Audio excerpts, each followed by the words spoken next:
Hello everyone and welcome to the EERC 2022 Endurance Championship. I am Tobias Blumschein. Following me today is Joshua Birch. Welcome to the wonderful Circuit de Barcelona Catalunya circuit. The track temperature is... One second. The air temperature is a solid 13 degrees. The track temperature is a nice 29 degrees and the weather is fair right now. Yep. So yeah. Currently we are during qualifying, however that is not being shown at the current moment. Yep. First race of the... Now we'll be going to the calendar. So first race of the calendar is the Barcelona 6 hours. Second, 8 hours of Silverstone. That's about in around a month. 4 hours of the Nordschleife coming in on the 19th of March. 15th. After that, we go to the 6 hours of Interlagos on the 16th of April 2022. 6 hours of Buda in May. The EERC Petit Le Mans 2022 at 18 in June. 6 hours of Road America July. Then we go to Fuji for the 6 hours there. August. 8 hours of Imola, and then we round off the season with the main event of the year, the 24 hours of Bahrain on the 22nd of October. So yeah, looking like a good calendar. So yeah, I'm guessing we can go down to the action now, or got it. Yeah, just give us a second. So hopefully you're all excited for a good year of racing here in ERC. Obviously, last year was just as exciting. We had a good year. I believe it was Mugen that won the LMP2 Championship. But now I think we should talk about a few of the new changes coming to this season. We've added a whole new class, actually, which is the LMP1 class. We are going to be using the by Collars LMP1 made by Advanced Simulation. It's a very, very good car. You can get it off the Steam Workshop. Highly recommend it. They make some very, very quality mods. So yeah. And hello, Tobias. I just thought I'd drop in on you. Hello. Hi. Here we have Joshua Birch, another fellow commentator we have here. So yeah, welcome, Joshua. Thank you very much. And we're ready to go for another 6 hours. You can see new graphics. I like the look of that with hashtag Barcelona 6 hours. That's always nice to see. But checker flags just come out of the three classes: LMP1, LMP2. And the GT3 category. It's always nice to see throwing more cars into the mix this year. Yeah, well, should we talk about last season and what's changed a bit for this year? So first of all, the calendar's had a huge overhaul. First of all, I think we've added. Did we have 10 rounds last year? No, I think I can check. It's round about that, wasn't it? Yeah, we've increased it a couple this year, and put some good ones in. So we've got. No, it's the exact same numbers, but the races have been, like, the length has changed. Gone are the 12 hours, or 8 hours commonly. Now it's actually the most common as, I think, a 6 hour race. Yeah, starts off with 6 hours of Catalunya, then in a couple of weeks, 8 hours at Silverstone. We reduce it to the shortest run in terms of hours of the year for the 4 hours of the Nordschleife, but I think we're going to see a lot of crashes at that. The longest track we go to, over 210 corners per lap. That's going to be very exciting on the 19th of March, the same day as qualifying, I think, for Formula One's Bahrain Grand Prix. So hopefully I'll be able to join you for a couple of those. 16th of April, the 6 hours of Interlagos. Many the drivers are lobbying for that track to come on. The 8 hours of Bud at the Buda International Circuit in India. That's going to be another exciting one. It's got that long back straightaway. It's also the first circuit with an upwards braking zone from Tilke, actually. Yeah, that fantastic uphill braking zone. Yeah, I apologise to you, Joshua, but we're going to have to cut you off now with the calendar. We're going to go through the qualifying results now. So in In LMP1, it's not really a surprise. Gabor Hovesi from Jugend Sim Racing has taken pole with a 126.735. In P2, we've got Eric Neitz for the Coach Eric Academy, 126.912, only 10th off. Very close between. P3, we've got Jansen Bintz in the number 23 Valley Esports, 127.1. First car not into the 126s. P4, we've got 4 rookie monsters. Bradley Sellers, 127.8. Dylan Tarbuton in the... I can't read that. Sorry, Alliant Motorsports, I believe that is. With a 127.82. That was really close between P4 and P5. Kelele Stella, P6 for the 137. Does a 128.3. Alexei Zagnordev... Edward Hunter connected Zagorinev, 128.3. Danny Robbins for the team RNG racing team, and then P8 George Whitehouse. I think Ed's now joined us in the commentary box as well, which is just in time. Onto the LMP2 field. Onto the LMP2 field. Now we got on pole there Sven Yelhoy for Team Iris, number 77. Felix Neuberger, who I believe is in a stock car, so I do not know the team. Only half a tenth, so that was really close. Zoltan Rokonyi for the number 21 Mugen team, P3.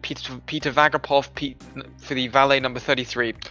Oliver Parikian for number 46 into the points. Fabian Ballet number 32, P6.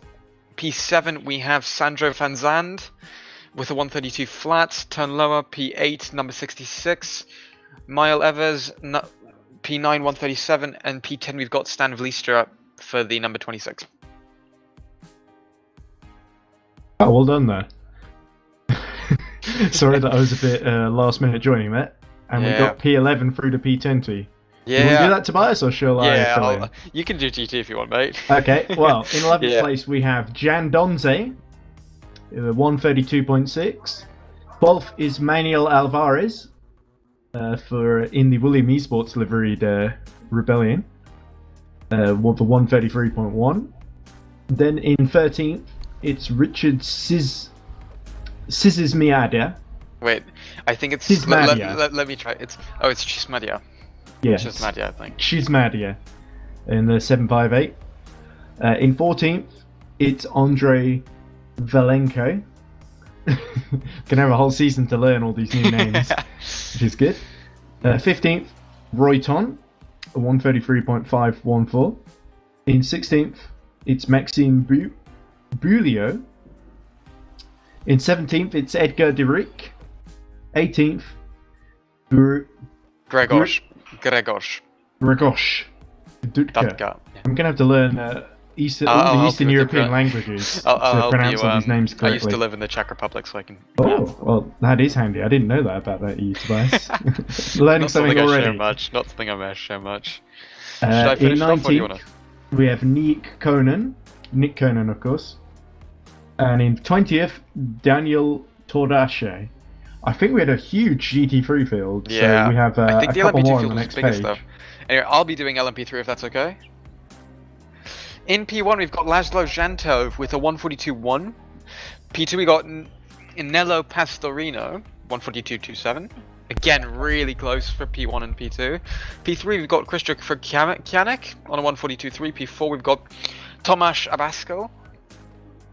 I don't know why there's an exclamation, but okay. 142.5. P5, we've got Nassim Aloui. Alright. Okay, thanks. Okay, P6, we've got Mario Valencia for the 444. P7, Tibor Kiss for the number 16. P8 is number 753, Josef Toff. P9 is the 86 with Mashiro Arasaka. P10 is Halam Voice.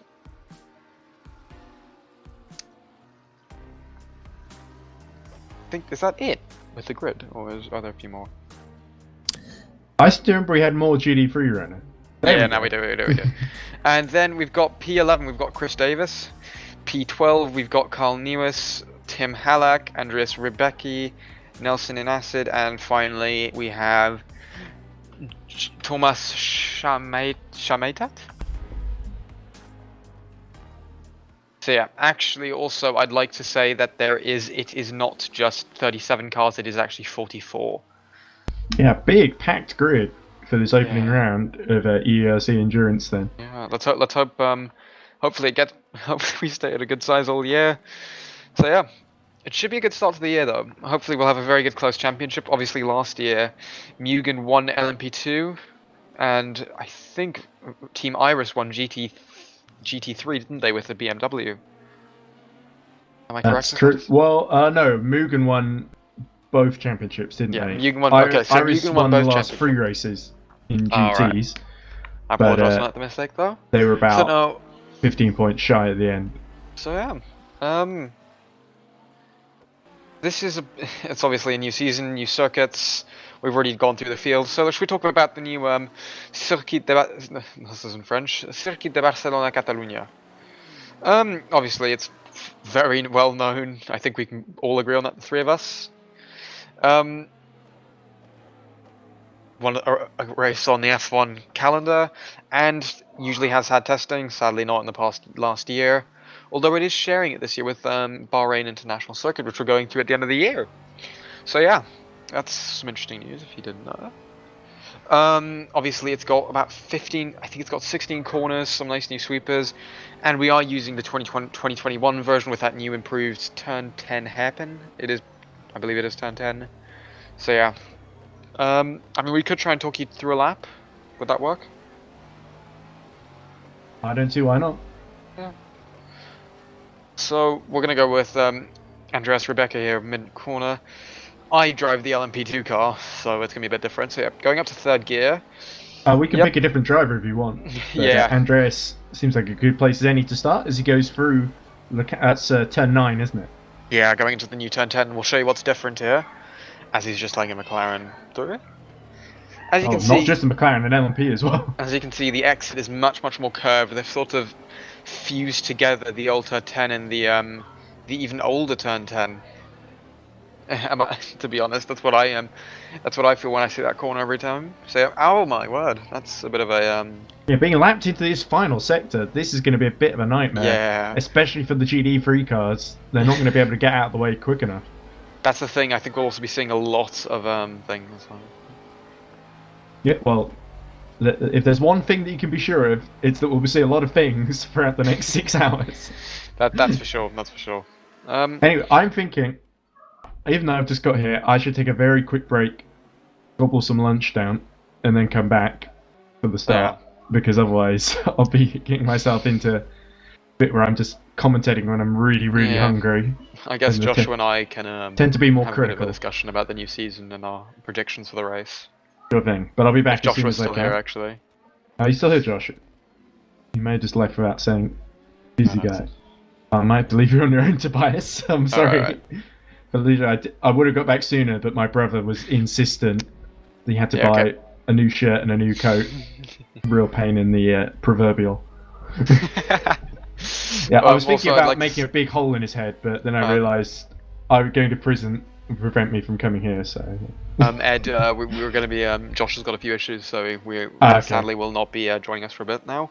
Until he fixes those, I am here on my own, so I'll be talking you a bit through. So yeah.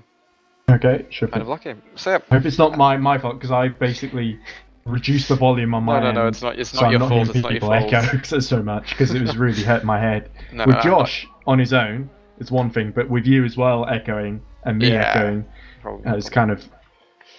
They're giving me kind of a migraine. Anyway, you go eat lunch now. I'll go commentate us through the warm-up. So yeah, we've got about 20... Yeah, thanks. So well, let's do a bit of a... I guess we can do a bit of a... Well, what's it called? We can do a bit of a race preview. So yeah, obviously new year. We're a bit into the unexpected. Obviously, we've had a bit of a preview race here at the circuit with the TCR, the new EERC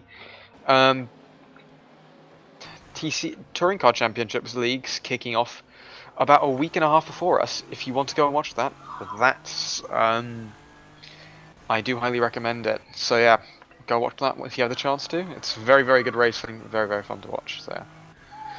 So yeah, first of all we got that. I'll quickly just check. So yeah, obviously, like we said, new LMP1 class with the Bicolis Enzo CMS LMP1 car, I think is its full name. Obviously done by Bicolis, made by Advanced Simulation though in the game.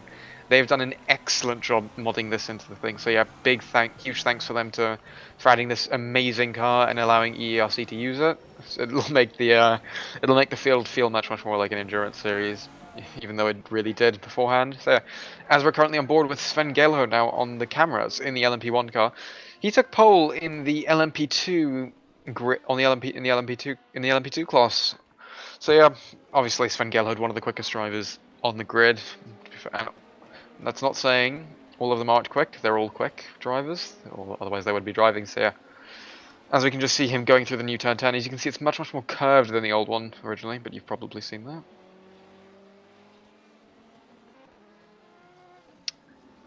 Alright, no problem. Sorry, I'm just talking to my to one of the people in the background. So it's Tom Dillon. He has been very kind enough to start us off with a stream. He's going to go now drive, so yeah, wish him best of luck. Thanks for Tom though, to starting up this entire stream. Without him it would be impossible to start, so yeah. Thanks Tom. As we can see here, Dylan Tarboton in the new Anso LMP1 car.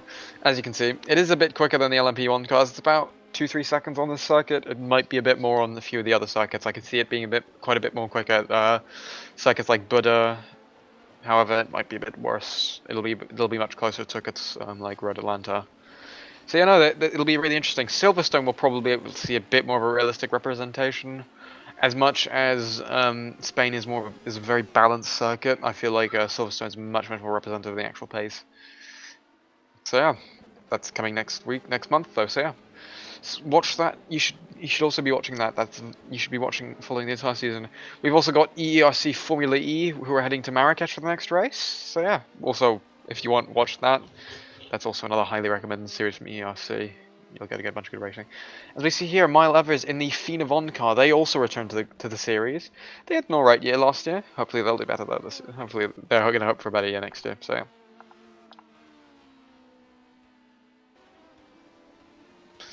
So yeah, just going into the new turn again. You'll get to see it again, as you can see through here. Again, it gets really open on exit. I felt like the tighter line is better. Another thing that's probably going to be talked a lot, I think during this, I hope during the stream, as we can see the two Fina Bond, the LMP1 going past there. That's going to be a problem in the race. The GTs, if there's a GT, an LMP2 and an LMP1 car all going through there at the same time, we know that there's going to be a few annoying comments to there, so yeah, by the people. So yeah. And that's going to be that's I think the one thing that the drivers are going to be very nervous about. Another thing that I think a lot of people are going to be a bit surprised at is that the tyre selection which you're going to use, because it's going to be really important to know, like, can your car manage it? Because it's going to be a double stint, as the pits have actually been the pit time has actually been increased, so now it's actually quicker to double stint. The thing is that it depends what tyre you want to be on. Do you want to go on softs? Do you want to go on mediums? Or do you even want to be on safe and go on hards? So yeah, that's going to be a huge question which we don't know the answer to yet. So yeah, that'll be a really, really interesting thing to see. I don't know. Obviously I'm driving, but I'm not going to say what tyres my team's going to be using. So yeah. No. It's going to be really interesting to see what all the teams are going to do with strategies and all of that. So yeah. Strategies is always very important part of racing. It's good to see it coming. So, it'll be really interesting to see what team's going to be doing here. I'm obviously excited to see. And hopefully there'll be good racing. In about 17 minutes and 12 seconds we will be going to the green for the 6 hours of Barcelona. If you want to type your predictions in the chat, I'm happy to see them, as we're on with Fabien Ballet right now. He is in the Team Iris car, I think that is. Forgive me if I'm wrong, I think that is the 32. I'm probably wrong with that though. I don't know anymore. Obviously last year I drove with them in LMP2 class, well, apart from one race where I did it with Laguna, which was Laguna Seca. So yeah, I did compete last year. It was very good fun last year. So yeah. But no, this is the Barcelona 6 hours, which we're all really excited. Can you hear me, Tobias? Yes, I can, Joshua. Fab. Thank you. Thank goodness Thank for you. that. Yes, it means that I've got another conversational partner, which makes commentary 10 times easier. Several glitches, always the start of the Yeah. new season when we first get going. This is But, the thing. This yeah. is like, it's like building a race car, you know? At the beginning of the year, it's full of faults, and through the year, you're perfecting it, making it better and better, to the point where it becomes a perfectly gelled machine at the end of the year. Or, well, It'll be unless fine. if it's a Haas, it just stays as bad as the beginning of the year because they don't have the budget. I really hope not. Anyway, warm up just commencing then at the moment as we start, and then the 2 just going up there. Here's Jane Durns as well in the 42, Yeah. 8th place at the moment overall. And that'll be in the LMP2 category, if I'm not mistaken. Look at my monitor. Yeah. I mean, it's merely warm up. It doesn't really matter anything. Teams are going to be doing different. They're going to be driving. They're really just going to be merely figuring out the circuit for the race, which starts in about 15 minutes. So yeah, if you guys want, please type your predictions in chat. I'd love to read them, and I will read every single one of them, unless they are. Well, no, I'll even read them if they're slight jokes because I'll find them funny. So yeah, please type your predictions in chat. Great news is that some of these guys who are racing here today have already experienced the Barcelona circuit a week ago with the British Touring Car event we held. Me and Ed were on the comms then as well. And, Yeah, I heard it. It was fabulous commentary. Oh, thank you very much. So no, And it's looking good. yeah. Oh, and We've obviously got other support series EERC. There's also the EERC Formula E, and I think there's some other ones. I'm not sure if they're running though, because there's only 3 I'm aware that are running. Yeah, we've got 1 Formula E race left. That'll be in Marrakesh. That's this Wednesday coming up. On, I think, as well, next Thursday, or maybe the week after, we've got the next round of the Touring Car Championship. I'll just double check that soon. But that'll be at Silverstone as well. Of course, the touring car's running in support package to the Endurance Championship. Yeah. And I've just to, as we always do, lighten the mood. While trying to fix my equipment, I've been electrocuted by my bus mixer. So now I've got a very sharp burn on my, what is it, index finger? Yeah. So Actually, I've done a race. I did a race last year while I was cooking, and I'm quite a bad cook. So I stupidly put my hand on a metal dish, which had just been in the oven. I was the next day. My skin was sort of starting to get a bit gory, but it was like slowly peeling. So it was really uncomfortable to ride with because it felt like leather. Yeah, my hands felt like I was like Anakin Skywalker, just after he's been cut off because he didn't have the high ground. Everybody's If you can't realize, I'm a huge Star Wars fan, but that is not part of the thing right now. As we've got someone saying from Shabby Kovac saying okay, everyone, whisper test. Please let me know in game chat or in Discord that you can hear this. Thank you. That is Nick Homewood, the race official. Yes, we can hear you, Nick. Yeah, we can up in the comms box. That's from our point of view, as well. And hopefully, you lot at home would have heard that as well, and it's not just us. Yeah. Otherwise, we're just talking. So no one. That's always in the gravel as well. That's a bit of an annoying. That's more of a racing incident. Looking back at it, they could have both done something better. Obviously, the LMP2 cars are going to be just as aggressive going through the field as beforehand. So yeah, it's not the best sort of thing to see at the beginning. You don't go side by side through Kamsa if you want to survive. That's basically it. It is possible. I mean, maybe not in a Formula 1 car where they've got too much to go through. But I mean, if you're like in a touring car, then yes, it's fine. Oh, yeah, touring cars can to be fair, in a touring anything. car, yeah, you could probably go side by side through the Lowe's hairpin and survive. To be fair, I would love it if we could do a race at Monaco with the touring cars. Actually, yeah, that'd be fun. I think that's a series that should go to Monaco in actuality. They could probably do the Formula... Because they're not too wide, they'd probably feel like Formula E, just more robust. And more drama into the walls, so hopefully that can happen. Yeah. Not that long to go in warm-up then. Of course, we've done... We didn't show the practice, but these guys did have a small practice session. Then there was a qualifying that we were commentating on. It's been open practice sessions for weeks now. All weeks. Yeah. And this warm-up as well, just the last chance to get everybody's eyes drilled into the circuit completely, get used to the race cars on this circuit in a racing situation. And of course, some of these guys as well, the ones who did qualifying usually take the start of the race. Sometimes they do warm up, sometimes they don't. They delegate it out between the three drivers. Of course, across the 20 minutes, 25 minutes we've had, just so that everybody gets a fair shot. Bas, have you ever done a warm session when your lead driver was in there for qualifying? Have I ever done a warm-up session when my lead driver was in there? Wait, what? Have you ever hopped into the car just for warm up when even though your first stint isn't for hours? I've not. No, You've I never haven't. done that. No, I haven't actually. I mean, if I'm doing warm-up, I'm either starting or I'm not. I'm actually going to be going. I'm going into the car quite shortly after my commentary session's done, for a good 4 stints. So, Oh, and 4 stints around Barcelona. You have my pity. I've been at Barcelona. It's not that bad, you know. I've had to do 4 stints. I've had to do 4 hours straight at Sebring once. That was that's bad. worse. That's worse. And yeah. I'm starting to pick up a cold, which was even worse. So. Oof. We did finish. My car did finish second though, so that's. Oh, that's even better. Yeah. The good thing actually about this Barcelona circuit is that there is actually work currently going on right now at the circuit. Turn 4 is having a new wall fitted for spectator viewing, because when I was there for testing for F1 a couple of years ago, it's a great viewing area, but if you actually get very low, you can't see the track at all.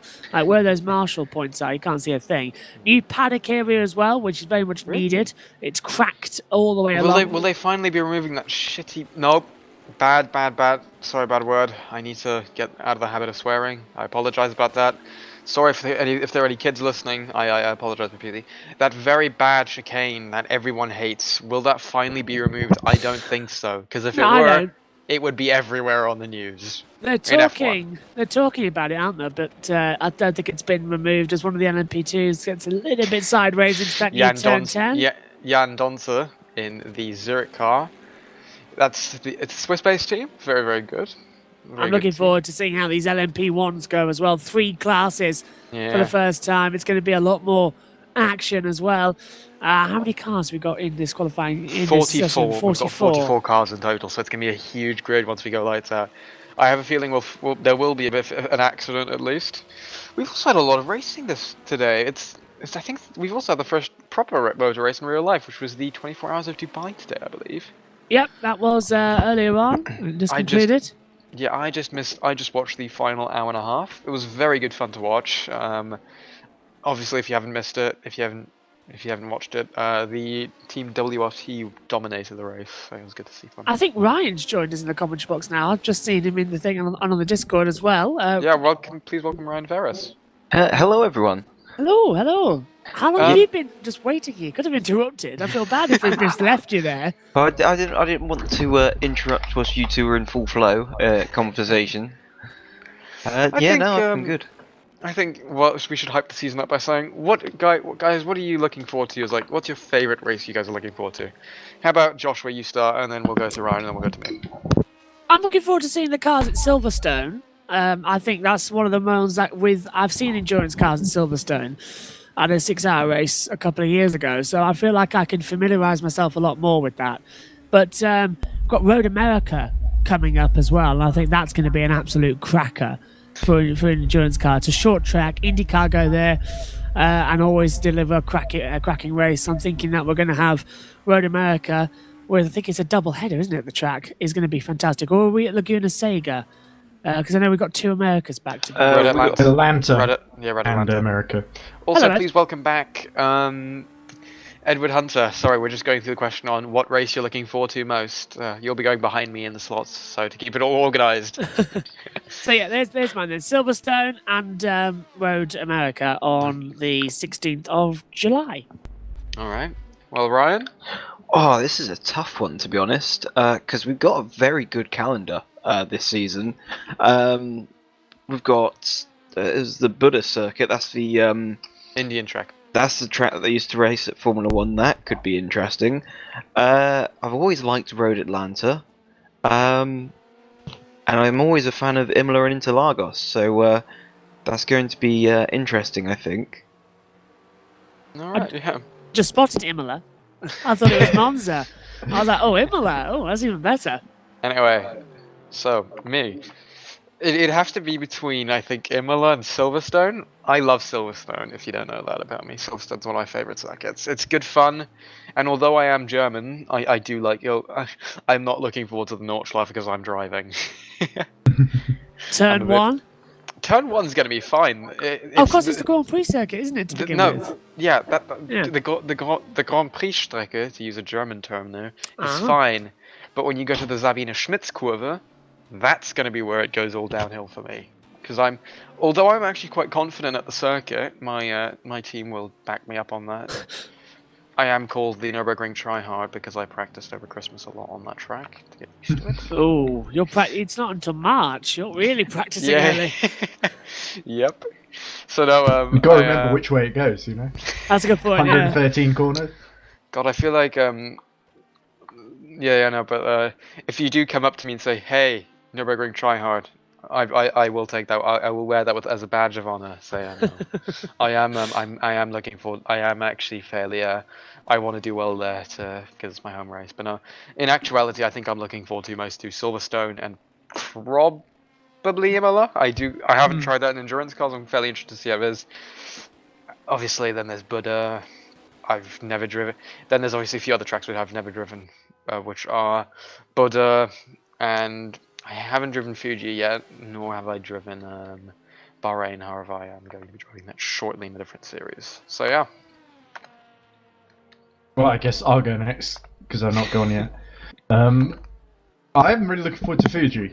I think it's always been a track I really like.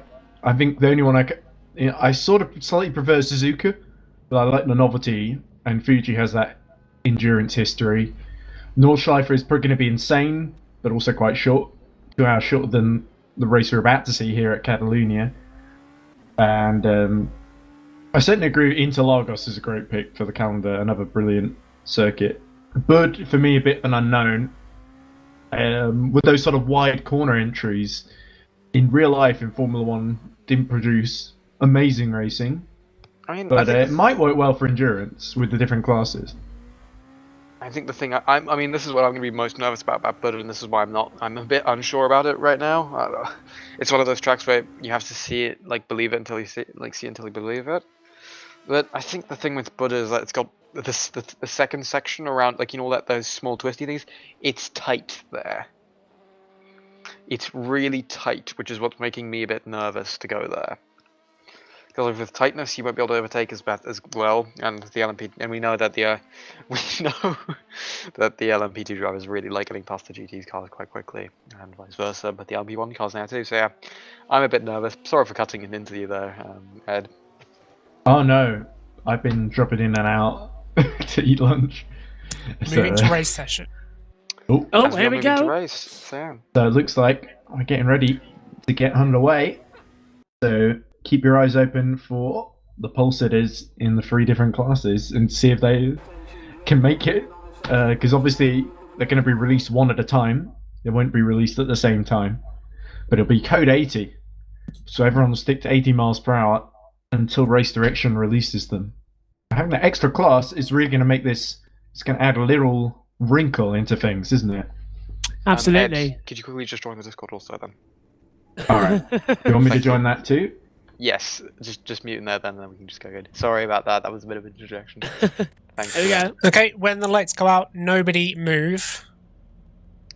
Oh, so that's. I'm on Parsecs, so I can see what you're seeing. LMP1s can set off single file on the pit limiter. Alright, if you And could just move it to Zoltan the- Toth has been given a penalty already, apparently, according to the monitor there. So, Oof. but That's- we've got the LMP1s misorganised. Here we go. So they've had to reorganise that grid already, and now they get released. So that was a bit of a interesting one because look, Zoltan Toth moved grid position. LMP2s, you may set off single file on pit limiter. If Look you at move us that. to the LMP1 cars then, please. So Alright. yeah, Zoltan Toth has moved away Tom from his Dillon, grid you can position. come through the GT pack and Yeah, that's join the back of the P2 field. That's interesting actually now, but as we can see now, the LMP1 cars going off on the new bicolors, the new era of EERC, as you could say. We've got the new and improved class of LMP1 to look forward to. How excited are we to see the new cars on the grid? It's going to be interesting. I think later on this season, aren't we going to be seeing the Alpine cars coming in as well? We are. GTs you can set off on pit limiter single file. What is that? The Alpine A480. I believe so. It's coming Or is in it an R the- Factor. They're doing an R Factor DLC for it, and I think once it Oh. becomes available, I did hear murmurs that it might become available in this. This is getting tense already, Two isn't it? rumors. Yeah. It's the beginning of a big race. isn't Okay, it? Edgar, just take your place in the field on the warm-up lap. They've got some really interesting lights, the LMP1 cars, don't they? I kind of like them though. They're really snazzy. It looks like something out of Star Wars. It's twist, isn't it? Yeah. Funnily enough, we did use a Star Wars quote earlier in the stream. If you didn't hear that. So, Oh, somebody retired in the background there. oh, Not sure who that was. Peter was that- Vagapov has also been dropped drastically back to in the grid, isn't he? He's P17 now. Yeah, it was Gregor Stutka. There he is. Yeah, he's come back to the pits. Oof. So we saw him pulling off at the sort of outside of turn 3. is he going to start the race from the pit lane? If Okay, they there's some begin? issues with the grid. We're going to restart.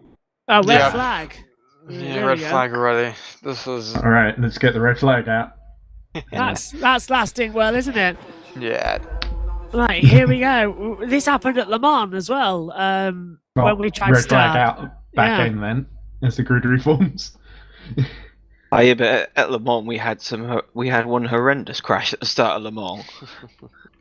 Obviously, you shouldn't be watching this. Watching Le Mans. You should be watching this. This is much more exciting. We might not have a Formula One world champion competing, but we've got an EERC world champion competing. So, look at this now. This is going to be the pressure moment, especially for those in the LMP1 who were halfway round the lap, coming Yeah. to the green light. Now, nobody move when the lights go out. This is just so we get ready. So that's Okay, the 5 LMP1 o'clock. set off single file pit limiter. So this is the start of the formation lap, as Ed well knows as well. It could take a while, and the graphics are still flying away. So, guys who are drivers, what's your initial thoughts on the formation lap? It's a rolling start, so what are you doing in the cars as well to try and drum up the race ahead? Am I the LMP2 only, set off single file pit limiter. Am I the only driver, or is I- someone else driving? I drive myself, but not in this category. But yeah, funny enough, I've actually got a sim race, endurance sim race of my own to be racing later on today. Oh, good luck. That's a So- shame. My timing is showing everyone in LMP2 class. And before Mine it was too. really helpful to have different classes I and different mean, colours, and that's I'm- gone now. I'm also I'm actually driving ERC. GT set off pit limiter single file.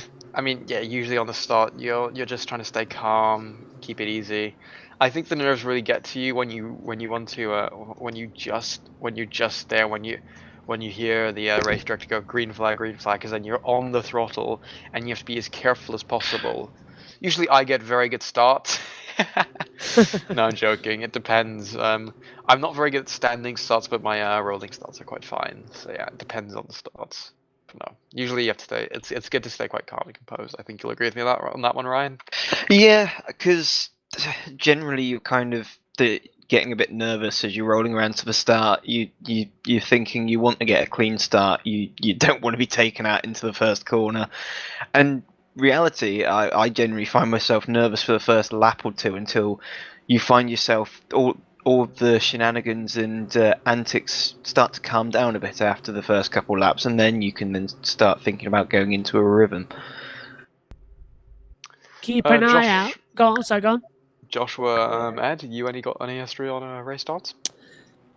Not in R Factor 2, particularly, no, unfortunately. I've commentated on a lot of race starts, though. Please But, do not spam headlight flashing on the formation lap. I have experienced lots of delays where you really do have to stay Yeah. alert. And I have had things where I've completely messed the first start. There's been a restart, and I've gotten the restart perfect. I've had that happen to me in some I've racing also games. I've also been a person who's also experienced a race restarts while you're on the formation lap due to things like lag or issues with the track. So yeah, obviously not happening right now. So yeah. I mean, I can tell you what it's like from a commentator's point of view. I'm sure we all know that, but of course Yeah. our dear viewers don't. Usually on the formation lap, your heart rate starts to rise up as well. You're getting nervous. You're trying to think of things to say just before the lights go out for a standing start, or even with IndyCar green flag racing. So you're trying to think of things to say. You're trying to drum up the excitement as well, all while keeping your own personal excitement to an absolute minimum, just so that when that green flag goes, you can just explode and just shout everything you see coming on the screen as well. That usually lasts about a lap or two. Then the race begins to settle down as well. But I presume No. In endurance racing, it goes on for the first 10 laps, and then it slowly starts. Sorry, everyone. We're going to have to do another restart. Oh, There's been more trouble then. red I turned off flag. the audio again. director, so we may have missed if there was someone at the back in trouble. I think we're actually on with the right car. You're thinking with Ted, the 37. Ed, with the 37. You're not Edward anymore. You're Ted Hunter. Private Wood. detective. Yeah. Ted Kravitz, yes. Yeah. You sound Yeah. like him, to be fair. Oh, well, that's nice to hear, Tobias. Anyway, That's why here's a my big head hunk went of that way. cheese I just found lying around in the paddock. This will have the answer of who's going to win this race. To be And it fair, smells awful as well, because it's been baking in the sun. To be fair, he did use that piece of cheese to analyse the Red Bull new suspension, and he said that would be a game changer, and it was. So Ted got it right in a way. Here we go. Third time's a charm. Lights out, and the formation lap begins Okay, again. LMP1's pit limiter single file. How file frustrating this then time. is this going to be for the drivers, especially? It's We a will be brand new going this season. time. Okay. Anyone who's not in the race. Sorry. Oh, well, bad news for Rebecca then, because he's showing his DNF. Oh. Unless that's a timing glitch. Now, because that happened when the formation lap started, are they? No, we've already had. They're going to go. They're going to go then, so they're not going to restart it. So that's LMP2's pit limiter single file. Yeah, there he is, Andreas Oh. Rebecca. Oh, So already retiring from the that's a race. huge shit. How many is that like the first or the second retirement we've had already? second. Oh no, first. He because could still there get was a going from the restart. pit lane, but Yeah. he'll unfortunately miss the start. That'd be our first retirement That's because a we had a big complete restart, didn't we? disadvantage. So obviously this is, as we've talked about race starts now. Then in the perspective. GT's green, single file pit limiter. I mean, chat. What would you rather have it like? Would you rather be in the perspective of a driver or in the perspective of a commentator? I'd actually like to see that from the chat. I would. I- too. I mean, personally, I prefer it as a commentator because it's less stressful. But Oh, I'm the complete opposite. I like driving. I like the driving part, just not the. Well, it's all right if you're towards the start, but if you've had not a particularly good qualifying and you find yourself mired in the midfield going into a not particularly nice turn one or something like that, then yeah, my nerves are usually going quite a bit then. Ed. There's- Oh, sorry. Go on to us. Sorry, I'm just looking at the GT leading the field. It's a Bentley. It's a the number. Bentley. Is it the number 7? Yeah, there it is. Oh, That's Los Santo. wow. So that is the 7 is not the Iris, it's the new team, isn't it? It's Arnage competition. Yeah. Arnage, yes. That's what I was thinking. Obviously Hector named Arnage. after the corner on Le Mans. The Arnage section, yeah. Oh my god, I was actually going to say Spa. Thank god I didn't. Yeah. Do you know, I was and- going to say Spa, and I didn't think why. I was going And to say then- Spa. Obviously, on top of that, you had the Bentley Arnage as well. Oh, of course, yeah. Probably named after that then. Yeah. We've got 2 minutes to go to the start, everyone. Ed, do you remember the video that came out, I think, season 1 of Formula E, where it showed the heart rates of one of the drivers, a They do team that in principal? MotoGP, don't they? Yeah. Yeah. With the But BPM. They showed it. They showed it in a video of a marshal, the race director, a team principal, the driver, and Jack Nicholls. And it was actually when the lights went out, it was Jack Nicholls' heart rate that was the highest. I'm not surprised the way Yeah, I because thought all it the was blood is going commentates. to the blood is going to the head because you're speaking so much quicker than everyone else is. And I Jack think Nichols it- also does what you do, Josh. where he LMP1's commentates standing lineup up. Yes. double file. Oh, here we go. I think So I they go from single file to double file. I think you remember this, Ed. I think one race once we were commentating together. I think it was a race at Watkins Glen. I remember saying speaking incredibly quickly at one point, to the point where I was speaking so quickly that I think was really hard for people to hear. But I was speaking, I could hear myself speak because it was so intense.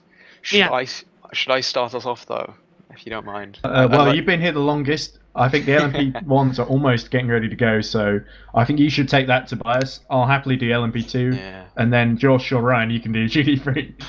And I'll make sure the cameras are on them. We can duel if you like, right? Look at Eric Neef getting very, very close now. Yeah, almost ahead. LMP2's double file.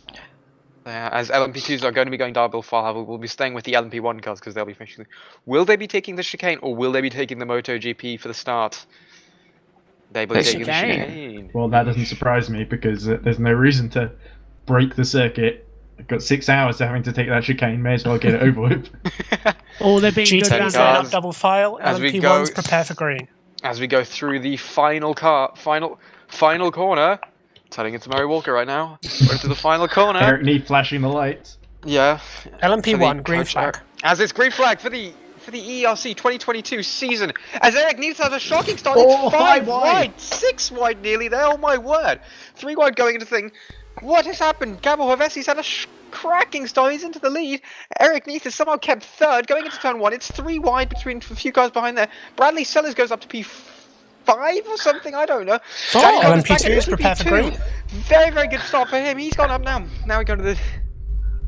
Yeah, sorry, just looking at the LMP2s because I want to make sure we don't miss the actual getaway. Green flag. It's Geelhead way in front. Wasn't exactly a double file as we see them go 3 wide and that Newberger being shuffled back down to 3rd and maybe even 4th here if the Mugen of that looks like Varconi looking up the inside.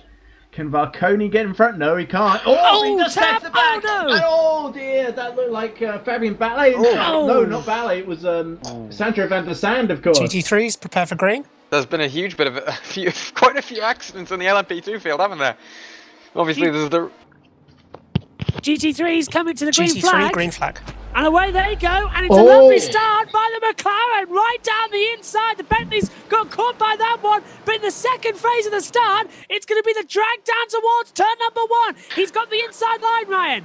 Yes, he did. But look at that Mugen coming up in the background, slipstreaming onto the back of them. But it is the Bentley that takes the lead into turn 1. No, he hasn't. No, he hasn't.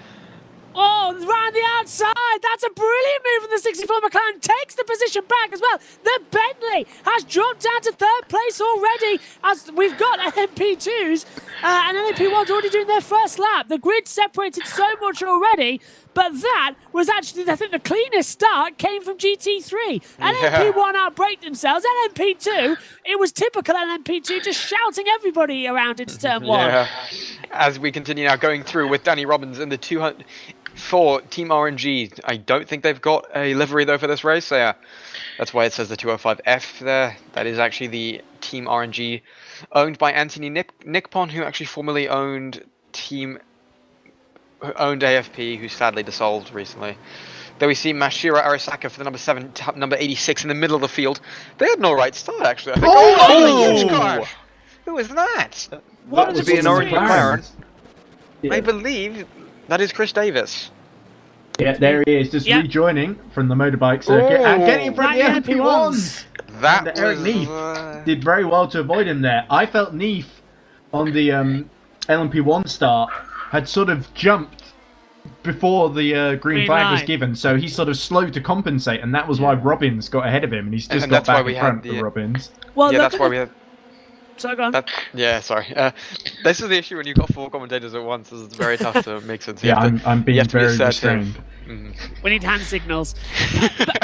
Look at the timing screens with Gabriel Vessi. He said that he was the fastest lap at 1:31.175. But now look, Eric Neith is the fastest first and second sector, and now does a 1:29.454. And Eric Neith has taken the lead. He's done it down to turn 1. There it is. Look, round the outside. I think he's been held up. Ooh. It's the GT3s. Yeah, they're already into traffic. That's the thing. Obviously, as they got split up so much between the LMP1s and the LMP2s and the GT3s, meant the GT3s, as we see Chris David, who had an unfortunate accident at the beginning of the race. Vessi's hit him again. He's lost the position to second Binz. position. Will he lose it to Danny Robbins now too? That's the question. Looks Yes, like he it, has. yes. Oh, this is reminding me of Suzuka. The track's too small to accommodate 3 classes, and we're seeing the GT3s being already lapped. But now the GT3s are racing their own race, and we've got the LMP1s coming in. It's like the LMP1 cars have been caught up to the GTs a bit too early. You feel in this race. Well, it's only lap 3, and that's what's happened. But the thing is, they should have probably closed up the grid a bit more, so that the fields can expand a bit more, because you can just see the LMP1s being incredibly aggressive. Oh, around the outside as well. That's a brave Yeah, one. Bradley Sola's in trouble here as Alexei Zargordanev, gets through. Zanto in the Bentley is closing up on kayaks as well for P2. But look at the blue flag panels as well. They're all going up. And do you want more drama? LMP2 are starting to close up as well on the timing monitors. Oh my you can see on the word. driver tracker. Look, we may as well just start them all together. It's made 0 difference.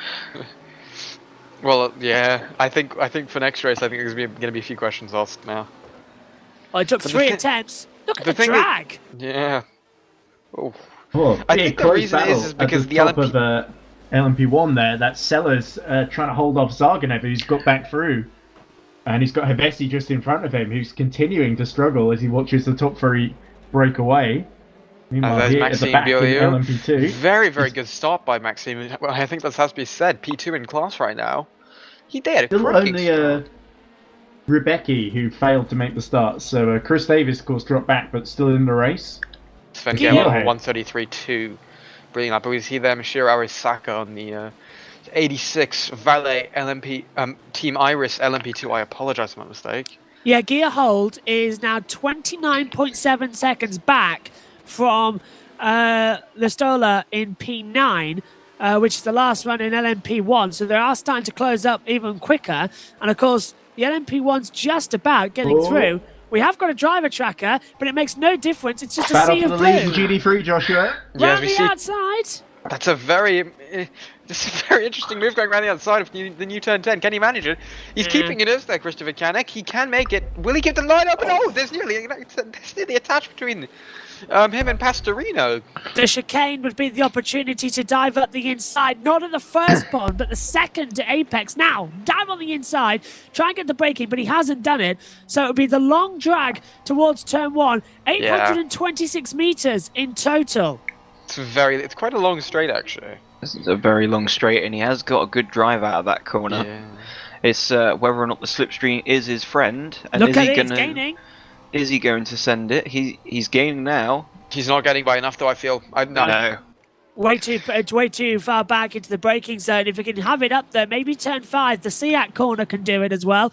Up the hill, round turn 3, a double apex corner. Hit the apex now, drift the car out wide, and catch the second apex at that point of the circuit before turn 4 as well. Uphill section of the track as well. It's surprisingly uphill. It looks quite flat there. It's anything but, believe me, as they drop down dramatically into turn 5 at Seat. Yeah, and this is one of the other major overtaking opportunities. Obviously not close enough to make that opportunity now. And then effectively now it's just a sense of following the car ahead and getting a good slipstream down the back straight into turn 10, which is another potential overtaking opportunity. Good one through Kamsa. Mm-hmm. As we go around, we hit the final corner going into the new turn 10. Will he make the same move as he did last time? He's a bit further behind that, so I'm not sure he's going to. No, he's Oh, not. looked like Sellers was in trouble there, but no harm done, because he's just lost out to Zarganev through the chicane, because they were getting really close to Hevesi, who was in 4th, of course. So anyway, there's Pastorino, still holding on. Hello, Pastorino. He has to get a good exit through here. He's taking a tighter line compared to Christopher Canek, which has to be seen as Christopher Canek's much closer than last time. However, GT, there is less of a slipstream. However, this looks like it could be the time. Fast lap. Yeah. Going into turn 1, Christopher Canek really getting the slipstream now. I think he's going to manage to get side-by-sider. Will he be able to pull it off going into turn 1? They're side-by-side, really close. Good third racing. Oh my word. Whoa, that is really still pushing close. him. They Oh, touched. touch! Oh! Oh. And I tell you what, the Bentley Al-Nudge competition are going to be loving this, as these two squabble. But Zanto. Pastorino will not be happy about losing the lead there because he did really well through the LMP1 traffic to really hold on to that lead. And now Mugen have taken control. Even though they've lost the lead in LMP1, they've gained it in GT3. He looks like he's shaping up for a move any time. Yeah, As does Yellow in Sector 3, actually. Can't see why on the driver tracker. it's Just just yet. disappeared. Yeah. And we've got Fabian and- Ballet right behind Turn Lauer here, going into Sayat corner, is that correct? I don't know the corner names here. Turn 5 Sayat. Eric Well, Neves is just on a 127.892. Yeah, Neva's got a big gap now to Jansen Bintz, who is in second place ahead of Robbins. So certainly looking comfortable there. But Pastorino continuing to challenge as we look at Sellers holding off. That's Hivesi behind him. I think Oh, no, it so. I can't find it on the timing that screen. is Sellers Hivesi. has dropped behind Hivesi, that's why. Bradley Sellers obviously with the Team Rookie Monsters. Oh! As that is Thomas Arasaka. Arasaka. Yeah. Just coming through the back Abascal, half yes. into P6 in the GT3 category. Arasaka up to P5. Valencia here on down with to P7. Oliver There's the other end Brook of is the points P13 in LMP2. Did you know the LMP2 class has got 20 cars? That's That's insanity. pretty It's crazy. huge. No wonder we're seeing everyone lapping each other because we're such a big grid that it was inevitable that the tail enders were going to be lapped by the front runners in the Anyways, passes. Oliver Perekian going onto the back straight, onto the front straight. Slipstreaming right down behind that car. I think that is the RBR car. Oh, That was a late shot of the door there. Yeah, That's- but however, he has flustered the RBR car. Gregor, which is number 29, Gregor Dutka. Oh, Valencia's passed Abasal in for P6 as well. He's made the move. Think coming out of that chicane area. Yeah, I think Peter Vagapov has gone into real trouble, and Yeah, that looks like the Lauer's 33 gained- valet. Yeah, Tun Lauer's got overtaken him now. He's Yeah, gone he's up really to lost P3. out in the traffic because now the two valleys are right together. Valencia has now gone back down to 7th. Oh, sorry. Yeah, you're right. Yes, P7, yeah. Now, how's that going Oh, on? there's a car Oh, from the crash! background. Oh! That looks like a McLaren, but every car in GT right now is a McLaren. It's Valencia has dropped off my screen. Is Yep. it Valencia? Looks Can we, like it. can we get a replay? Somebody, Oh! that's an LMP2. There's That's somebody else Dutka, at the that's top. the RBR, that's the RBR, and has he lost a rear wing? He's back on the... That's a huge... There's accident. another Ooh. one. One of the Porsches were around as well. Got going again. Look, just coming towards us. Oh! Who was that hitting there? Well- Why is he stayed on the... Oh my word. That's The needs thing to be is, a code he's 80. It's right on the Yeah. racing line as well. The thing is that he is braking and he can't move without creating a huge accident there. I'm not sure that's going to be hit. That Gregor that's going to be a racing incident in my. I think in my Dutka eyes. was going off. by I the saw looks- Valencia had gone off, and then he did the same thing. By the looks of things, because Valencia had gone off in the gravel, and so he's come back onto the track, and because we cut to Valencia Okay, in drivers, front of code them. 80 in 10 Yeah, seconds. okay. Yeah. And there's a confirmation. Can we get a replay on that actually? Because I think that might be a good 5, thing. 4, Well, I can try, 3, but I'm not 2, sure 1. if I can get Code the place 80. to work. All right, then we'll be getting the the audio analysis as Andreas Rebecca. Oh no, he already had retired for a long time ago. Unless you know how to do the replays on here. No, I sometimes. don't know how to do the replays. However, I can get them in on my thing. I Okay, swear you're as in. well, there was a third car in the background. One of them. All right, let's check what happened with Gregor Dutka because I think that's the question. We saw one car go off already. However, we didn't know what happened to the to Dutka. That's what I'm a bit confused about. What happened to him? So he's going through turn 9 correctly. There was a spinning. Oh, he went into the. Oh, he hit the Fina Von McLaren. He didn't expect him to be there. Oh, Sits was that the there, triple four? Slightly taps him, yeah. Slightly taps him, and then he's just has to stay there without, so he doesn't cause an accident.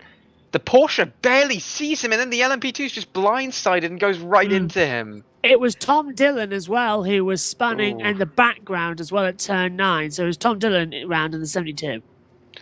I'll be looking at that. Sorry, Tom. Oh dear, poor Tom. Already in the wars in the 6 hours. God, Speaking by of, the we're way, at the code 80. I should get the code 80 graphic now. yeah. By the way, we also Ooh, have to thank penalty Tom for for. Arasaka. We also should be thanking Tom for being so kind about Setting And everything up, yeah. Yeah. After it's put a everything lot crashed. of work into the Okay, we're Into back the to green streaming in stuff. 10 Oh. seconds. I That's just the put the good code news. 80 up, so Code 80 up, code 80 down. 5, 4, 3, 2, 1. Green flag. And it's green. Back here at the yeah, so Circuit de Barcelona, Arisaka, Catalunya. who's 5th in GD3, has got a penalty. Might have something to do with the contact. We saw that. Oh, Oh, he's got him! He's gone too deep! Neil Evers gets past Vancino. My that's God, Van that's Sand, isn't it? Sandra Oh yeah, Van Van Sand. Sand. I know that. And, That's 27, Evers. yeah. Yeah, Van Sand. So that was good opportunism from Neil Evers for freeing a Rond. Yeah, That's had what a- you have to show. That's what it means to be a racing driver, isn't it, guys? yeah, Well, a you've got little to be on the lock-up as ball, well. that's for sure. Yeah. I'm not sure I quite agree with when Ayrton Senna said that, because he said that to justify crashing into Alan Prost at the first corner. And Oh, Pioli Pioli got a got it. penalty. Oh, that's bad news for him, because he was having a little bit of trouble at the start. Oh, as we see Hevesi now really being Oh, Is that now the Robbins ahead of him? LMP1 cars are. and then no, Jason Bint's a long way Oh. ahead. So yeah, there we go. It was the Mugen was helping Hevesi out of here actually. Yeah, both Mugen cars obviously. So Gabo Hovesi really slipstreaming. Danny Robbins now going into turn 1. Sorry, my voice No, has so gone we cut away. dry. That was my fault. Trying to go around the turn off outside. auto director. No, I was apologising about my voice in the car Oh, he's because my gone too voice is going deep! dry. Havesi's going to have the exit out of turn 2 up No, to he's turn not. 3. They both Oh, got he's it. lost it! He's got it They covered both went off. wide. The thing is, they both went wide there and then both had a crap exit, which meant that they both went off. Badly. Very bizarre. We've got some decisions from the penalties from Nick Homewood as well. The incident involving the Mugen Sim Racing 21 into the points 46 on the Oh, opening there's a car lap. off there! There was an LMP off in the gravel. Oh, there was. Yes, Was it's the one of the valet? valleys, I think. Who was it? That's the big question. Working out. Oh, Van Sand trying to come back. Oh, going He's around gonna the have the outside of turn inside. 10. No, auto director! Still I keep forgetting to contact. turn that off. I'm sorry. Side by No problem. side, drifts it through. He'll have the Has he- braking no, zone. he's They're not- still going to be side by side into the Oh, chicane. They've got the- they've got the lap car in Another front of car them. in the way. Oh, this is They're messy. still side by Oh, side. brave by Van Sand to hold on there, but he's going to lose out to Oh, who's behind. touched! Both in the gravel And and that's the Manuel green. Alvarez who's gotten through now. Full throttle though. They didn't lift And at all. Alvarez having to go Evers as well. There we go. Well, he's gained up on those positions because they tapped each other. Now the McLaren gets out of the way as well, down towards turn 1. he Well, doesn't. does As you were it? saying. He thinks he's in a race with him. As that Mugen has really messed up the battle there, hasn't it? Get out of the way. We've got racing to do. Oh, As oh, the leaders. Danny Danny Robbins. Robbins trying to go past Gabba Hevesi. And that is a there's bit Bradley of Sellers as well. some questionable defending from the Mugen car then, just trying to bang the car off onto the grass. That's definitely an Ayrton Senna manoeuvre when he tried to put Oh, Prost in the certainly, pit yes. wall. That was Estoril 88. Another As we can track that see I'd there, love to see the championship visit. As I we see don't- another penalty for Bolio. So I Oh, assume God. there may have been a code 80 infraction there as well. Yeah. As we things getting very frantic in front of them. Well, if they wanted to give us a racetrack that would deliver us with non-stop action, I think Catalonia is definitely one of them. Breathless. Well, it's and so we're far only, so good. How many minutes in are we? Like 17. 17. Yeah. I still have Whoa, another look at 40 this. minutes of Vesey looking like commentary. he wants another go. So, if this is what happens we get more slipstreaming into turn 10, trying to clear And Gabo the... Hovesi, will he go down the inside? He goes down the inside of turn 10. Inside. Oh, Oh, he's he's touched Touched him. himself. What has That was Gabo a touring Hovesi car move done? there. That's not right, Oh, Gabo. he's just made it through though. Oh, that could get a penalty for Hovesi. Are we watching John Clellan versus Steve Soper here? John Clellan says I'm going for first. I think there's a bit more out there as well, isn't there? There's a few other hand signals going on. Yeah, Mainly but, the up and down function. As there's the Arnett competition, which might hold up the LMP1 on exit there.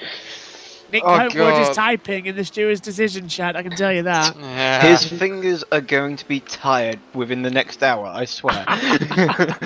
And they're still side I by don't side. think that- ready to Oh, that race. is an opportunistic move there. He's Oh. forced him off the track though. He'll have to get the position back. I wouldn't say that. I think it was more to do with the Yeah. fact that he collided with the Oh, now he's LMP2 being held car. up by the Yeah, second not place Danny GD3 Robbins. runner. Oh right. Oh my, Danny Robbins might. God, this is.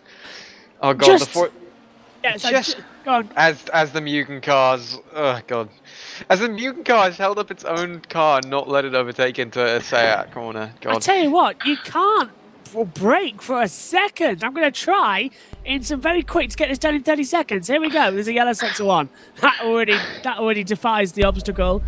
It wasn't Santo. It's Abascal. Yeesh. That's Oh, a that bit- rascal, the little rascal, just If you going don't off track mind, there. I'm gonna go for 2 seconds to get myself a glass of water because my voice. Oh, I think you've earned it, but Danny Robbins, no such luxury for him as Bessie again goes off track. Oh god. Right, here we go. Right, the decision 1 from the incident with Mugen Sim Racing into the points 46. It's a warning for the Sim Racing 21. And then punishments are lessened for lap 1. So the second one, lap 2, involving the GT Fine Avon Motorsport 444 car and the LMP2 Giovanna Automation 86. It's a driving standards warning for the 86.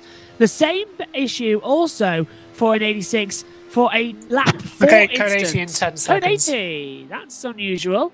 I'm not sure what that is for, but oh, 5, 4, 3, 2, 1. Code 80. Breaking! Danny Robbins, sorry.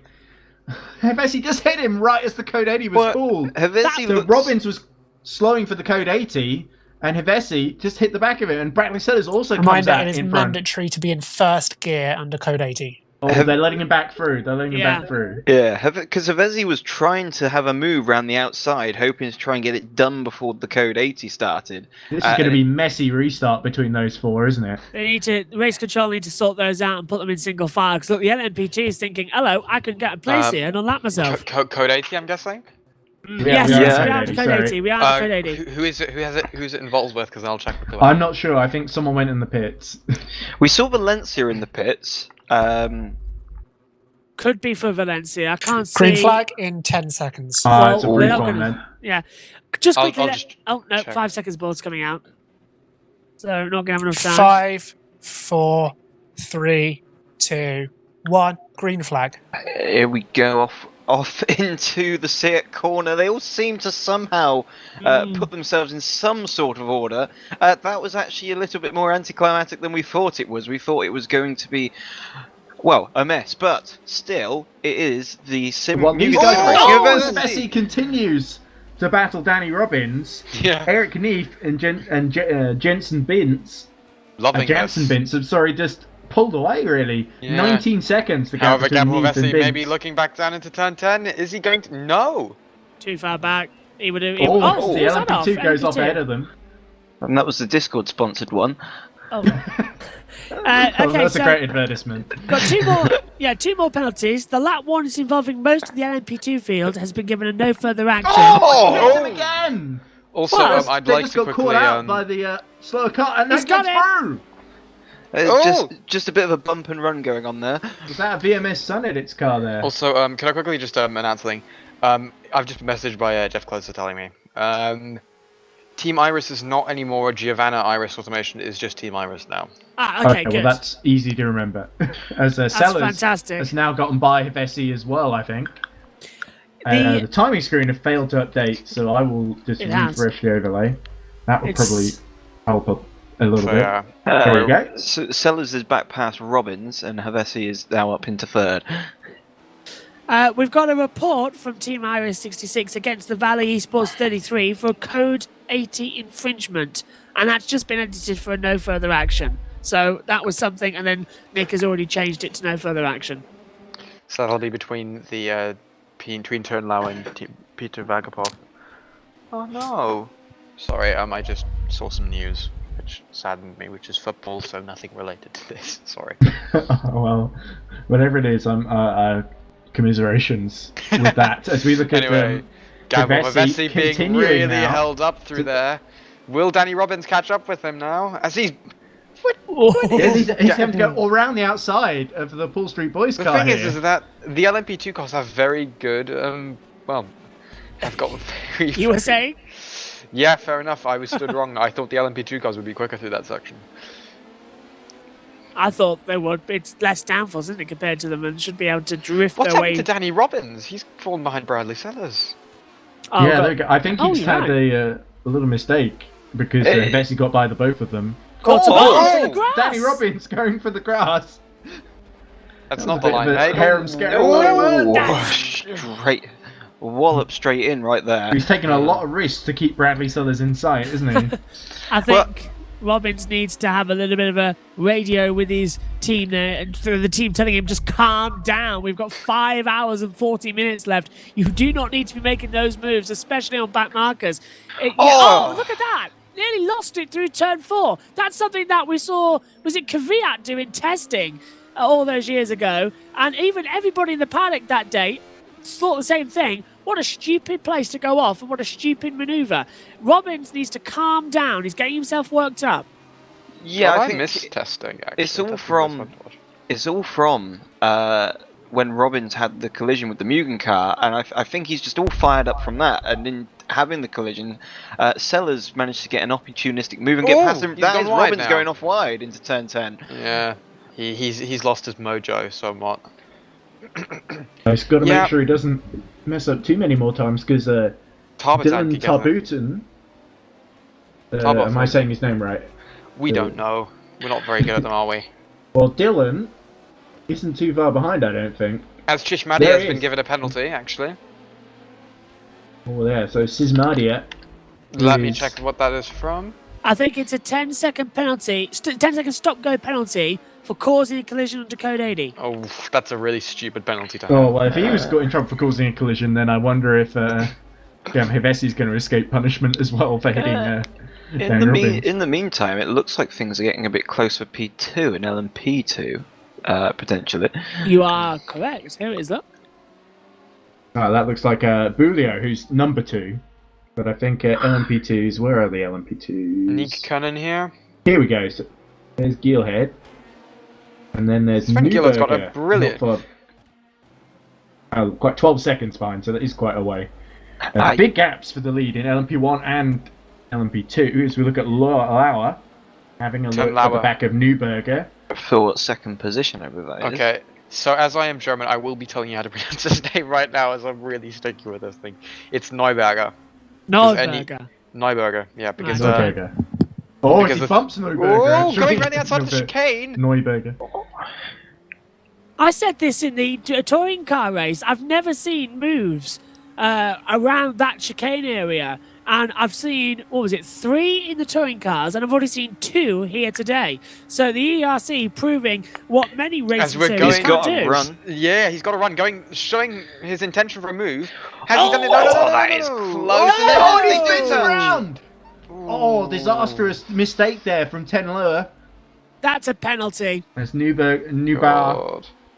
finds himself facing the wrong way and having to continue. Alvarez is away behind though, Yeah, so he will continue in third. depends Oh what no, at damage he's fourth, got. sorry, because Fabian Ballet, I think, also snuck through. Yeah. Yeah, both the team, both the Valet Esports team's cars have been snuck through. Ooh. Yeah, I quite like the livery on the Valley Esports cars this season. They look quite cool. Easy to spot. I'm obviously gonna keep myself out from anything that's happened between Team Iris right now. I do drive for them, so probably best if I don't. Say oh! As Turnlauer could look for a move now down one of the team, the Valet Esports cars, looking down the outside. As it's going through right at the Oh, that was never going to work. And Ballet However, loses out Turnlauer's there. done it. He's been How pushed did, off. how do they not end up in the wall? That is, that would never Oh, he's have still worked. That is right close. alongside Lua though. Oh god, this is such a. Oh, A bit of they're a doing it cluster, again! yes.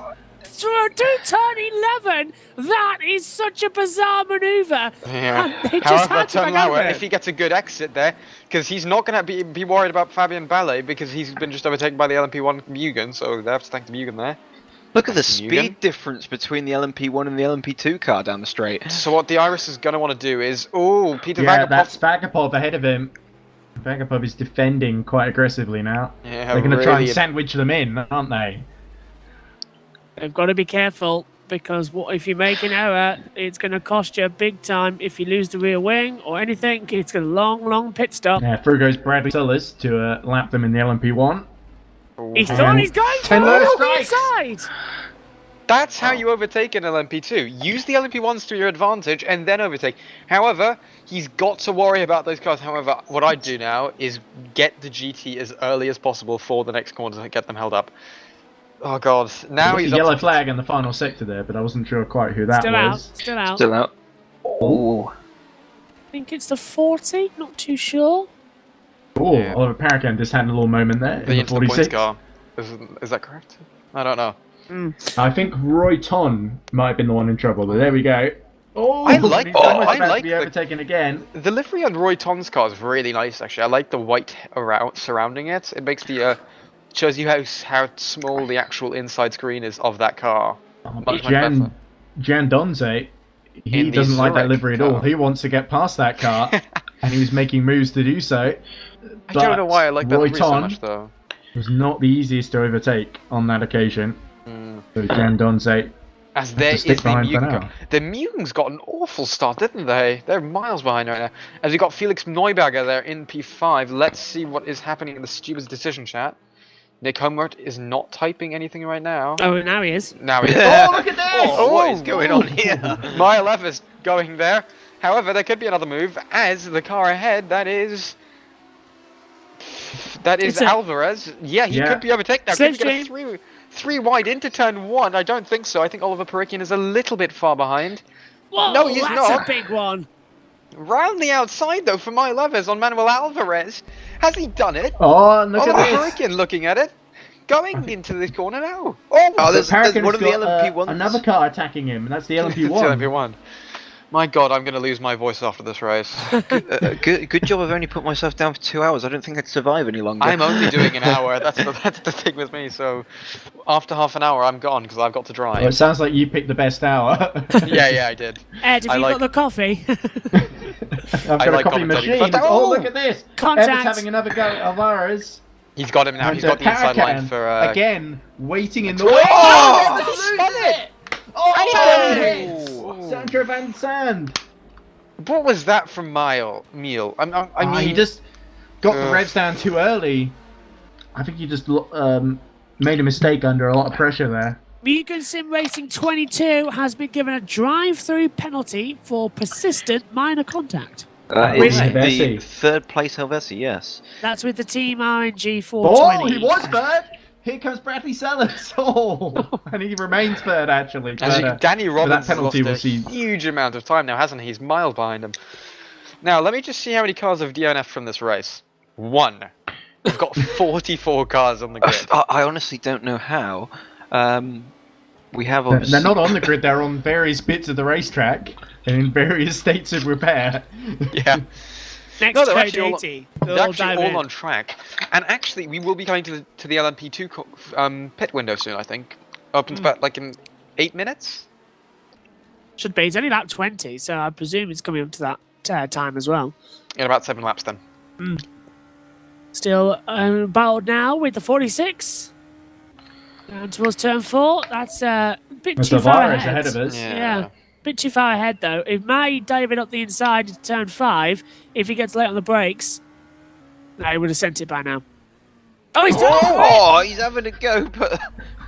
Lost the rear there. I think he locked Well, up the full brakes. marks to Oliver Parakan. That looked like that was getting Parakan somewhere did- off the racetrack there. Very good. LMP2 drifting. Yeah, very good car control from Oliver there. Is it too early for the Tokyo drift jokes? Yeah. Maybe Sellers is Oh, it's continuing Bradley to Sellers attack is going Ivesi. down Here the we inside go. of Gabo Avesi. And They'll they've be got... split by Ivesi the... lets him through almost. Oh no! I wanted to get see a Mika Hakkinen moment.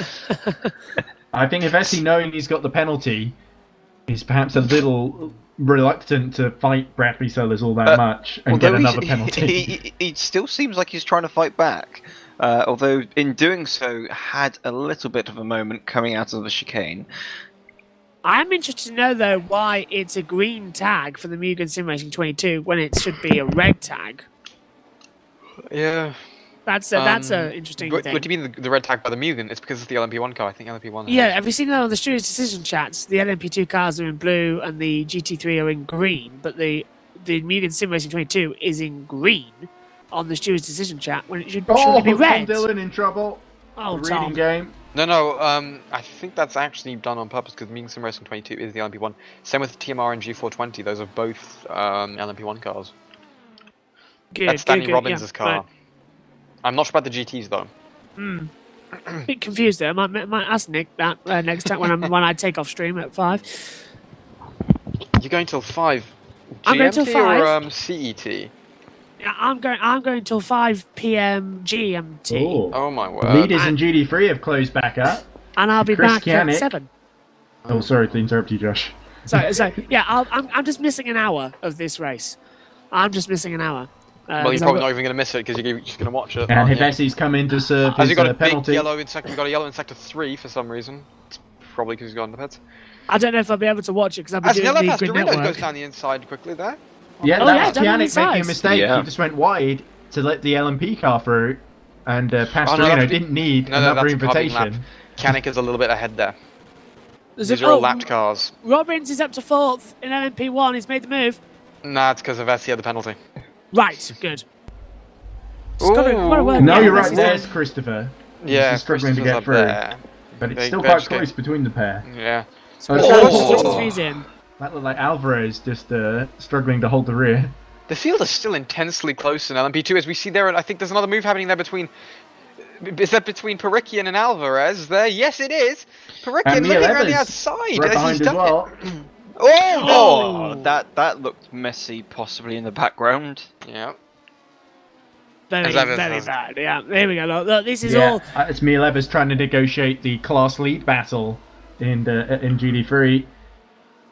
We're all starting now to catch back up now for their second As go I'll be around. checking. Oh, no! Big one now. And Valestra was trying to go around the outside there of the GDs and bumped into them. Oh, so it he's was just a little caught the bit Bentley. clumsy. And the Bentley did well to avoid him. He did there. it. He's in the gravel. It's Oh, the no. P3 Langelo Zanto and Arch competition. There it is. He went through the gravel, got back on again, but that's still very, very silly moves going on right now as well. They need to be more alert with this race. It may not be a street circuit, but you do have to be alert on it. Very true. Oh, no, as no, you see, again. just as I That's say that, Valencia again, isn't it? That's the Finavon car going off there. I think it Don't is. tell us Yes, that's gonna there be- we go. Don't the tell old us way this. out. And let's see if we To can the rejoin old way, a we bit must safer go. this time. Yeah. Oh, it's There a we Zurich go. competition car going down the inside. Ooh. Oh, the He steering's doesn't know gone. where to go. Steering, the suspension's gone. So that's why it rotates, drags normally, then just crabs. So As if you Edgar spin- Drake going down, trying to get the He's just Zurich lost car. to Jan Donze. He's just lost a Yeah. vision to him. Bentley As they- turning oh, in. Oh. let's have a look Okay, and see going if they through can the get past the chicane. Bentley. Yeah, going through the chicane. Oh, they could be going side by side now. As there's another car. That's the reading game car, looking like it wants to make a move there, doesn't it? Andy Rick As gets Edgar through at the final Drake corner. goes through, however, Jan Donze could have the slipstream. Look at the outside. Oh, it's the Mugen in the LMP1. I don't think it's the Mugen actually. No, that's Tom That's Dillon not in Mugen, the it's reading the game LMP2. Mugen game, yeah. And here we go! Donze down the inside. That's a really good move. However, Oh, it comes back. that's the VMS by Valet car, I think. You can tell it's the first day back at school, can't you? They're all Yeah. just not. They've got no racecraft since, what is it, 96 days? I saw it was mentioned since the last race. Yeah, Well, unless they it's- did the touring cars as well, but the it different is- series, of course. yeah, that's just glorified banger racing is touring But cars. it's on the So same they've been bringing, circuit, they, as they've we been see bringing. Inacio Oh! copping a penalty. He's lost it. Jan Donze's lost it on the corner of Look at around that. Seat. There's He's a going to be damaged right panel. there. There's a damaged panel, and I that's think put out that the was yellow. one That's of the the. I think that was Rolex one of the sign, I brake, think, yeah. one of the brake marker boards. Yeah. That won't cause anything much in sim racing land. As down the inside of the McLaren, the P2 McLaren that is there, there's a yellow in sector 2. There's been a huge accident. Oh! Oh, That's the one of the Mugen Mugen LMP2 cars. That's the Mugen LMP2 car, Oh! and that is a VMS car. That's in a really vet. clumsy between those two. I am I'm going to watch surprised that's that not back. caused to code 80. It's Okay, been. wait. It's We'll, been. we'll be. That wasn't Well- Gearhead, because he's the 77, the Irish team, isn't he? So Roundabout, yeah. it was someone. Go. it was- We've got a drive-through penalty for the 27 Motorsport 127 squad for forcing another driver off the track, and that's the into the points 47. Ooh. So I'm So- trying to find the That is for them. Mugen car. There's Zoltan Volcani. Okay, now I'll be getting class reporting now to see what happened. Oh, There's okay. Inter LMP2 collision then, I'm assuming. Yeah, Look to- collision intel. So going through the quick corner, the Mugen tries it down the VMS. It's completely the Mugen fault, and then the number 11 LMP1 car also spins, but saves it brilliantly. Props to the number 11 LMP1 because he saved it perfectly. Slows the car down on the sand at camps, I believe that is. Gets the car Yeah. front pivot, loses about maximum half a second. Save of the race, in my opinion, after I've seen that. Wish I could get that on stream, but I sadly can't. Damn it, that's really annoying. Yeah, and this But is no, Savesi. completely Having the- served his penalty, he's emerged behind George Whitehouse In the, 7th place. That's Iris- Whitehouse just ahead of. In the Iris LMP1 car. Oh, and If there we go, having a go at Whitehouse. Whitehouse down, everyone. No, he's just ahead. Okay. Alright, now I can hear the game again, which is good. Trying to have the Alright. accelerator. Oh, it's so Yeah, close. so, going around the outside after the GD car. Yeah, just saying if there's a web, the car was stolen from Spider-Man. That's why it's got a web on it. If For next race- Avessi's smart, he'll use the LMP2 field that's coming up and sort Yeah. of just back him up a little The bit thing and then is go that- for it. Gabor has not been very smart with his overtakes this race, has he? And proven point. Great pace, but unfortunately. Whereas George Whitehouse is looking like he's making a move down the inside there. Has he Is managed that it? Dylan? Yes. He's managed it. But he's gone wide. However, ooh, I think he's got That's him now. dangerous. And Oh, he's got yes. him. But they've got What a a move by... Opportunistic by George Whitehouse, but he's they've got made a it P2 stick. car ahead that they've got to get rid of. Yeah. And now Now- Taboton has got Vessi all over the back of him, which is Oh, and not that's a what you want. robust lapping there. Gone straight on. That's Tubbo. And he's in the pit lane as well, I think. And now look at this, Avessi lapping the That's- LMP2. I thought I got my cars mixed up there, but yeah, that's now given But Whitehouse he's Oh, lapped yeah. it. an That's correct, advantage. Josh. Yeah. How to make lapping a car look exciting with Joshua He sounded Birch. exciting there. I got really excited listening to Josh there. I was like, oh, he's going for the A move. Oh, real, no. real moment of As we see tension. Dylan Tarboton into the pits. Fabulous! Look at this. He's gonna change all 4 tires and maybe even do the rear wing. As Maybe we put a bit see of him fuel in getting, too. as we see the drinks section being connected again. And there's one of the GD cars that's pitting at the same time as well. Not sure who that is. It was the blue and yellow car. Is that Laszlo? No, Laszlo's the Bentley. Sorry. Here is Laszlo Sansa coming Yeah. through turn 9. Yeah, he's about 4 seconds now As we've got another behind the 27 Pastorino. the 27 Motorsport hashtag 127 has got a drive-through penalty for forcing another car Oh. off the track. Another penalty. I don't think that's the first one that the 127 has received today. Yeah, let me check. It's Not. It is. It's not. It's the first one. I've got another one that just come through. And the bottling Oh. Motorsports car has gotten a penalty for hitting a car under a GT car. Oh, while Chris lapping. Davis having an off. Havezi getting stuck up behind. All that is close. That's Whitehouse again, I think, just ahead of him. Can I get Ooh, excited move yet? Robin's Yeah, pits! this is Robin's exciting. pits! Robin's into the pit lane in the 205F squad. And now look at this. Avessi's right on the back of Whitehouse. He's got the lap cars just in front of him. He's going to pull to the outside line. The Bentley gets out of the way. He's going to try and send it. Oh, didn't work out. That Bentley was, I think, too much in the way. If the Bentley wasn't there, he would have kept it round the outside. But Whitehouse, I think, might be pitting. Maybe at the end of this lap, if we're starting to see the pit Yes, but window also open for the P1s. I think the reason Havesi's back there though is because he got a penalty, didn't he? Yes. Yes, so Hevesi's he's going also to have gonna to make pit. another stop of his own. As Neuberg in the LMP2 field pits, that's big for the LMP2 field because that means that they can all Newberger's be. got a penalty. Oh, all right, never mind. So it'll be a Not sure what that drive-through was then. for. The LMP2 car's been going quite long now. Actually, it's nearly 45 minutes, which is about so that we're going to see the LMP2 cars pit now. It'll be interesting to see if they pit for tires or only fuel. That's the thing I'm wondering. Will there be some cars single stinting? I have a feeling it's going to be mostly double stints as the tires go off very quickly. Oh, look at Havesi's Particularly- trying! Oh, there's a going lock-up, and up the inside he goes. Yeah, Oh, there's a Whitehouse car. just went a little too wide there. I think there was an Hevesi LMP2 car spun there not as hanging well. about. Fabulous move from Avessi up to I have to 4th say, place. the thing is, when you're driving, you do not feel this. It doesn't feel this bad. I'm just wondering if Hevesi's going to think of going an extra 2 laps longer than the top 3. Just to see if... Oh, and He's Whitehouse has got pitted. back out. Oh, okay. Because Okay. Hevesi's come in again, I think. There he is. I will retract my comment. Easy to As do, there we don't are worry. with Calais As still Gearhead on, is actually Gearhead. pitting from the lead in LMP2. which That brings would the be lead back to interesting. another Iris car. And John I've Lauer. discovered that by saying Gearhold, my phone thinks I'm saying Google. It's Galahode, by the way. It's up to the Galahad. mechanics now to do some really super stops as well. How long is the fuel load going to be? Is it just tyres? I Or is believe it both tyres and fuel? Geelhood's already out of the field, the pits. I don't You're think going to he be going is. on the. No, there he is. Oh, no, he He's isn't. now. Oh, there's a He's traffic coming jam out. in the pit lane. Well, it's only a, what is it, a 27 garage pit lane? And we've got how many cars? That's a bit of a worry. Yeah.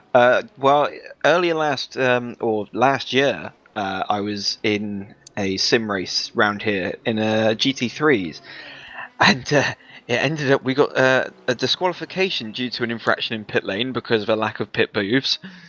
It's getting a bit As all the messy. There we go. Wait, Is that the am two I reading that? valets coming out right together again? There's a lot Valet of and Vagapod. there's a lot of mention of Messi, but it's almost like he never left Barcelona for PSG. We're talking about. Is it? That's that I think is one of the more Yeah. better jokes we've done on this channel. What about making fun about? We tell jokes on this channel. I think we do, yeah. I thought we were deadly serious the whole time. This is Oh, look, a there's a traffic traffic jam. matador show. More traffic jams. God, this is Yeah. comparable to like. I don't know any English highways because I don't live in England. I think I'm the only one of the 4 of us here who's not. Just in say England. M or A and then a Just number say after it. M25 and That's Yeah, pretty much yeah. it, yeah. All right, this is comparable to the M25, just in a pit lane which is a one lane road. I'll tell you that. So actually, I was in the car yesterday evening driving back from Hull, and it was thick fog out on the motorway, where it's usually 70 miles an hour. We were doing 20 Oh God. in fog. Do you remember that 600-kilometer traffic jam in France? There was a while ago, like 2 years Oh ago. yes, yes I do. Yes, I remember hearing that on the news when I was going back from holiday. Actually, driving back home. I remember. That's why I fly to different countries and don't drive. Do you want to go on the outside? This is a lap. Ooh, that's LMP2? Tarboton going past LMP2. Oh yeah. I think it's Bit LMP2. Yeah. anticlimactic. It is. Well, I'm sure I can make it sound exciting. Yeah, Ballet has got behind Toppington. Bradley Sellers into the pit lane. Yeah, but he's got. It's interesting because Hevesi's gone a lap down now after his second stop. Hevesi's pit. I think but it's because Eric Neath hasn't pit yet. Yeah, LMP1s are surprisingly going very far. Gotta say, looking good for Coach Eric Academy. They were really strong here in touring cars about a week ago as well. So I'm not surprised to see Eric Neath fighting at the front, but with a 20-second lead over Bentz. You've got to think Hevesi and Mugen have got quite a lot of work to do in the next 5 hours. Report from the race director from the incident. Oh, and I thought we just saw a car off the road there. There was a lockup followed by another lockup, another part around the track. But that is Chris Davis points. McLaren going out of the way there. No penalty by the way. No further action. The Fina Vond car was just spinning and it came across with just a bit of an upward second bounce. DNF of the race, everyone. Rafael Mir. Down to 42. That is one of the LMP2 cars. Coincidentally, Rafael Nier is number 42. Oh, Maya. so he is. Maya. Sorry. Maya. Very, very common name in Germany. German history to Tobias Blumstein. Can you stay with us the entire 5 hours? No, I That's to go. can't. No, I can't. I have to go in 12 minutes. Jansen pits from second in LMP1. So this Why is going to don't allow we have Whitehouse through, I believe. Why don't we have a German broadcast for EERC? I think I'd open it up much more. That's a joke, by the way. I could do a German accent.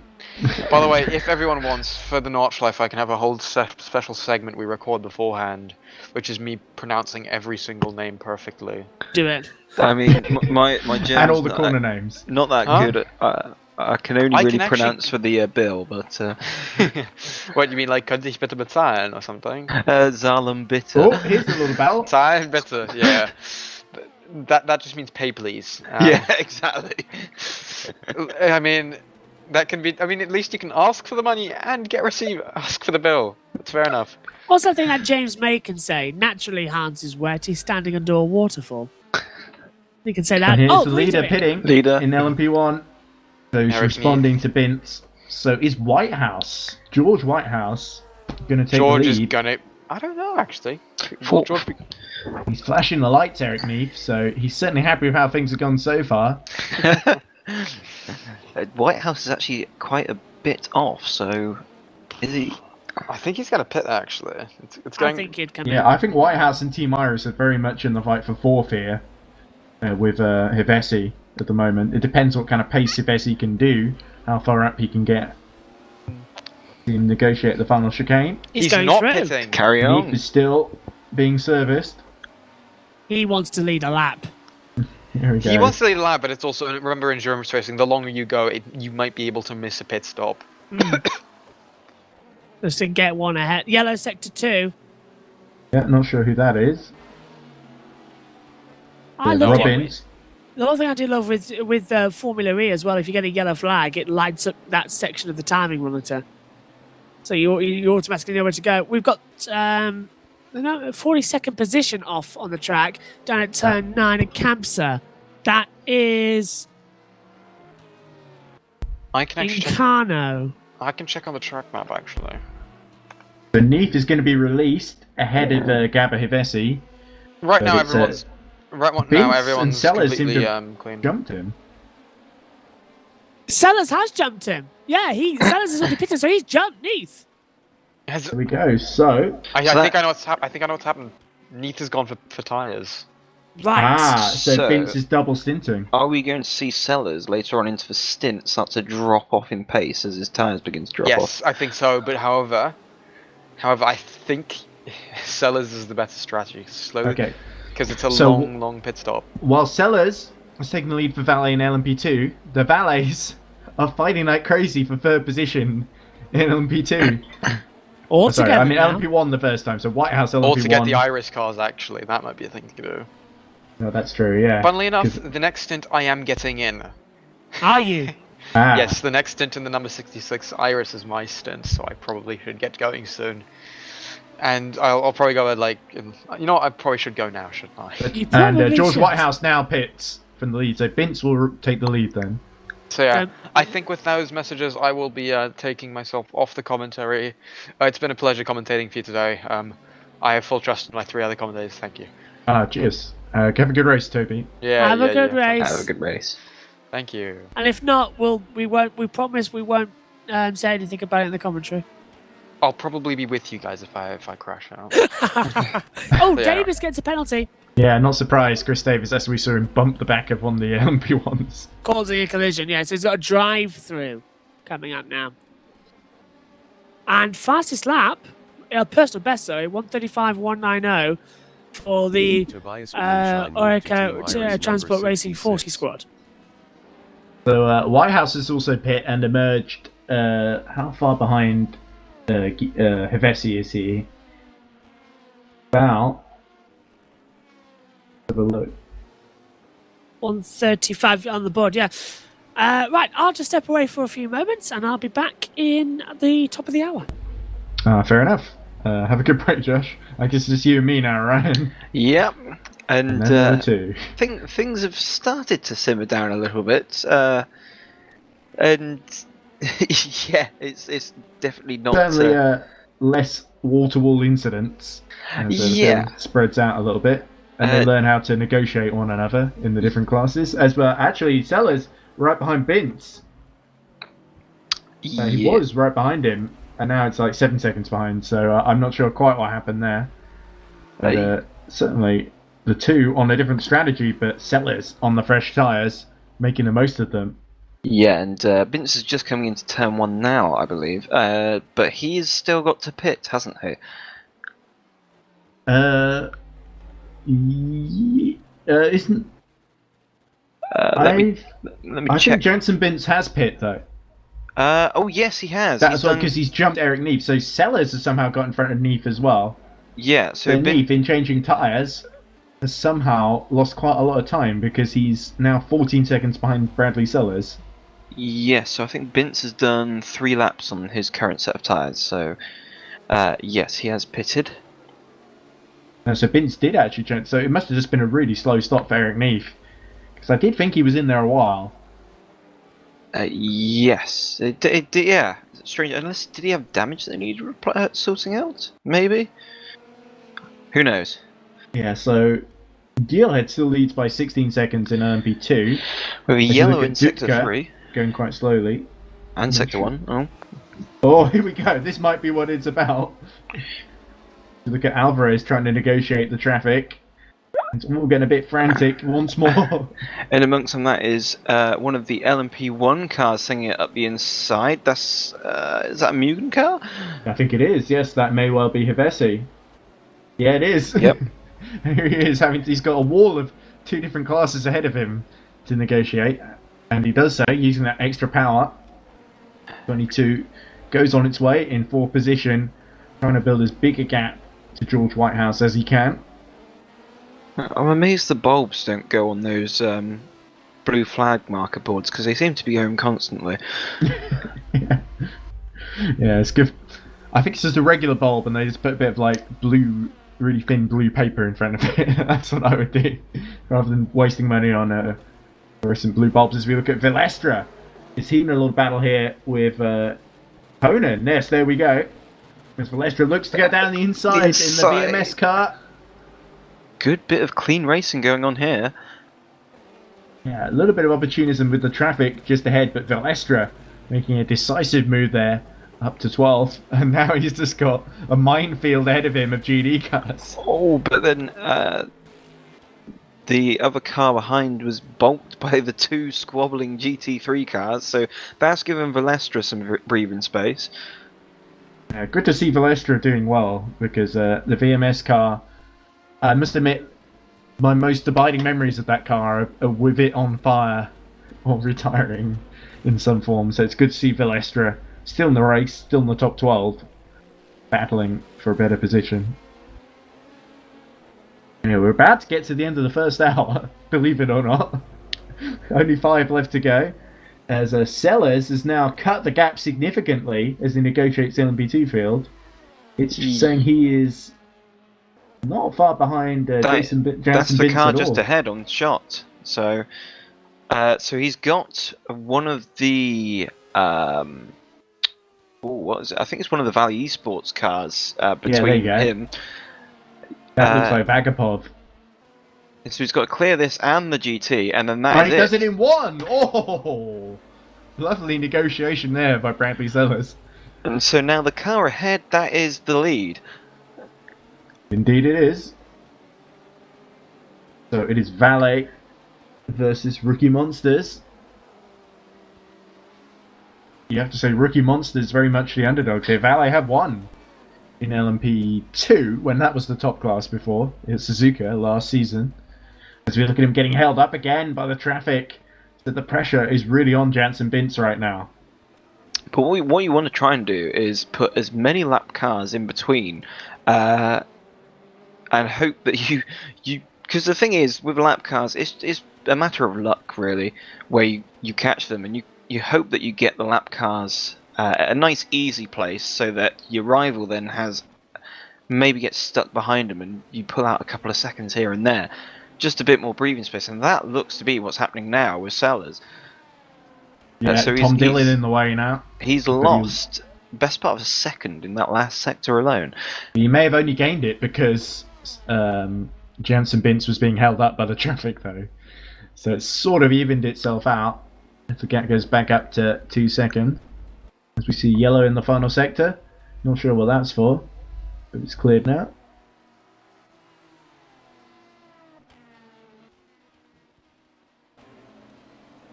I should really work to get the driver tracker up on my phone so I can refer back to that like Josh was doing. That could actually be quite handy. That's Listola trying to overtake 3 cars at one. I believe. Oh yes, I've just seen that too. That was messy from Cal Listola. But equally, he didn't really have many options there. I think it was a LMP1 car that he clattered into there. So was that? Is that Zarganev that he went into? Could have been.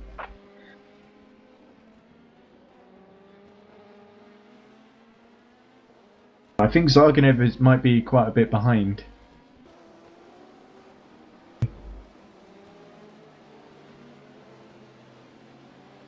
We get race view up. That will give some more accurate timings. So Zarganev is 1.4 seconds off of Listola. And there's a battle for third between Laszlo Santo and Nassim Alaoui. And Alaoui right behind Santo, I think. Or is he in the... Yeah. He is, yes. So I've got that correct. And there we go, down the inside. No. Oh, but he didn't quite have the overlap there. Very tough section to produce an overtake. You have to be 100% committed to pull off a move there.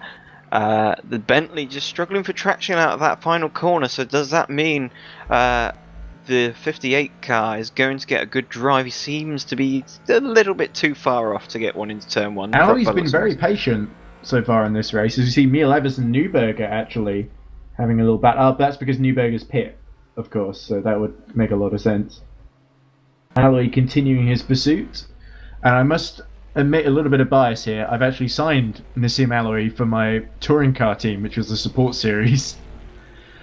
So I have a little bit of a bias as he moves to the inside of the Bentley, but then ducks out. And look at the flames out the side of the Callaway Corvette as it downshifts. Still tucked up right behind. And looking for the inside. Oh, that is so close. You've got great view of that rear wing on the Arnage competition car. Yeah, but to the 5 hour mark. Don't want to touch it or else that's a £50,000 fine. Yeah, the 58. Biding its time as it lets just the LMP2 pass. Seeing the LMP2 car thread its way through, and then the Fring of Bond LMP2. Is that a battle for position going on there? Is that lapped cars? Oh, and that is an LMP1 car muscling its way through. Yeah, I think that might be the Fring of Bond drivers in LMP2. I can't remember. It's trying to keep up with the some of the differences in livery changes from last season. There's another Fring of Bond bound to get past him now as well. So one of these GT3 battles, you get overtaken by 50 other battles. Yellow's out in Sector 2, although they've been diminished. I think that might just be someone running a wheel off track or something like that, as the Bentley gets a little bit of slipstream off the back of them, which helps it survive another lap. It seems like the Bentley just has the grunt down the straights. Either that or he's able to get the exit out of turn one. Alaoui, one thing he's very good at is preserving tyre life. And we saw that a lot in the touring car series. But we'll see if, as the stint goes on, the Bentley starts to chew up its tyres, whether Alaoui can take advantage. He looks to the outside again. Having a look, but Ooh. It seems like Corvette. And a penalty for second place in LMP2. That's Ten Lure. Not sure what the penalty's for. Ross?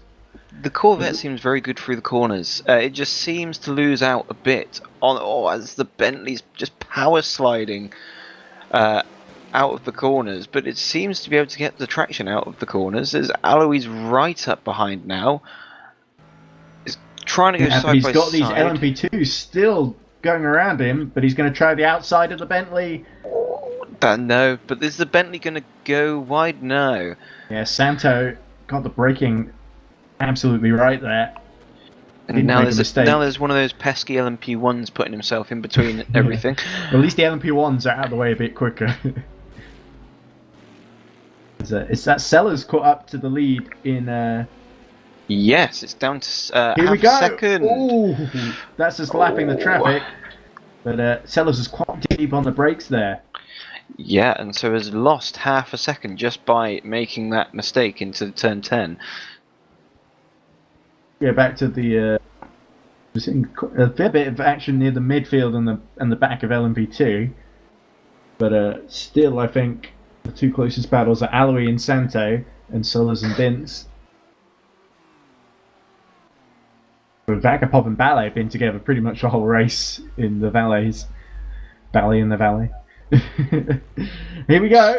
Side by side is surely going to have the job done. He's got the inside at turn 4. Is Santo going to try and hold on? And he's through into Repsol, and the Bentley at the back end of the Bentley seems to be crying enough at the moment. Yeah, perhaps the tyres just losing their best grip, and Aloy up to third then, and that's 21 seconds behind the lead. So next target, Pastorino, but some way up the road as Lure pits to serve his penalty. So Valet second and third in LMP2, and I'm going to see if I can find out what that penalty was for. Doubt the steward's decision will list exactly why. Homewood has to say. Incident involving Team Iris number 66, which is Lure, and Bottling Motorsports number 28. 10-second stop and go for Team Iris 66 for causing a major collision. You are not alongside enough. There we go. That's the... I think that might be an in-game penalty, but it's actually applied from Nick Homewood. And the number 42 was disqualified earlier due to a... and then undisqualified due to a driver swap bug. So the 42 is actually back in the running. Didn't see it retire earlier. We are seeing more steward discussion happening. So we'll see if... But certainly not good news for Iris to lose one of their lead cars down to 4th, but certainly with enough time left to make up on the valets, so Lure will, I feel, still play a role in the finish of this race as Chris Davis gets well out of the way. The next battle we should be watching then, is it Sellers and Vince, I guess, for the lead in LMP1.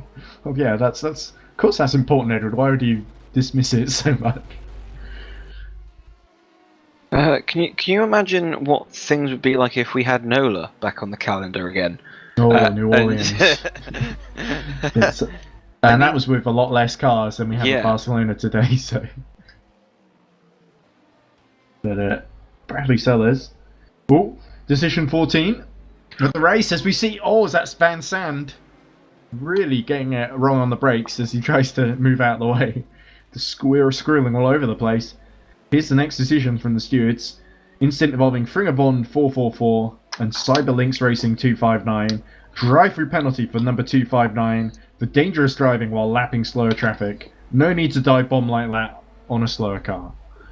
So the 259, I believe... Andrei Velenko in 18th at the moment, about 3.8 seconds behind Grigor Dutska. I think currently running last I think currently running last of the Orcas. However, you have actually got Bewley down in 39th place. Hello, guys. Okay then. Oh, hello, Josh. I'm back in, and I did see that change for the lead in GT3. Well, change for third. There was a change for the lead. Yannick got it past Pastorino, I think, just after you left. I did see. And now Aloy has gone up to third past the Bentley of Santo. Some great overtakes, and it's nice to see we've got some changes coming on, but the main focus, of course, this lead. Yeah, the lead battle in LMP1, but there was a penalty in LMP2, so second place Lure has been penalised with a penalty. The steward, what did the steward say? Causing a major collision with Bottling Motorsports number 28. The 66 was not alongside enough, rules Nick Homewood. Sellers negotiates the traffic. The Mugen. There's another one I think just come up. Finavon Motorsport 444. Yeah, I was just reading that, yeah. So, Cyberlinks Racing of Valencia is in trouble again. Yeah, drive through for the Cyberlinks Racing I know it was the 259. 259 that got the penalty, but yeah, he did Dangerous get dive driving. bombed. That's pretty much.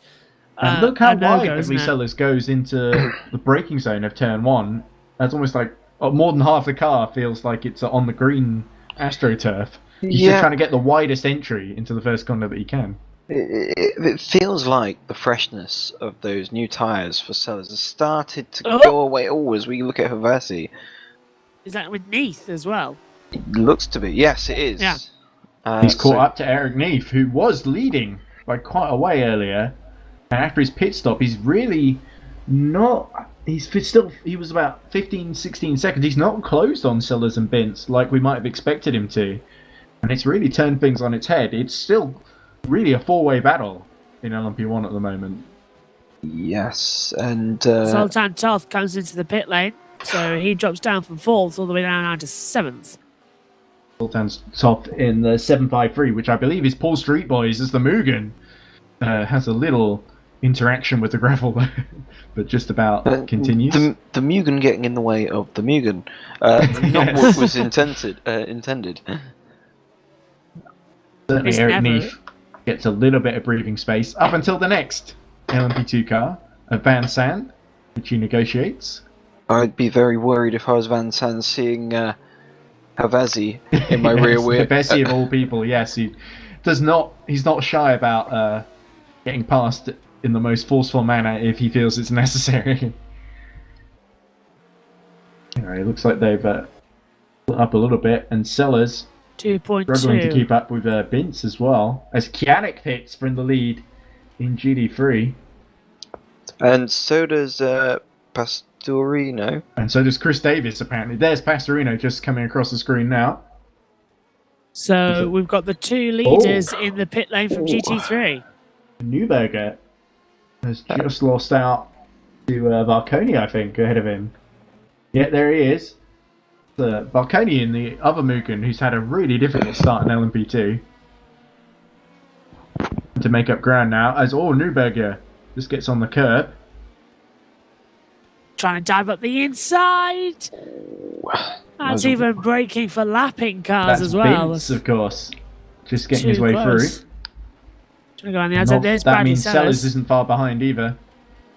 I think I heard you talking about it, Ryan. So just get as many lapped cars in between yourself and the second place driver as possible to make your life easier and their life harder. So Nassim Alawi now takes the lead in GD3, keeping those tyres alive. 3.6 ahead of Santos, so he's really pulled away from the Bentley. Yannick and Pastorino will be coming out soon with their fresh tyres and more fuel, presumably. Newberger's got a run here. Newberger having a go at... Oh, He's going to stick out around the Varconi. outside. What's Varconi Bradley really Sellers going to holding do? on. This They've is got really Bradley holding up Sellers. Sellers. Yeah, this is not good for him at all. He's going through as well. He's going to do the Go for the Hakkinen. inside, and Newberger for the outside. Oh, is this going to work out? No, Varconi saw that one coming. He's still got it though. Might get the inside down towards turn 5 if he held it round 4. Repsol inside of turn 5 and Seat, and he's got him. But he's still holding on. They're still side by side, but at the exit, just forces him out wide. Oh, brilliant driving by Felix Newberger. Let's not forget Zoltan Varconi was part of the title-winning lineup in Mugen last season, and Newberger has really outfoxed him there. The Rebellions Williams Esport team doing really, really well. I think number 3 is that just a livery they've got? I thought they were the bottling motorsport number 3. We'll have to see at the end, I guess. Could be. We've lost Tobias, who would know. There's Tom Dillon. Yeah, that's the thing. These teams, they constantly change names, and even when they don't change names, they might not necessarily have a livery or something. As we look at Dillon at Leicester getting past Durick. Formula E. Leicester on the move here. Oh, that was a bit close there, catching the grass. But yeah, Tom Dillon, our Formula E expert as well on the series. Yeah, Alawi now pits from the lead in GT3, so Kiss in the number 16, who we've not seen a great deal of. Oh, we got yellows out in sector 2. There's Tibor Kiss. I'm just playing through as that's Can't see it on the Arisaka. tracker. Right behind him, is that? Yeah, Mauricio Turn Arasaka. 5, spinner. And I think it's the 26, which is Jutka in the 29 for the RBR Esport team, who has gone off at turn 5. I think he's got back on the track now, but there was a long hold at that turn 5. There he is. There he is, yeah. He's lost it at the inside of Zach Kamsa. Seat, turn 5. Seat, sorry. All these Kamsa, turn Spanish 9. names, yeah. There we go. So the 29 rejoins, so no need for a code 80 unless there's huge damage to that car. Let's have a look at the He's steering. He's checking it, isn't he? Right so far. Oh, it seems although he will have dirt on the Oh, tyres. penalty for Boros. We'll have to see what that was for. Major collision with the Iris Automation 77 car. Yeah, it seems fine. Seems fine going down the back straight into turn 10. Yeah, that should be fine. Maybe if a pit stop's coming up soon. And Tom Dillon got past Dirick while we were watching that as well. So Edgar Dirick really struggling at this phase of the race. What's happened to Bradley Sellers? He's dropped down to 3rd place. That's a In good that- one. Yes. He's now 9 seconds Yeah, back. Eric Neef has got back for him. That's It must have been all the traffic. Yeah, that's a really bizarre one. Where's Ivesi? And He's that's not far Helvesi, behind who's Sellers also either. there. Oh, I think some fireworks are in order here, guys. As we We'll come back see. to Duke just getting back up to speed. So we got Neath back to 2nd with a 3 There we go. second That's gap. Sellers right only in front of 4. Ivesi then. Oh, Look at all this is this. oh, little bit of a side tap there for Vessi from one of the GT3 cars. So the car sort of rock. As LMP2. Certainly good news for Eric Neef. He gets Oh, one that's a more gap close that's guy. getting close. Oh, yes. Did he get through? Yes, he has. Yeah. Yeah, no car alongside him. That's Gabriel Vessi.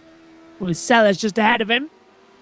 Through Kamsa at turn 9. This is Kamsa, yes. As Kiss pits from the lead in GD3 to Oh, Arasaka. he's got a run Down now to turn leading 10. He's GT3. going for it. into LaQuisha. Rubbing his racing. Oh, he's just tagged the throttle. rear of He's just Sellers. So he's tagged going to it, be on but the outside here. He's going to have to go the long way around. He's got Sellers giving has him still the got room. his nose in, but Yeah. no. He just Sellers is loses going to out. have to set him up for the straight, though, isn't he? Respect to Vessi there. He gave Sellers loads of room and never once shut the door when he could have. That felt more like a Hevesi being a little well- more circumspect after I earlier felt incidents. if Sellers still had a little bit left, so if Helvesi did close the door, he would have been round. So Yeah, and Sellers got held up by the Bentley, so That so Bentley Hevesi that started now on back pole. on the podium. The Bentley that was promoted to pole position, of course, in GT3. After Ooh, the of pole course. sitter didn't get going. Now the penalty. 20-second stop-go penalty for the Team Rookie Monsters, the 373 squad, for ramming another car in the pit lane, causing major damage. And that was the, what was it? Optimal Esports 2 squad. It said in brackets, don't do that. Team Rookie Mix. Monster should really know better by now. Oh dear, dear, dear, dear, dear. This could be a problem though with the amount of pit boxes we've got here in Catalonia, not having enough.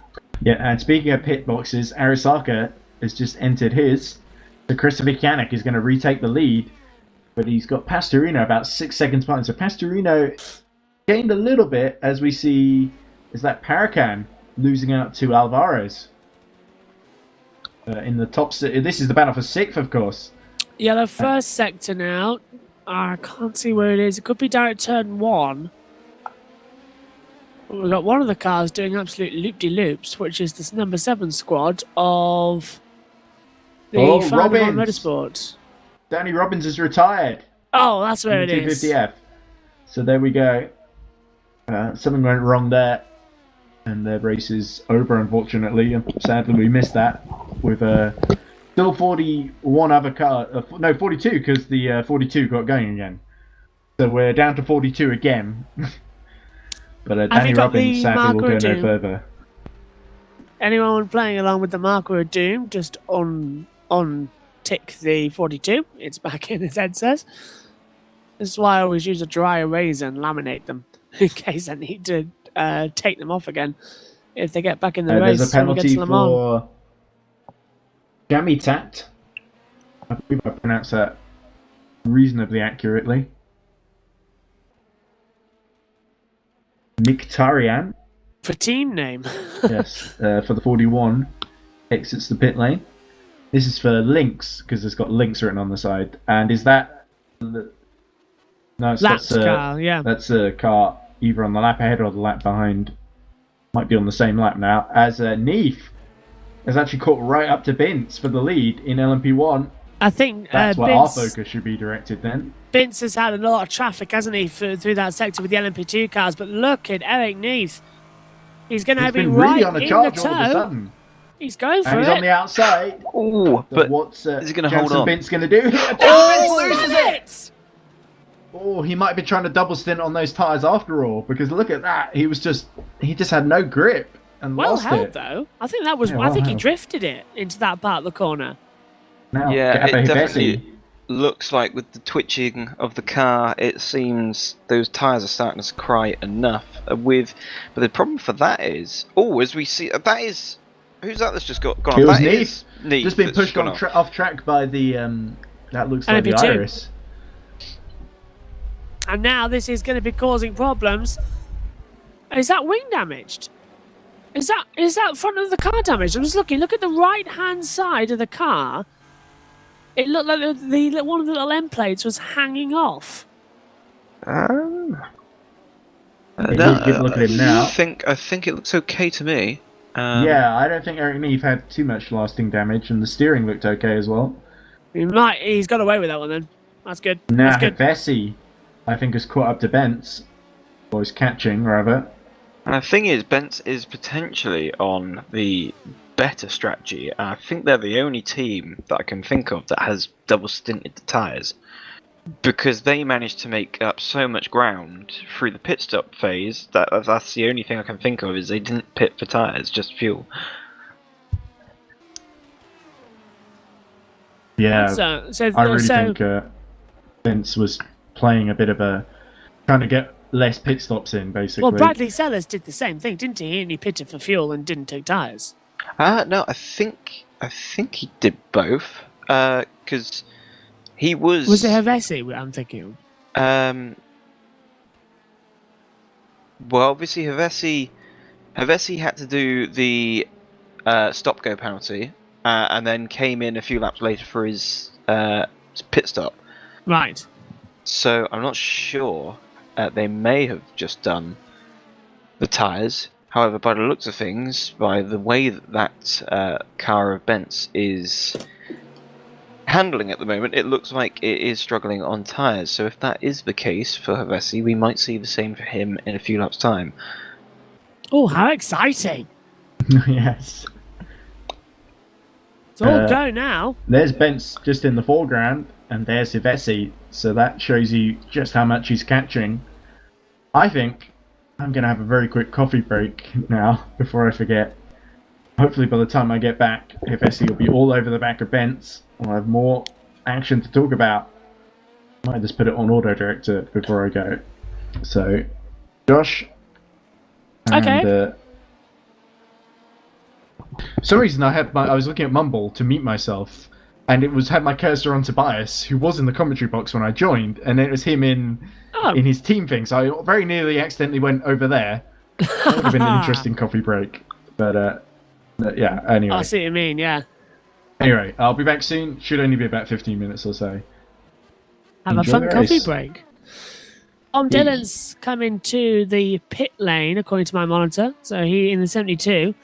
So that'll be for a scheduled stop as they all come through. Leaders in LMP1. We've got Neath and Bits now separated by 6.2 seconds after they were close together, but the LMP2 field has sort of all spreaded the field out. What have you made of the race so far then, Ryan? I think it's been an energetic one. It's been very hectic. I was only saying to Ed earlier, imagine if we had this race at NOLA like we did at the start of the season last year. And that was pretty hectic just with GT and LMP2. So goodness knows what it'd be like with the LMP1s thrown in the mix and a bigger grid as we look for That's side by side. That's the Eric leader Neath. Neath going off. And how much time has he lost? Well, a lot, because Bince is right there now. Oh, it's game on. So, is that how much time has he lost to? It's just sorting itself out on the screen. Let's just have a look on the live timing. It was 5.3. It's 5.3 at the moment. That can't be right. That's got to be closer because he was already 6 seconds back and he got taken off the track. Maybe because he's got the chicane, it's leveled out. And Hevesi passes for P2. He's passed Bince. So maybe Bince has had a separate error.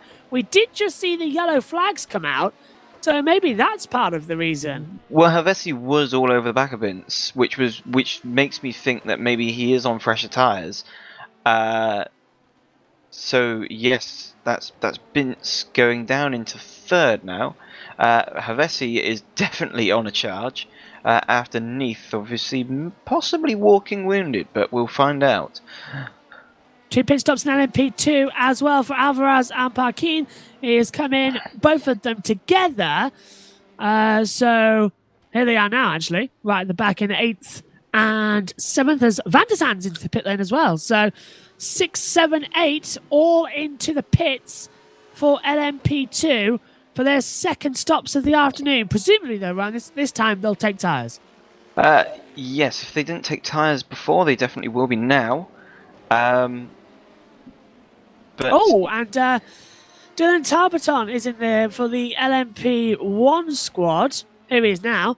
So he's taken into the pit lane for LMP1's second stop. So first stints were going quick. 8th overall as well.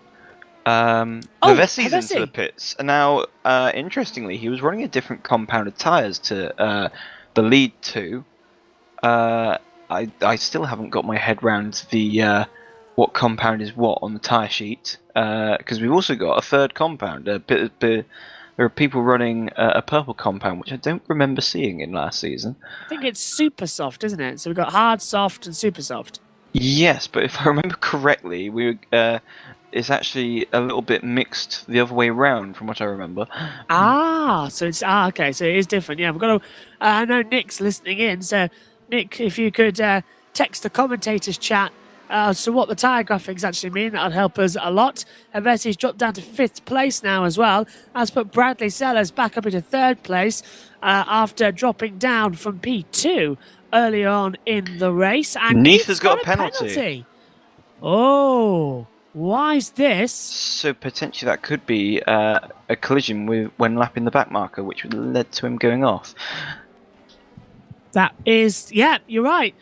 The Team Iris 86 has reported it, and it's a drive-through for the Coach Eric Academy number 11 with Neath at the wheel, as you say, Ryan, for causing that collision with the GT traffic. So that is a big, big penalty, and that is music to the ears of Bince and Bradley Sellers. Yes, so the battle that we were commentating on best part of 10 to 20 minutes ago is the battle for the lead again. Fabulous.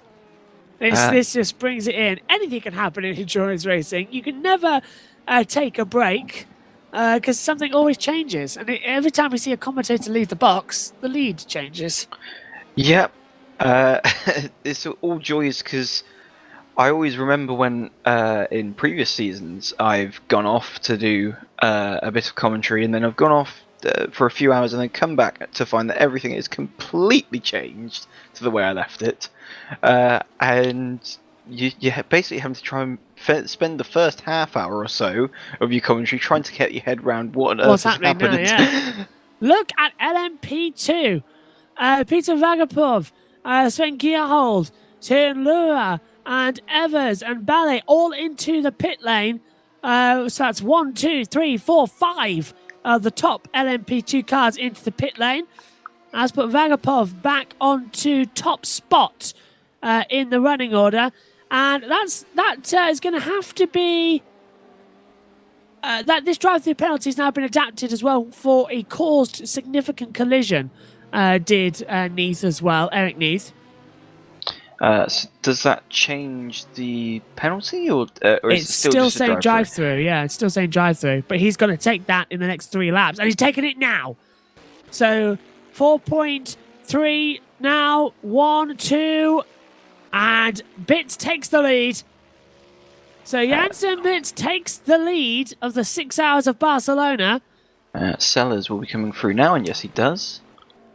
And where is Whitehouse going to come through? I think we're watching him now, just passing some back markers as well. In P3, he will be, as Chris Davis gets out of the way. And Ballet Evers and Viestra now in the pits as well. On the back of Oh, and we've got a spinner on the start-finish straight. That is Derek. Oh, that's a dangerous place to be. We've got cars flashing by. Don't reverse on the racing line. He's not. That's a close one there. We'll see if that's going to be a code 80 or not. As Dylan Talbanoff then comes through in the Alliant Motorsports 87 squad. He's running now P8, just below the timing tower of the top 7 we're showing for each of the cars right now. And that is Sandic in the pit lane. So that is down there in P22 overall. Listola comes into the pit lane from P5. So that's gonna. He's got enough time there to Hives, who's in P6. So that could still be a bit of a dangerous maneuver around the outside there. That one of the Mugans. I can't see with the light. That would be Havazi. Although, has there been a driver change in the Mugen? Oh, this is now Edgar T-Rick has now got no rear wing. This will be an automatic code 80. As look at this, he's losing the rear. Yeah, he's losing the rear. So has someone collected him?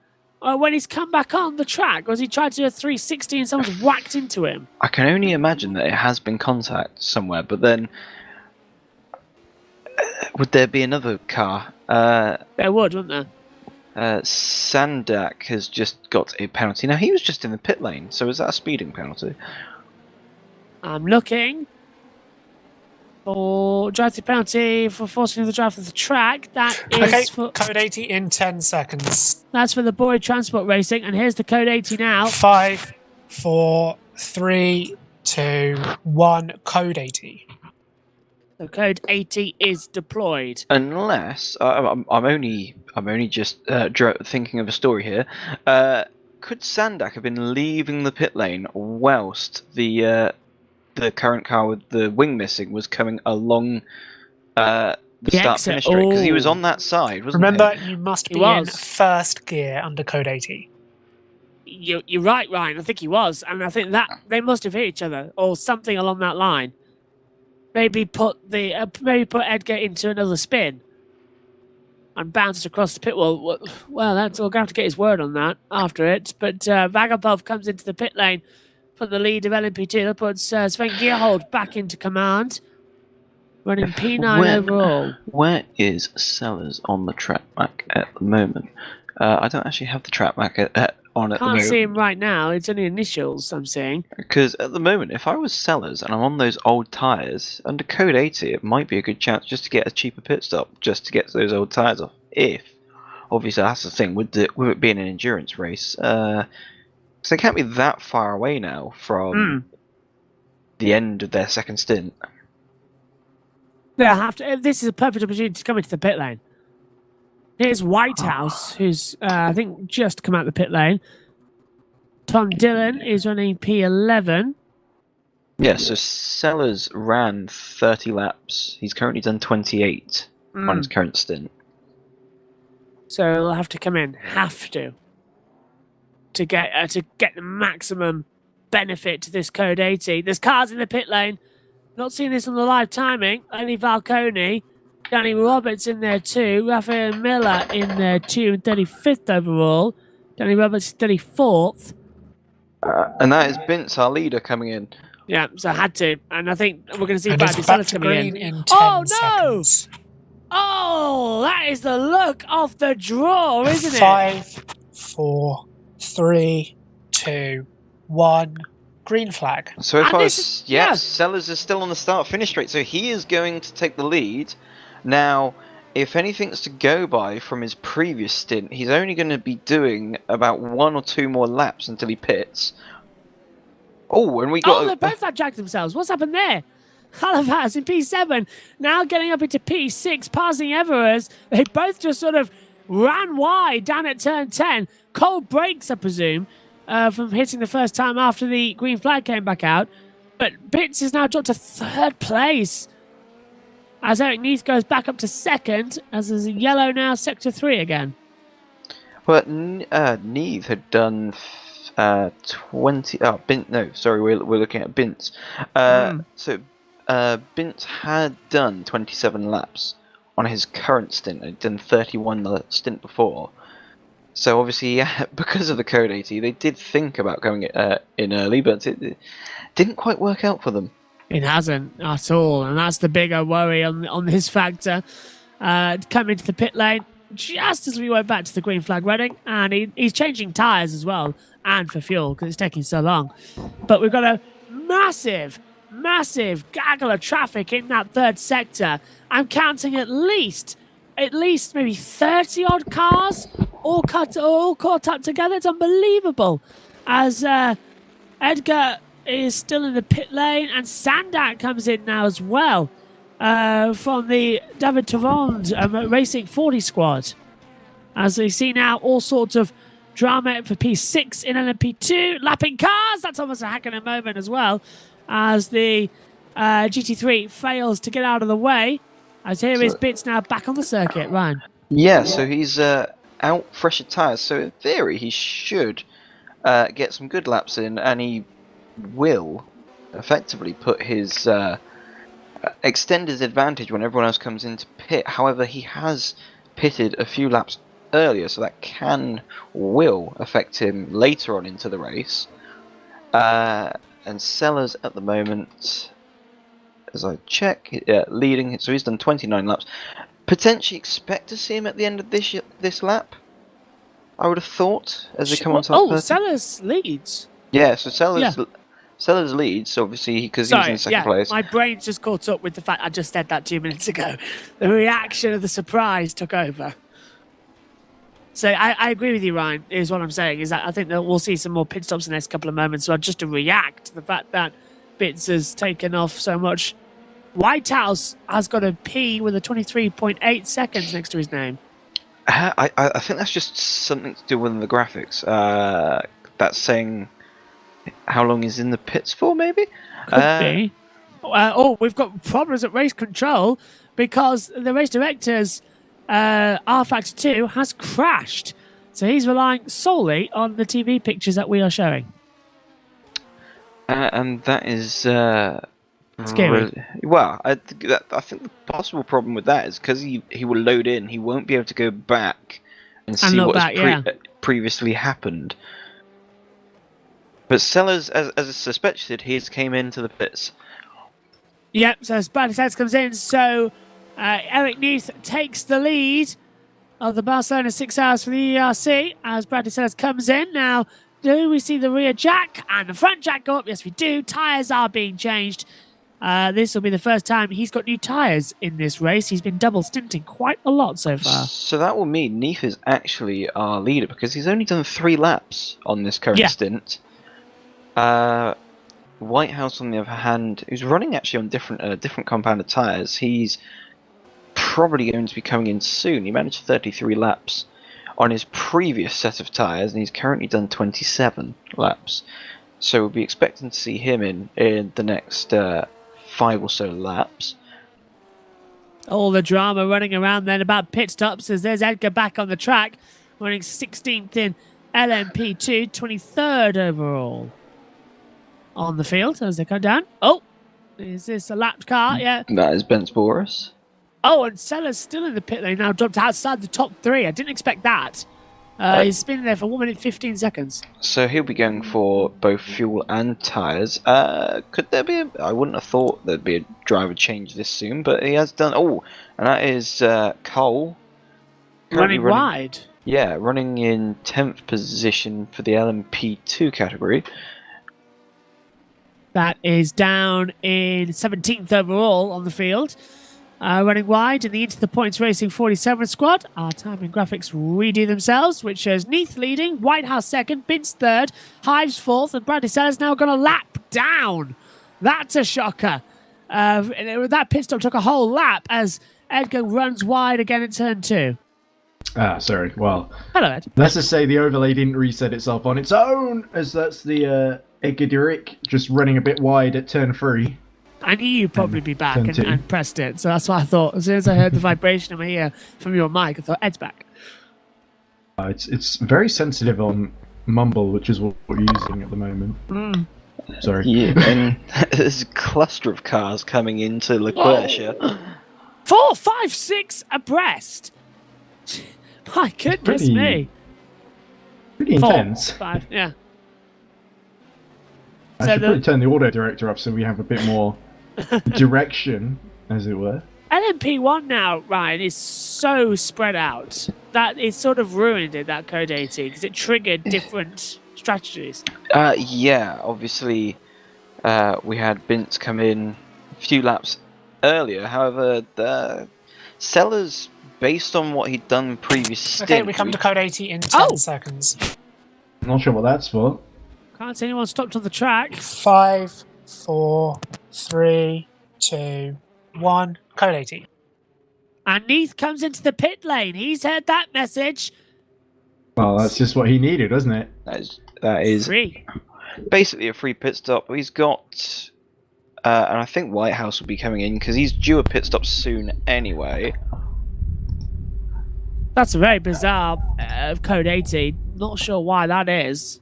Ed, maybe if you hit Auto Director, we'll see if it shows us somewhere. Well, it's really being slow at the moment, so it's not never mind responding to me. I'm trying again.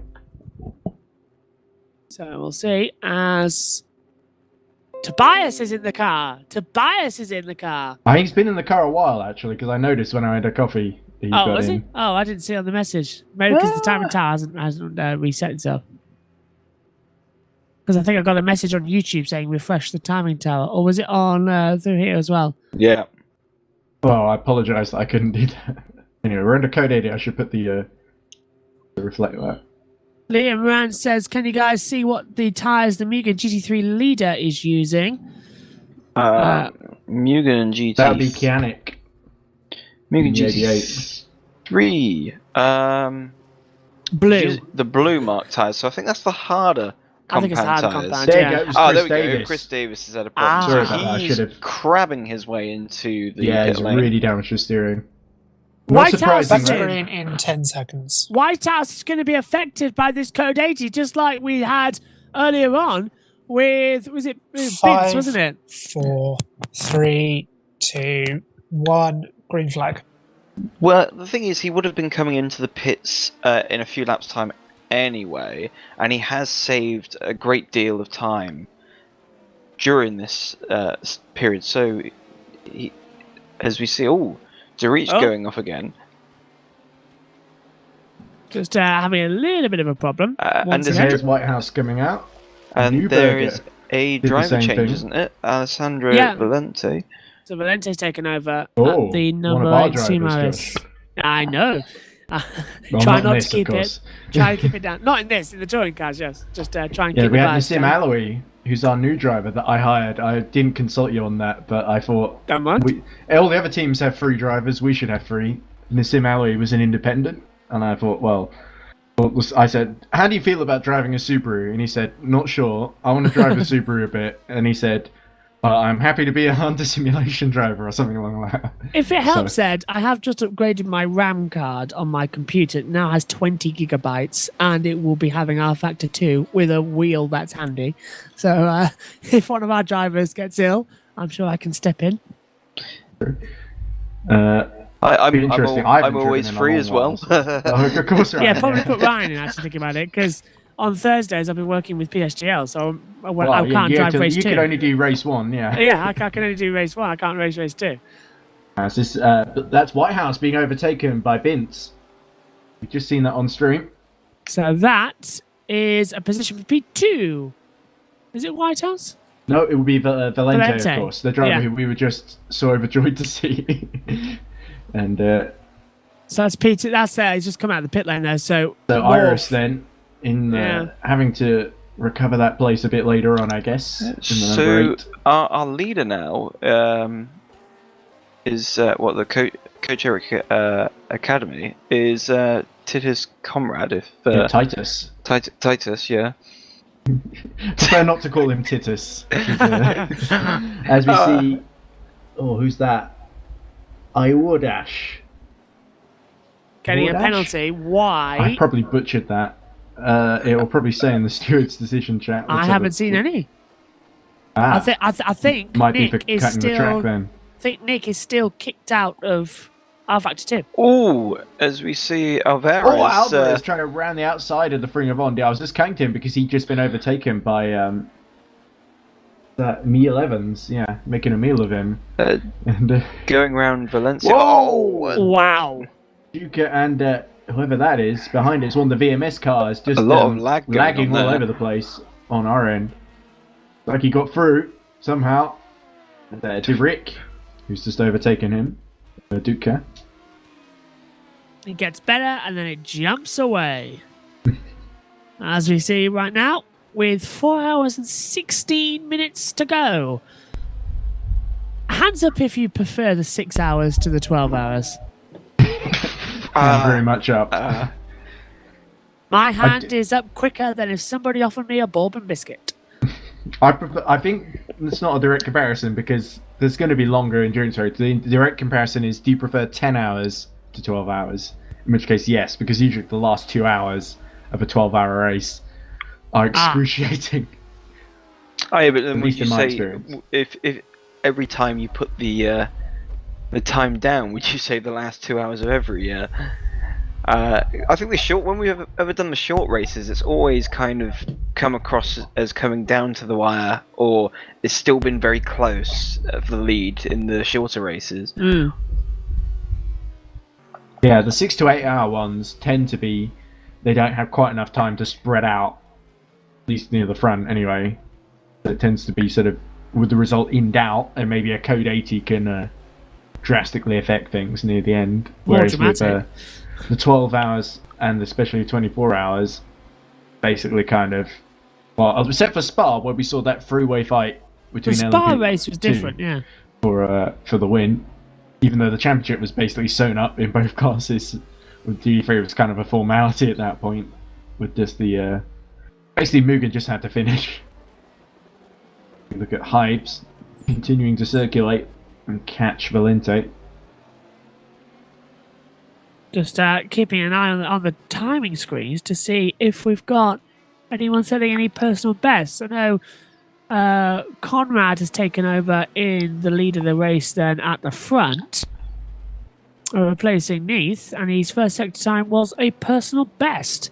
So Conrad leads from mid seconds, Valente third, Hives fourth, Sellers fifth.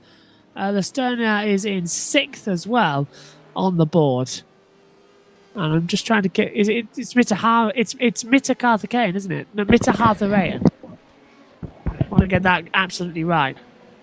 I'm trying to look at It'll the name be- myself so I can make my own attempt to It'd pronounce be it. Mitta Karthikeyan. Yeah. Mkhitaryan? Tigran. Mkhitaryan. Yeah, you're Mkhitaryan, right yeah. there. Yeah, you're right there, Ryan. Yeah. Yeah, Mkhitaryan. I was just thinking. That's the most interesting thing of this race, trying to pronounce everyone's names correctly. I was going Yeah. for. I was thinking Karthikeyan. Well, Yeah. I was thinking more like Mkhitaryan playing for Arsenal, but Good point. Do people Boris still is support visiting the Arsenal? pit lane. sadly so, yes. Oh, I know my brother-in-law supported Arsenal for many a year, and then as soon as the Super League was announced, he cancelled his season ticket and no longer supports Arsenal. I think I did say, can we get revenge on him by buying him a Manchester City annual at Christmas? I was denied. So I wanted Liverpool instead, just to make him suffer a bit more. Oh yeah, you would suffer if it's from buying a Liverpool one. I mean, he worked at the FA as well for a time, so this is doubly hurting him as well.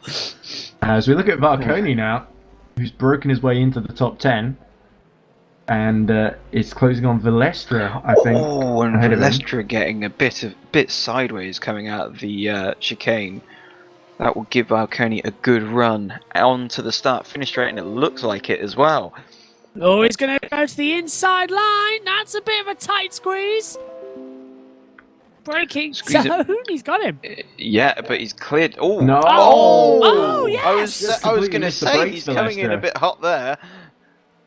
He's Yeah, so- decided to take the exit route. Oh, he did not use the full runoff area to come back on the track. He cut across it. Wonder what Nick's going to say about that. Oh, Ed's disappeared, I think. No, that was just me in the Discord. I don't know why I was there. I think because Tobias was telling me to do it earlier. Ah.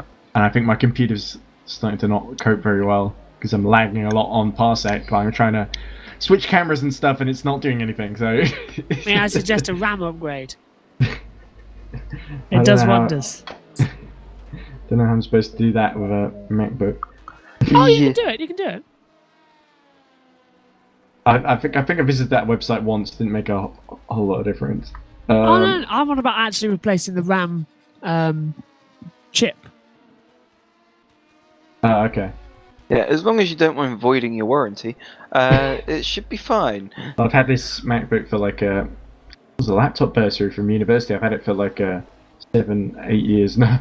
Oh, it's well out of warranty. I mean, I'm amazed they haven't been banging down your door to try and get you to buy a new Apple product To at be that fair, point. I've had mine since 2017. I'm surprised it's still going. The battery's dead. The cable's on its way out. I use it so much. I think I've had to swap cables a few times. Yeah. I have, yeah. Yes. I'm literally right now. It's while I'm watching it on, but it's coming up with this web page is using significant energy. Closing it may improve the responsiveness of your Mac. I mean, who talks like this? Yeah, I Just- mean, Probably it. It's slow. End of. since when was a jacket very responsive? I Oh, know. looks like Tom That's Dillon. Tom Dillon look having at a go. Sandro Van Sand. Turn one, and yeah, no, it seemed that he was on the brakes a little bit earlier than Sandro. Push, push, push. Come on. Get back ahead, Tom.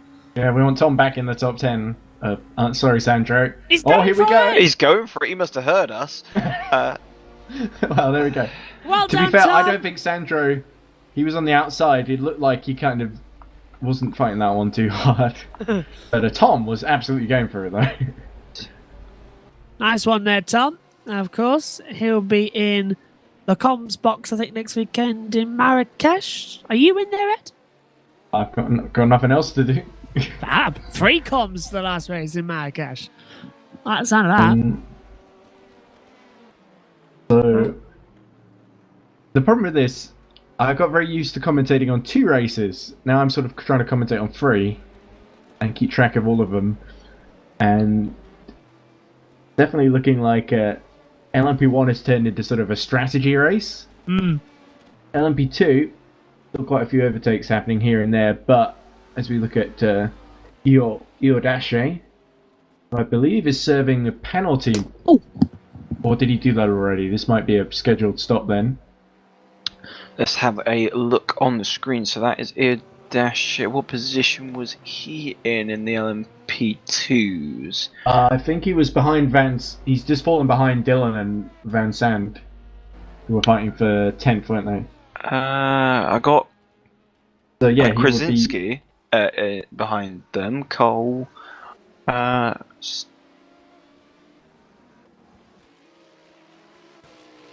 Car number 3, is that, or is that? actually showing him behind Yeah, so the it's GT3 field, diff- so he's a long way different. back. Oh, is that him in the garage? Is he DNF'd? Oh, dear. He won't be allowed back in if he has. Yeah, Marcos Dashi, number 3 is. There's 2 number 3s, that's the confusion, because this is the other one, driven by Victor Savinsky. Ah, so that's the one that I was getting confused with. Yes, it's his tyre. It says DNF, on his, yeah, there we yeah, go. on his stats it was showing that he'd only done 2 laps on one stint and 1 lap on another. We've got another decision, but it's not a penalty. But just listen to this because it's quite interesting. The report from Mugen Sim Racing 22 against the Coach Eric Academy number 11, warning for the car number 11 for speeding under code 80. No penalty, as he was only speeding for a couple of seconds. He slowed down and gave the time he gained and some more back. Don't do it again. next Code 80 offence will be a penalty, no matter how minor. That's their third infringement in the race so far. Slap on the wrist there. It feels like the stewards are getting a bit soft. I think next time. Or maybe overwhelmed. Yeah, next time they'll take an axe and just chop the hand off easy. Yeah. Because I think. Instant disqualification for failing to slow under Code 80. I feel like some point after this race there is going to be a major announcement in the Discord, basically for everyone to be a bit nicer. Yes. Nick Homewood just with the James May gif of the loaded shotgun for the North Pole, and just it'd be nice. Otherwise, this will happen. Is that Butelli in the pit lane? Was, Yes. Yeah. Oh, as we got a car off, that is. Let's look at Speedwald old. in the 94 Porsche. That Was running 10th. That's Still very going deep again. into turn one. He Is he must going be. to lose? I think that's 11th, just behind him. I tell you what, I don't think he even attempted the brakes. I think he hit it and he just looped round immediately. So went that back. The thing is, the Porsche is a fairly tough car to drive, being a rear-wheel drive, rear-engine car. Yeah, Bewald was 2 laps down on the Boris, who was the next car. So the next car behind him is Thomas Chamitat, who is about 9 seconds behind him now. So he's just lost a lot of the big gap and margin he'd been building up past couple of hours. As we're nearly at the end of hour 2, actually.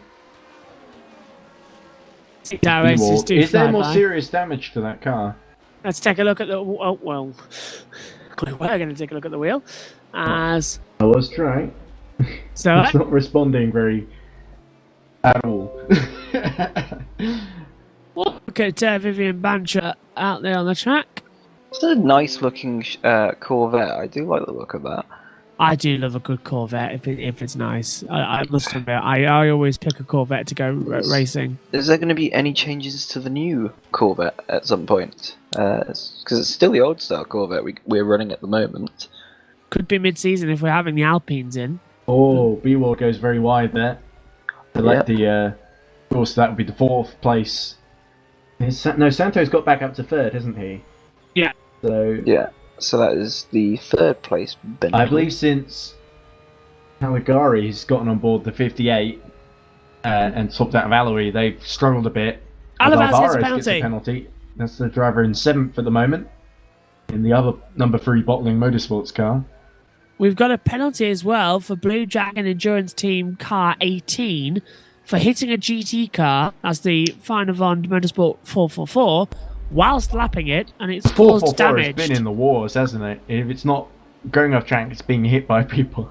It's the typical first aid back. Oh dear. Victor Savinsky really letting the rear hang out there. That was quite aggressive. Not going to do the rears any good though. And It's here's Tobias Tobias. carrying on in 4th. What a rubbish race he's having today. Why are we looking at him on the screen? Well, I think he's done pretty well because Ballet was running right behind Vagapov and has dropped out, and Tobias has kind of bucked the trend because usually once he gets in, it all goes to pot for some reason or other. Usually not to do with him. I thought we said we weren't going to say any bad words, but he's not here at the moment, so he doesn't know. Precisely. We can just do what we like. Unless he just so happens to scroll through the whole thing, as we see the VMS get on the gravel there, but continues. Unless he goes through the whole thing and goes to 4 hours 3 minutes remaining, and then suddenly hears me say that. I was that more harsh with him. Still, he's doing well. He's P4 at the moment, but his team was running P2 earlier on, and since he's got in the car, he has got to 4th. So, just pointing that there. Oh, Ballet thread in dropped the eye of behind the needle there. Oh, Rick, really? And that was Sellers coming through just then. Oh, Sellers getting past Rick, yeah. Well, he's got no fear, has he? We've seen that pretty much all race. Sellers is just zero And there's fear. Alvarez serving his penalty. As he comes back down. I thought we had another Is penalty. he going to coming there. lose? No, that's not a car on the same lap. I'm just. Tom's now, as he's in race official chat for some reason, playing R Factor 2. But we know he is because he's racing right now. We've been watching it for the past Yes. 2 hours. Oh, is this what we're watching? I thought we were watching Gran Turismo. And that Gran Turismo 7 coming out soon as well. It looks amazing. Yeah, can't wait to get my hands on that. Need a new wheel though. Yeah, that's my problem as well. Yeah, the PlayStation. Yeah, thank you very much. Not giving people wheels that are quad compatible. I'm gonna try and refresh the.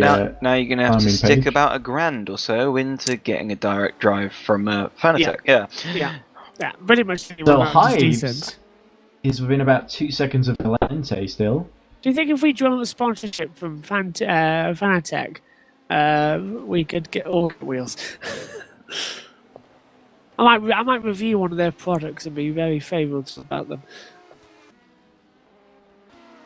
The silence from the co-commentary team here. We'll give you a good review if you let us keep the steering wheel. Yeah. and the seat as well. The seat as well. In this commentary box. Hive dives up the inside. And that's just Hives negotiating some traffic. Yeah. That's the Full Speed Boys car. Oh, yeah, but it's still exciting, you know. Ballet has lost out to Lure. But meanwhile, that is not far behind So Hives. Lure has got up to 5th now, I believe. Is Sellers starting to catch Hives a bit now? Looks like he is. I mean, Hives is yes, a fair amount. Gap is coming down. 3 seconds. Oh, and Tobias! He's just got the LMP1 car of Sellers being badly held up there. Bradley being badly held up. And now, Tobias 3/10 between him and Ballet. Ballet's caught back up.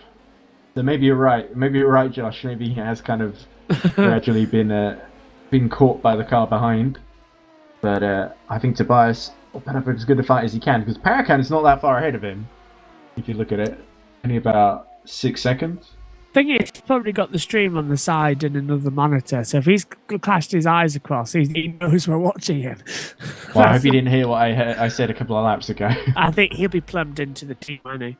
Well, we know he is because he's. Well, if he did hear, he's going to be really pissed. Well, anyway, I thought drive a lot better. I thought you went for a coffee break with them earlier. Yeah, I think you did. Yeah. I went just after he did. And here comes Ballet. This is, I think, the closest battle on track. Apart from Hives and Valente, yeah.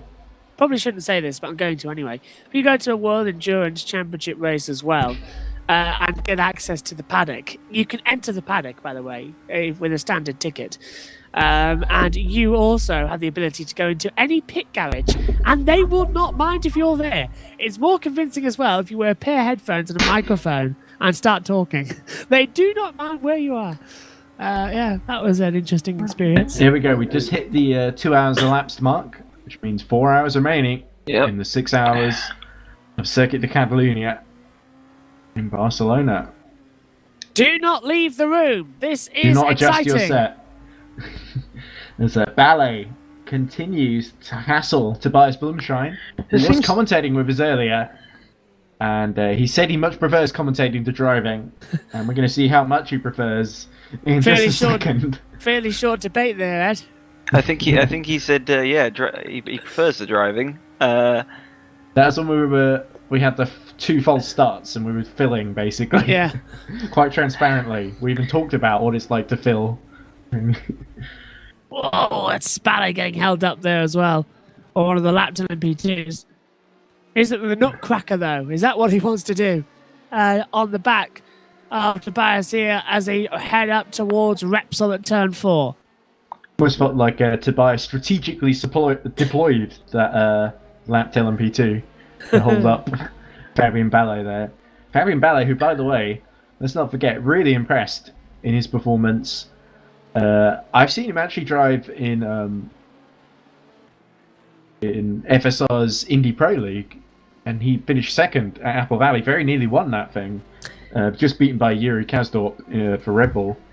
Is that the league you're doing the highlight comms for? Well, that's just finished, of course. Of course, yes. And but Ballet also impressed in endurance racing with EERC at Spa last year for Reading Game. They were fighting for the win and finished second in the end. They were extremely competitive, and certainly wouldn't bet against Fabien Ballet trying something on Tobias before it ends. But for Tobias, this is a great chance to prove what he's made of. It's one of the up-and-coming fearsome young drivers that's making his name. Bias wants to craft a name of his own, not just as a commentator, but as a competitor as well. Tobias caught the gravel. He did, another deployment tactic. It's something Jack Brabham used to do. He would just go throw up dust and gravel, rocks. Yeah. I think actually broke the goggles of someone who was chasing him one time. Sterling Moss always used to say that Brabham was a very clean driver, except when he left the track and threw up detritus at him. Yeah, and I noticed, obviously, Daniel Ricciardo, who famously, I think, was it China, one of the races, wore a Jack Brabham tribute helmet? Yeah, race 1000. Does that as well a few times? Yeah, Austria last year he did that. I think Lewis Hamilton likes doing that to Red Bulls. he uses Red Bulls. It's a specific Alex Albon as well. Anyway, with that, that is, as we've already mentioned, we've passed the 2-hour mark and 4 hours left to go. It's time for me to leave, I'm afraid. Oh, we've enjoyed your company nonetheless. Yeah. I am a Bentley going sideways there. I'm and holding off up to... Yeah, carry on. Andre Valente. Yeah, I'm off to race LMP2s at Daytona. Oh, have a lot of fun. Yeah. We wish you the best in those endeavours then, right? As we continue and watch Sultan Hives attack Alessandro Valente for third place. Right, and this Ed, battle is going to rage on. Right, Ed, get that race up and let's do some commentary on that. And okay, we got that be 4 races then that I would be commentating on. And one of them not even the one I'm supposed to be commentating on. No, not at all. I think. Oh, he's got a lot of drive through there. That was brilliant from Sultan Hives. He caught that speed right back up to try and get to the back of Yeah, and there we go. I thought Ballet was still closing in on Tobias. That is raging on as well at the same time. So we'll try and keep abreast of both of these. Got a pit stop in the pits as well. Would that be... Oh, who is that? Mr. Carfin. Of course, yes, Tigran. The cyclist. Oh, Hives got on the exit cobbles there. And not much as that GT car. It does kick up the gravel. Yes, I believe Ballet also attacking, but didn't quite make it through. Yeah, it seems to show on my little R Factor 2 TV client a little yellowy orange thing next to the position to show that the driver behind is attacking, I think. Oh, but Hives has got a great exit here. He's going to be right in the slipstream. What can Alessandro Valente do here to hold Sultan Hives back? These are the reigning champions, let's not forget. Mugen Sim Racing. Looking to get back on the podium. Yeah, desperately also wanted to attain their title in any way, shape or form. Then they got back at Spa. It's Ballet. Dropped back a little bit. Tobias has held his own, really, it must be said. Oh, look at Hives going all the way. Ring of death around the... wow. That looks like the Ferrari, sorry. Blue, yellow and white Ferrari. Odd combination. No red. Oh, no. Yeah, there was no red at all on that car. Is that one of the VMS cars that's in holding the way up? Was Zoltan? Yeah, it's LMP2. Yeah. The white livery as well that Tobias was actually on about. That he liked so much because it showed the cockpit size. Sultan now is really losing a lot of ground there. He's, 2 seconds back now? He is, yes. So it'll take him a little bit to catch back up there. But meanwhile, Ballet, giving it his level best. I did feel like the Valet cars were running. It was Vagapov, who's our ERC Season 1 champion, him and Deniashenko, for RSS Unison. Were the champions in Season 1. They sort of disappeared early on into Season 2. And now Vagapov's back with the Valet team and running in second place at the moment. As Valet right next to the Bentley.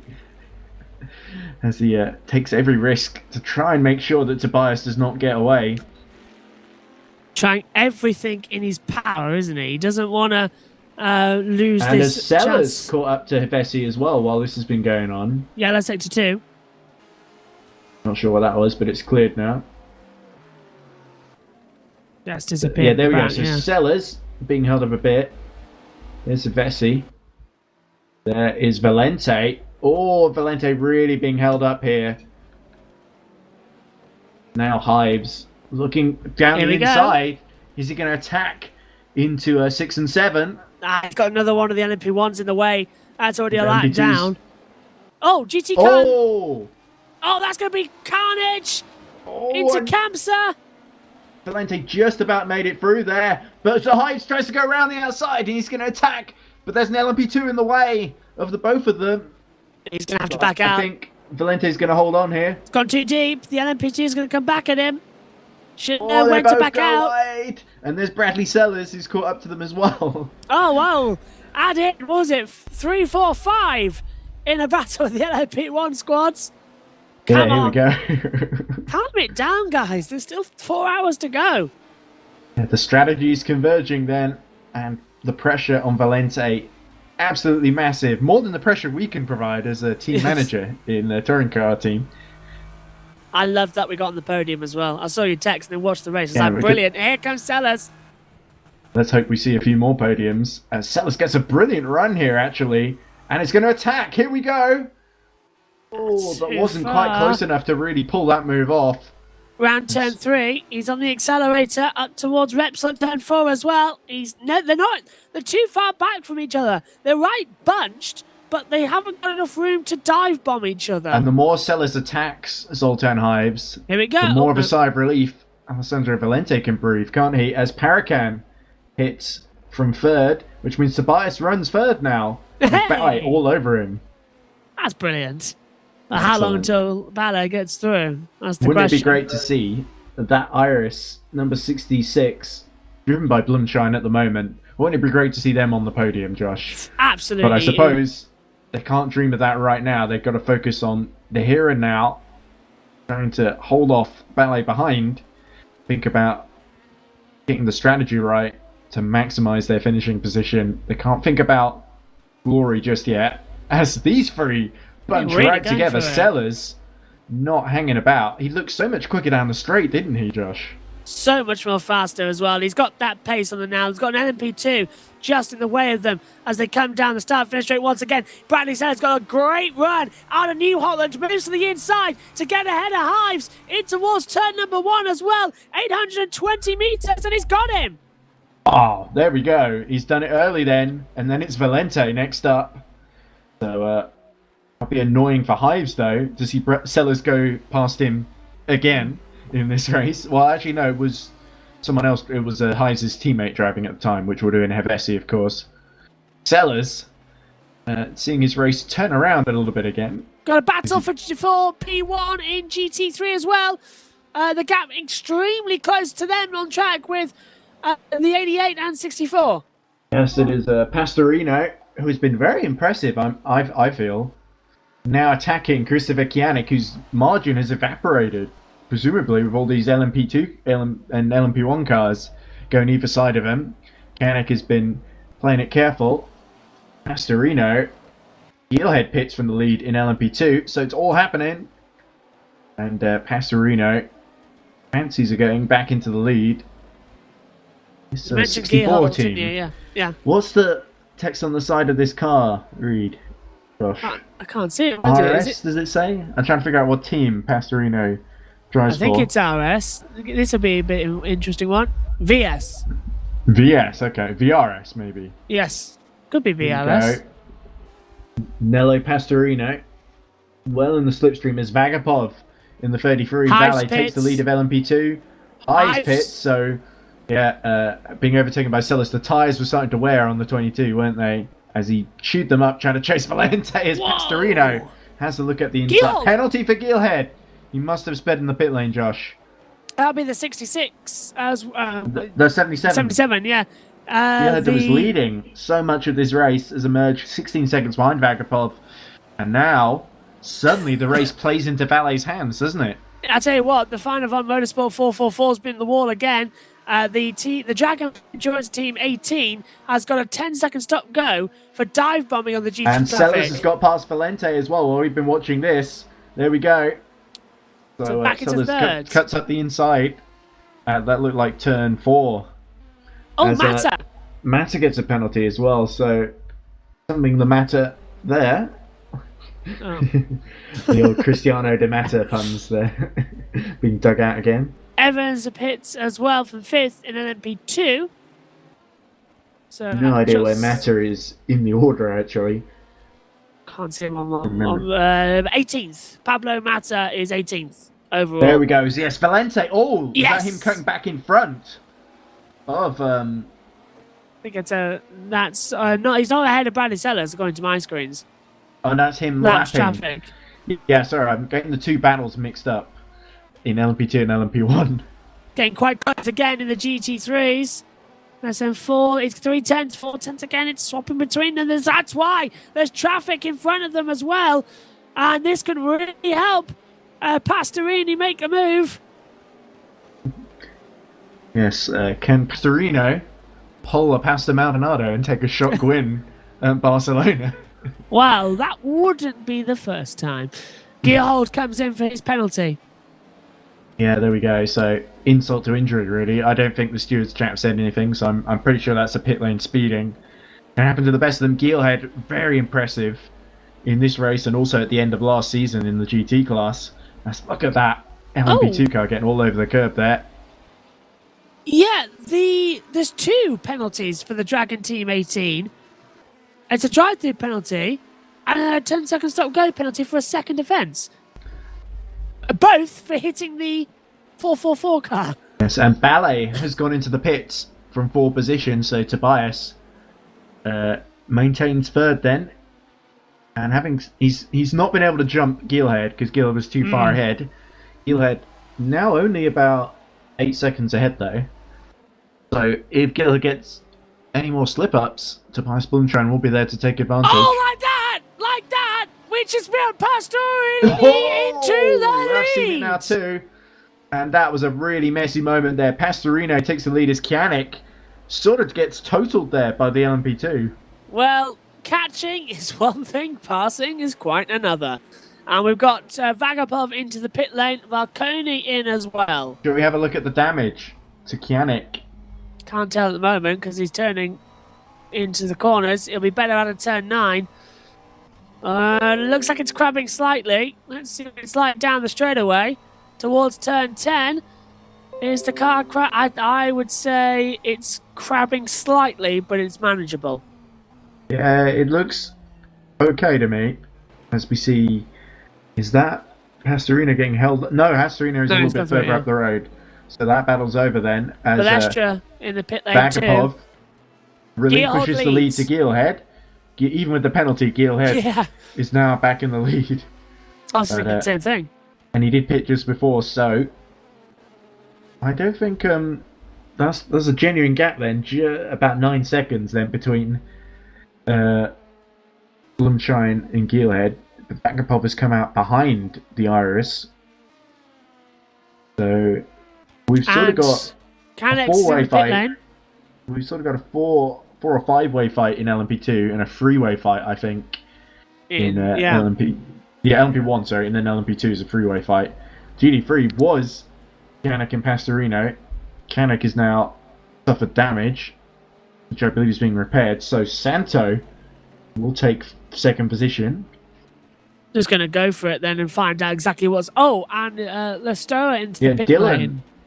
And Van Sand. He's just got by Van Sand. So these two have been having a great fight in the last couple of stints. As we see the LMP1 dive. That's the Mugen. Too deep. Tom will come back. But he's Tom's still on lap being himself. lapped, so... Yeah, I can't. Don't say anything, but Tobias is P2. I noticed. He's improving on his own positions. I feel like the more we expect him to drop back, the more others around him make mistakes, which allows him to get into the lead. But, he's only 9 seconds away from Gearhold. Oh dear. No, yeah, but Gearhead's mistake, and having to, really speeding the pit lane if he ends up losing by a pit stop in the end. But his pace is such that the 77 is in such a strong position that it's not really been too big a blow. But Kianik having that collision there was a big blow, as we see. Oh no! Is that an? That's the. Yes, that's Top Oton. As this is a bit messy as well. Oh, dear Tigran. me. And Ricard's just going off track behind him. The Mitakaren trying to go through. Here's Vagapov. Saboton has got going again though, from turn 6 and 7. It's suddenly Which is just a lot of exploded. spin into that chicane. It is quite a quick entry, isn't it? Yeah, it is. And you're carrying so much speed because it's a downhill section of the track. Especially in these LMP1 cars. Yeah. The first part of the turn 7, that's downhill, and then it dramatically becomes uphill. So you're climbing, accelerating, and turning at the same time. It often produces spins. It's quite a weird corner. I've never seen a chicane like it, where the first part's downhill, the second part's uphill, in such a short chicane area. Yeah, so Laszlo Santo in the Bentley, which I don't really think is the car to have around here, has now got back up, and we just see him going out of frame there. He's got back up to second in GT3 with Kianik's incident there. Kianik has just emerged 96 seconds behind the lead. It's still on the lead lap, crucially, so I don't think we can rule Kianik out with 3 hours, 40 minutes left in this race. The Fan Avant Motorsport 444 car has been bullied again, this time by not the again. Zurich Virtual Racing 42. And the 42 has got a drive-through penalty for causing incident with GT traffic. Be more alert. Oh, Victorian is off at the exit of that. Looks like turn. That's out of turn. that's just before 12? the chicane, isn't it? Yeah. That's near the end. That's sector 3. Let's put out the yellow. Cautiously, he waited. He's got enough room there, so he's lost position, but not time. Okay, we come to code 80 in 10 seconds. Oh, well, Was that Tigran didn't needed? have far to go. Oh, there must be another incident. 5, 4, 3, 2, 1. Code 80. Oh no! GT cars are. Oh, please don't tell there's been an accident because of that. They were right back up against each other, and they were braking for the code 80. Some were, some weren't. Yeah, That was it would've- this incident here? With Yes, Barconi in the yeah. middle of it. They've got through. Thank goodness for that. Oh, penalty. For Donze. Where is Donze in the order? 19th. There he is. So he was just in the pits when the Code 80 was called. Yeah, I did see him go in just before. Ballet has jumped in for another stop. Wise to get it done with. Go longer, change So, yeah. strategy. So Valet's 3rd and 4th. Ballet was sort of at the rear of the fight for the victory anyway. Unless, may of as well. course, he's part of the reason we're under code 80, but we would have gone green now, wouldn't No, we? yeah, we would be going green by now. Caligari, Arasaka, and Batra, I think, all took advantage as well. GD3. Mm. Oh, there's Durek.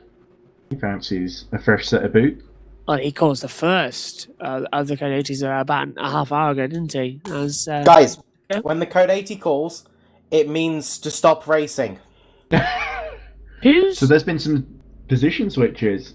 That was might be that Chris. little Vagapov. He was with those GD cars, wasn't he? Yes. Oh, These that's guys yeah. aren't racing, so that's all good. This is Boris. So How's that? Chris Tompkins and Nick Homewood, our race directors, are listening in and not happy with the there's racing. second Conrad place in GD3 pitting. and the race leaders That'd in be as well. Santos Conrad's in too. Titus Conrad. from the lead in LMP1.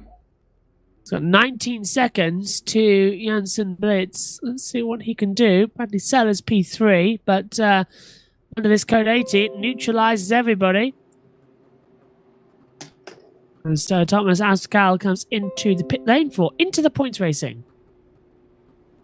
Still under code 80. And I'm not sure why. And we're back to green in 10 seconds. Well, Bince is coming in too from second. Yeah. So it might be the car that's it's one of the 5, irises. 4, 3, 2, 1. Green flag. And away we go. Yeah, it's a But- Tobias coming in too. Oh, So that's in response to Ballet. and that's Vagapol will stay out now because we've gone back to green. Yeah. And he has. There we go. And Blintz, as you say, coming into the pit lane. So the pit lane's a hive of activity for trying to get a free stop, but they've gone back to green flag. Sancho, as you say, in the pits as well. Abascal in there as well from P7 and GT3. Well, it's all shaping up to be quite lively now, isn't it? As the sunshine hits Barcelona as it begins to set. And Kiss now up to second because Yeah, there we go. They did a driver change, didn't they, in the Bentley? They did. They have. Yeah. So I believe it's Tobias Zagva Tobias has only got on took board. fuel. Tobias only And took fuel. Pastorino's come in Oh, from the lead. That's surprising. he's got 73 seconds to kiss, isn't he? So he may as well try and see what he can do. If he only takes fuel, not I guess, tires, yes, he'll with, keep the lead.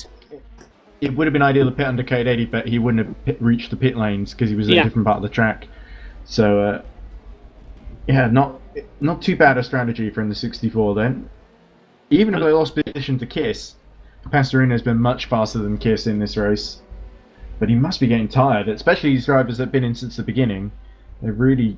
Fatigue could be a real problem at this point. I'm wondering No as wonder. well if some of these teams have only got 2 drivers. Yeah, because Alawi's gone back in the 58, Yeah, which is in 5th position. Still struggling to get on the podium. because usually we Yes, see 3, don't we? Depends on the length of the race. For the 4 hours, some people try to do 12 hours with just 2 drivers, where they swap quite Oof. regularly. There's a yellow in the 3rd sector. There's a Zagva. Is he in a battle with Well, Samogal. that's Bolio taking from position, but Bolio's in the P2. I 5 think, so- seconds, 4 seconds. He's going to pass Pastori. Yes! The Kiss takes the lead in GT3. Not by much, I don't think. And I think Yannick is going to get out in front as well. 9 seconds, I would say. Oh, you're right. Actually, Kanik's going to take second. Yeah, it's because Yannick has got Speed. faster run down the straight. Oh, no! Has he? No, he hasn't. Actually, I'm wrong on that. I Pastorino- thought he would. Oh, but almost looked old he tyres. messed up the first corner there. Did you see that? He's outbraked himself and just... That's lost any advantage he could have gained on that lap to Pastorini. Yeah, so Pastorino, having pit after the code 80, didn't get the advantage of that. And Kanek, it's sort of effectively back to what we had before with them, but effectively reversed. With Pastorino leading Kianik, and there's a stranded car there. Oh no, that's one of the Astons. Almost like he had a screen freeze there, but he's got going again. Don't need the code 80, thank goodness. As they get back Oh, going. it's Kiss! Oh no! And now back Batra has come to a halt on the exit, right in front of the wall. Is that a wheel missing in the background? There's a little yes. black thing just above the... That's the wheel. So that's our 3rd retirement, Ouch. I believe. Vivian Batra in the Cutaway Corvette 206. Sellers pits. Bradley Sellers comes into the pit lane. That's Did he Sellers who think was the running credit- second. Was that yellow in the 3rd sector? Just thinking if they made Yes, contact. Kanik is running off track. So Kanik is up to second now. With, Kiss down to only a 3rd. second behind Pastorino. So the fight in GD3 quite close as Sellers drops to 4th. Sellers really wanted to pit under that code 80, you can tell. Oh, drive-through penalty for the Mugen Sim Racing 88 for causing a collision with the Bottling Motorsport 28 car. So Kianik's being blamed. He's Yeah. a second behind Pastorino now. So that the 88 is going to have to take a drive-through. That's a heartbreaker because he's running, as you say, second behind. But Kiss is taking full advantage of this and dives into the pit lane. He's seen that message. He knows he can Kiss probably just stopped on the jump track, it. remember? So there might be a yes. bigger issue for Kiss. As Kianik penalty being confirmed on screen there. Yeah. So Kiss, I think, would be repairing the car then if he's made damage. Trying to think, it was that car that we just saw off the track of Mantra down at turn Batra's 5. gone back to the pit lane, Yeah. I think, because he's out. So Let's have a look. I'm wondering if they've made contact with each other. Because if it was at this part of the track at right here, Vivan makes Batra, sense. sorry, yes. I think it was Called him there. Batra by Yeah. accident. I think they've made contact, Kiss and Batra. Could be, but I think Kiss may have had... Because he came to a stop on the outside, which is very Yeah. strange, even if he hit someone. I feel like he stopped and then the collision must have happened after. When he got going, turned in, and just sort of come across each other, yeah. Love it if we can get across them. Batra was in the wrong place at the wrong Oh, time as GT3 Kanik, hitting Kanek's hitting the side More of one trouble. of the Megans. as he desperately tries to close on Pastorino to get revenge. Well, he's got Well, it this wasn't penalty, really isn't it? Pastorino's fault at all that Kanik kind of took himself out by turning in on the LMP1 car. I thought that was a bit of a harsh penalty, Because I think equally the LMP2 car kind of dived and kind of didn't really get a chance to move out of the way or see it coming, but he serves it immediately then. So Zagyat is going to get through. I think Aloy may as well. As Toff, the number 16, we've handed over to Toff. So Sultan Toff will be starting to set the timing screens alight. But free order really changing all the time now, isn't it? It's every second. It's fantastic, and it's providing us a lot more drama than, as we say, a 12-hour race usually does, because everything that happens in 12 hours now happens in 6. And it's been non-stop drama here at Barcelona, which is fantastic to see. And hopefully Silverstone in a couple of weeks' time is just the same thing as Van Doren goes a bit wide. Yeah, Johan Van Doren just getting used to the car, I think. Just shaking it off, getting the cobwebs off, and just getting to grip with it. New tyres, these new drivers haven't done any stints in the race yet. No. Taking over from the first drivers, they're going to be a little bit rusty still, like we saw at the very initial start. They've got bigger gaps to make mistakes in there and learning. Let's put it that way. The new drivers are learning. They're not failing. They're learning through failing. Tobias is down to 3rd, by the way, after the pit stops. Yeah, he's dropped behind Varipol because of that. But that was literally the Code 80 ending when it did, wasn't it? Oh, it's Velestra in 8th in LMP2. Spins. That looks like the Campsa. Looped it round. 10. And he's coming a bit too hot, and the rear has decided to go for a holiday and make sandcastles. But Velestra gets going without losing any positions, I think. Wonderful gravel they've got at Catalunya as well. I have some in little yes, pots. A souvenir. Yes, you mentioned this during... Oh, there's Mata! Really getting into a lot of bother there. And taking some of the advertising hoarding with him. That doesn't matter. Bottling number 3. Yeah, it doesn't matter. It'll be fine. As they come back through. Any Shaz bollocks coming through? I'm just asking him how his race went afterwards. We are going to get so much grief from the drivers. Especially the ones whose names we don't pronounce correctly. It's the 29 of Radim Krenik, which has already had a troubled start to the race, down in 16th in LMP2. Continues to find itself in the wars as Valente picks from 3rd. A bit of a problem. Come on, keep it calm. Time on the inside. This is Mata being lapped, I think, by one of the LMP1s. I think it was an LMP1. I can't quite tell. Well, Pablo, there's no matter there. Oh dear. It's not a matter you need to concern yourself with. As we look at Valente being serviced. And he's down in P3, so this will allow Bradley Sellers to close back up on that gap. No, I think Sellers is through. Oh, Neil Evers, who was 7th in LMP2. At that chicane, as and I was he was talking closing about. on AK, Andrei Kilhausvik in the 46. And, a shame. Evers has put some great moves in this race, but starting to make a few errors towards the end of his stint, I think.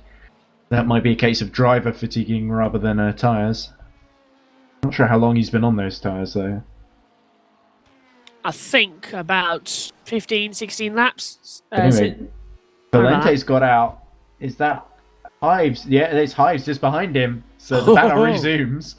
But Bradley Sellers now ahead, having stopped under Code 80. The Astra comes in to change over for some tyres. Yeah, we did see him a bit over the road at points. There's Johan Van Doren in the other VMS car for 12. To bed in, down in 15th. This is what we really want to focus on, I think. Hives setting some great pace, putting the pressure on Valente, who was just pit. But Valente's last lap, 1:37, of course, because he spent most of it in the pit lane.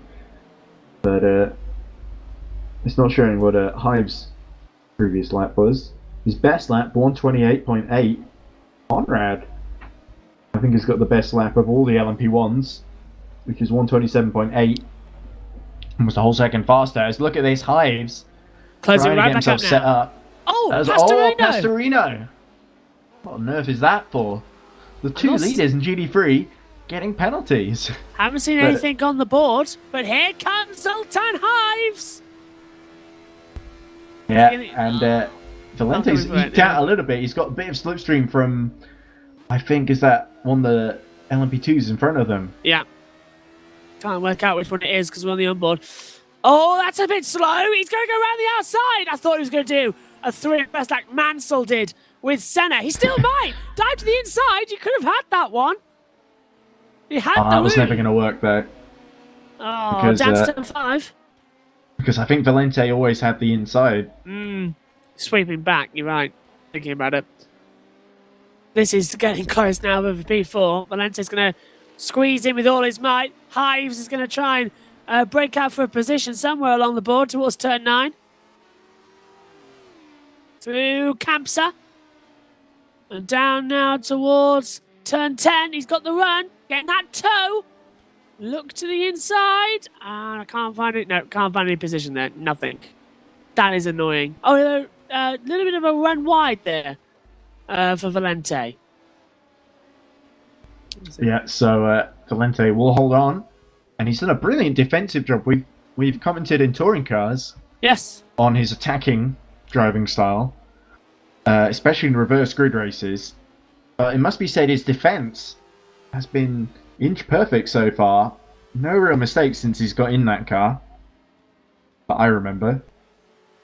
Whereas his rivals have occasionally made small slip-ups that allowed him to hold on into the top 4 at the moment. Might have been top 3 if Sellers hadn't been able to take advantage of that Code 80. The Code But 80s Hives have played a big factor. Desperately wants to get Mugen back in play, doesn't he? In the fight for victory, which is going to be crucial for their title defense in LMP. Well, I guess it's LMP1's a new category technically, but yeah, the pressure he's putting on Valente now, as we see a yellow briefly in the Sector first sector. 1. Oh, there's the sunshine glancing through a cloud. Yellow again out now, first sector. Can't see why as of yet. No stationary cars. But do we have any news on the penalty for Pastorino? I can look that up as Hives continues to pressure Valente. I have not got anything on that at the moment. I know the 88's gotten. Oh, is that well? That's the 88's penalty from a couple of moments ago, from 10 minutes ago. Nothing at the moment from the 64 squad as they come through. So Could have Zoltan been Hives just a closing simple up. speed in the pit lane then. Must be. Did he come through the pit lane? Yeah. Oh no, there's a lap car between horribly them. held up there, but at least this is the slow section. So hopefully Valente's got a that's- slow GD car in the way as well. He's lost time. Yeah, that LMP2 tried to get out of the way, but he did it in a way that would compromise Hives completely. And he has. Now it's put a second between them down the start-finish rate, 0.9. Now a second between them before turn 1. And he's going to have to do all that work again. It's unbelievable, that. It really is quite annoying as well when that happens. Surprised Pastorino has not served the penalty yet. I guess the GT Yes. cars is a longer lap here, so maybe he's only had a couple of opportunities. Oh, look Oh, at that, that's- Valente! Yeah. Oh, And that's nearly brought the wiped gap down out to the 4. braking marker. 0.4 now, so that's helped Hives big time. Remember what I said just a minute Yes. ago when I was saying how Valente hadn't put a foot wrong the whole race? Oh, there was a little error. Thankfully, just able to hold on. I know what it was. Decision 30, the Satellite Racing 64 squad. It was a track limits penalty, and he has now been removed. So the 64 still leads this race. Oh, well, that's a sigh of relief then. R Factor 2 being a bit overzealous with the track limits. I always turn it off whenever I race. I'm looking forward to getting it back, actually, because now I've got my PC up to spec. I can get not only the R Factor 2, but the original R Factor, which I have a lot of fond memories of. Oh, me too. I wasn't very good at either of them. I used to let In my opinion. I used to press F11 and let it drive itself, but it was just so much fun. All the drama you could do. Well, my childhood game was I think ISI used to do the F1 games, and I think my first F1 game was F1 2001, I think. Oh, that was a good one.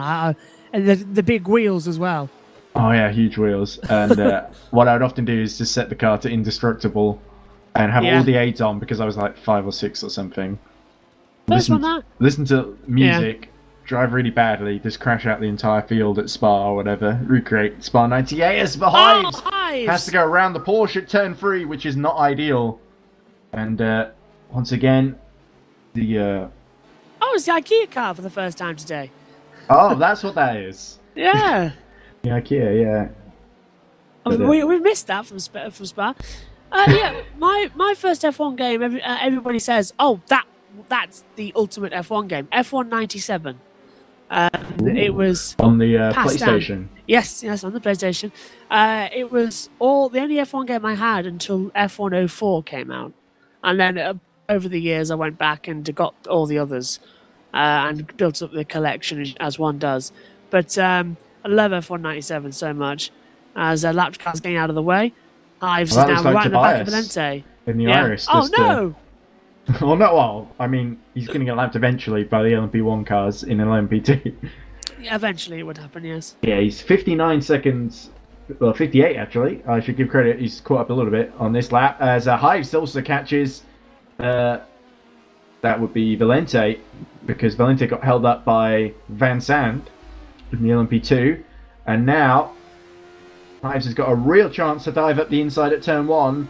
What is Valente going to do in response here? He's put up a brilliant defense so far. It's gone too deep. He's going to get the cut back, surely. No. Oh, perfect. Oh, well held and well judged by Zoltan Hives. And that's Mugen finally up to 4th after battling so hard to get back into this race. And with the pace that he's got, he would not count out the 22 for victory, because they are 83 seconds down at the moment. But I think... do think the number 11 has looked pretty unshakable for a while. And what Ives really needs is for Bintz and Conrad to fight one another. They're 23 seconds apart at the moment, though. Next up on his agenda is Bradley Sellers. That's not gone well in the past. Let's hope it goes better this time for Mugen's sake. But I think Sellers will put up an even bigger fight than Valente did. And Valente still in with a chance of a good finish here, so I want to press on that.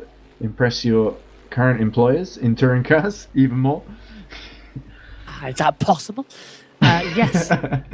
I like chocolates. Well, as we see all the Zegea, the second place in GT3, just been almost pushed off track there by Hives. So his good manners almost forgotten about that. Looking quite quick as always. This is the exciting part now.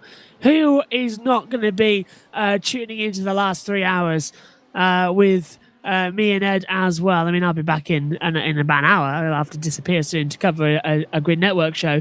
But I am loving this race. I'll still be watching it, but it's going to be even sweeter. That reminds me, Josh. Go on. We've at Formula Zone, we did our podcast / show, just the Formula Zone show, where we talked about Maserati joining Formula E and also previewed a bit the season. And I made a joke about how excited I was about racing in Saudi Arabia, and then I made another joke about someone putting a gun to my head. As Arisaka gets a penalty in 5th position. Alloy had got past Arisaka, and the 86 GT3 is in trouble and serving that penalty now as we look at Owen Andre Kilhausvik closing on Zoltan Valconi, who has slowly worked his way back into the top 5 in LMP2, but finds himself under pressure from the 46 into the points racing car. Yeah, he's played a blumber here so far today to get back up into these positions as well. He's really showing his class as a champion, because we did see this car, the 46, with Parakan at the wheel, giving him a lot of trouble earlier, and he's managed to use strategy to inch back ahead. Oh, another penalty! That's Corsa. Oh, Not sure dear. what the causer of that one was, but I'm sure the we'll puns, get they told. keep coming, and they don't stop coming. Right, I'm going to have to dip away now for an hour. I shall return as soon as possible. It is a panel show I'm about to go on to, which means I can keep my responses short. Go on. Because I can't do the post-Saudi Arabia E-Prix, for obvious reasons, show for Formula Zone, I was suggesting that you could come on and talk to Jack and Mr. Pickering. Hopefully Mr. Jack Pickering is going to be able to go to Saudi Arabia, and we got Jordan Warner who's going to be at home. Well, I'm not at home with me because we live in separate houses. But Yes. but we'll be In the covering UK. stuff on our end. Yeah. Well, In fact, actually, I love I'll it. be editing the videos that PK sends from Saudi Arabia, presumably. You can get Hopefully, away with it, yeah. His association with me will not dent his standing in the paddock. But you can get away with not watching, but still watching the race by watching the watch along. That's true. That's very true. You'll watch along. So I'll watch that. But I think it's better that you do the show because you'll have a better frame of reference for things that are actually happening. Yeah. Because if I came on with you, I would just parrot what you said. Yes. Because that's what that would be my experience of Reference watching points, yeah. the Deary Pre. But anyway, I'd love 3 to, hours, yes. 17 minutes to go. You better go off. I will. And not keep Google Network waiting, and I'll I update will you be back. if anything cool happens. I'll keep Or an eye out. interesting. It's still going to be on my monitor. I will see you in an hour. Have a great one, and hopefully someone comes to keep you company in the comms box. I have put a message on the Discord. So thank you. I'll see you in an hour. So, the Barcelona 6 hours continues as it was before, with Titus Conrad Joshua leading Birch left channel and in disconnected. the number 11 for Coach Eric Academy in LMP1 to the tune of 22 seconds over Bintz. That would be Jansen Bintz. Then in LMP2, it is Sven Gielhed leading by just under 22 seconds from Vagapov, the Season 1 champion. Oh, there's a bit of smoke and gravel being flung in the air there by a GD car. As Valencia negotiates that. As Pastorino in trouble. There he is. He's made a mistake because he's lost position to Kianik and to Zagva. So Bentley leads in GD3. I wasn't paying attention there and just completely missed a crucial bit of action. But there you go. There's the top three all together on the circuit itself. And within 2 seconds. So a big error for Pastorino. You've got to wonder if everything is okay in that car. We did see them narrowly avoid a penalty for track limits. Seems they might have pushed their luck a bit too far.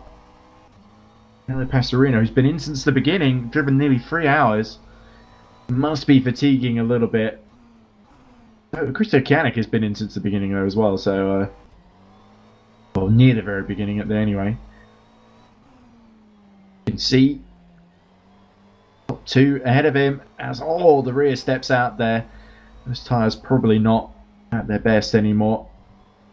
Kianik, of course, did pit just before the Code 80. The yellow in Sector 2. I think Kianik was looking to make a move on the Bentley that is now leading the class in GD3. It's been a great battle between these three really throughout the whole race. Kianik is about to be lapped by, that must be Blumschein, running third in LMP2. He's now 67 seconds behind the lead, keeping Fabian Ballet at bay very much. I say looking good for Iris 66 at the present moment to finish on the podium, but they have to keep this pace up. Have to make sure they stay out of trouble as Kianik looks to regain the lead here. He can't make any mistakes because Pastorino will go straight back through, and he had to think about the inside there. Now, it's the LMP2 being let through. And he tries to get back past the LMP2 and makes a little bit of contact. Not ideal for Christopher Kianik at all.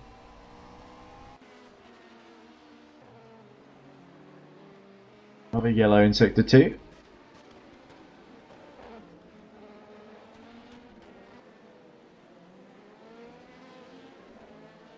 Cleared now.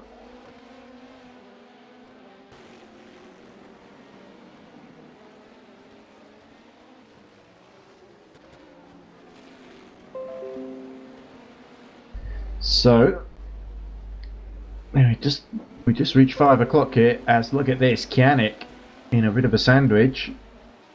Not ideal for him.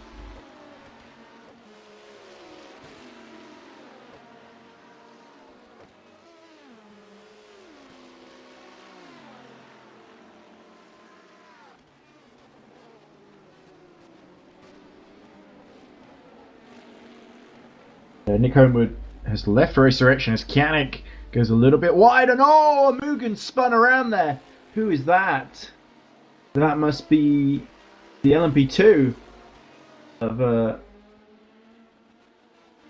Varconi, was it? Yeah, there we go. He's got going again, down to 6th though. So the 46 of Andre Kilhalsvik has taken 5th position with that that spin there. I think they might have been tagged by the GD. I'll have to see. So Nick Homewood has stopped directing because it's his turn to get on board the driving seat in the next couple of minutes. All the best to Nick.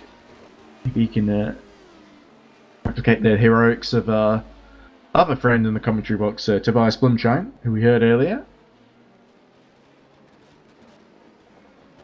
Continuing to lap fairly quick rate of knots as Varconi struggles to catch back up to the number 46, but finds himself mired in traffic. There's the lead battle in GT3. Kianik letting Varconi through, and now once Varconi has got past the Bentley, it'll be a straight fight for the lead. It's still the top 3 in GT3, nose to tail. Here we go, Tom Dillon coming through. I think Tom Dillon wants to gain a bit of ground in LMP2. Kianik now lets another LMP2 through as Mkhitaryan is in the pits. Kianik. Whoa! Just about got that under control there. Lacked by a lot of LMPs. Look there, the valet really slowing down to make sure he can get through safely. That was quite sensible. Oh, another Mugen overtaking the sister car.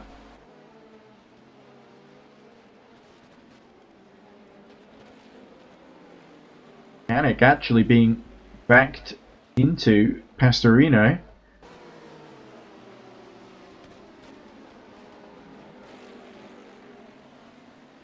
That's Valente,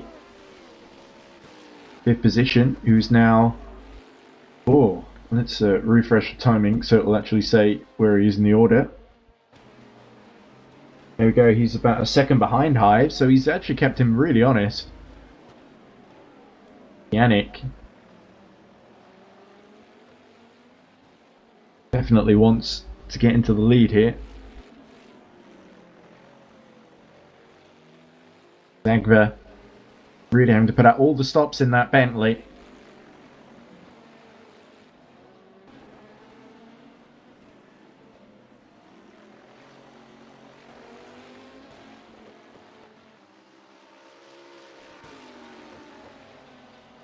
Here we go, getting behind on the front straight. And well into the slipstream. Let's see what happens here. Going to the inside with the Ring of Honor car in front. I think Kianik's got him here. He goes through the inside and takes the lead in GT3, or rather retakes it. Oh, but Zagva on the outside isn't done yet. Needs to be careful here because Pastorino is there looking to pounce as well.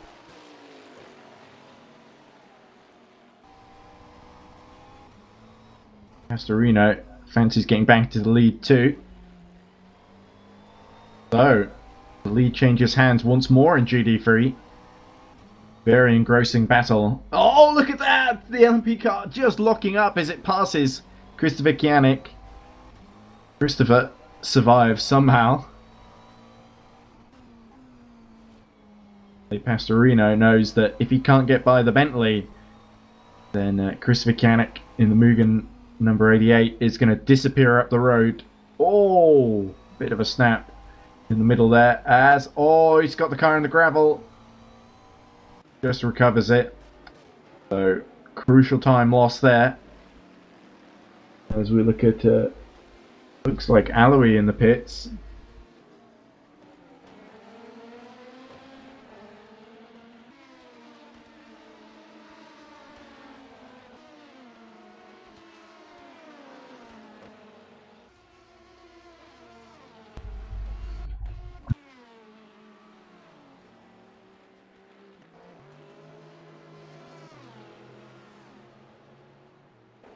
But anyway, there's Conrad. The lead up to 30 seconds now over Bintz. And Bintz not really able to keep with the pace of Coach Eric Academy.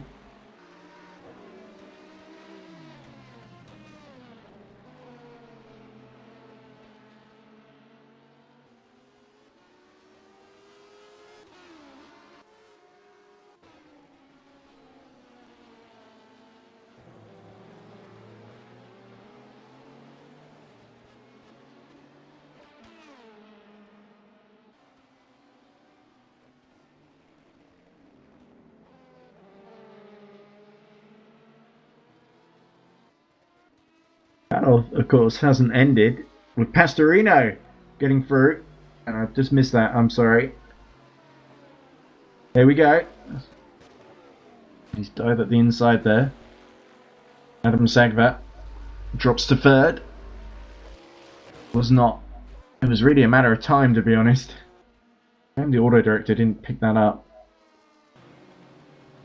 Now, it's a straight fight between Pastorino and Christopher Kianik once more. 3 hours to go. Incredible the way this is a pendulum has swung between the two. Certainly, Christopher Kianik got the advantage at the present moment.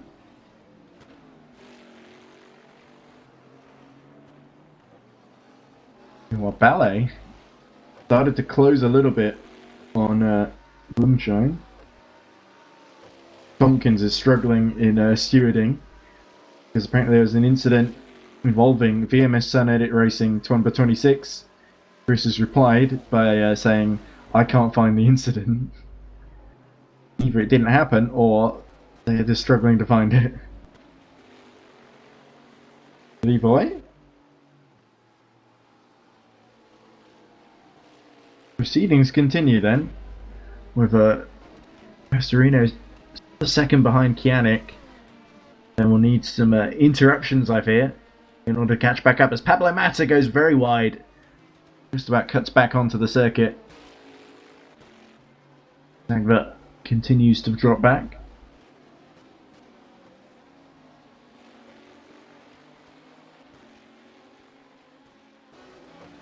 There's Valente. There we go. So the leader pits in LMP2. Vagapov will retake the lead. Can Gillett get out ahead of Blumshine again as AK Owen Andre Kilhalsvik pits for Into the Points Racing. There he is. Just sliding in now. Actually, it's quite neat, actually. He's not sliding. That promotes Varconi back to 5th. Yeah, there we go. So Vagapov takes the lead in LMP2. Valente's still right behind Zoltan Hives. So Hives has not really pulled away like we expected him to.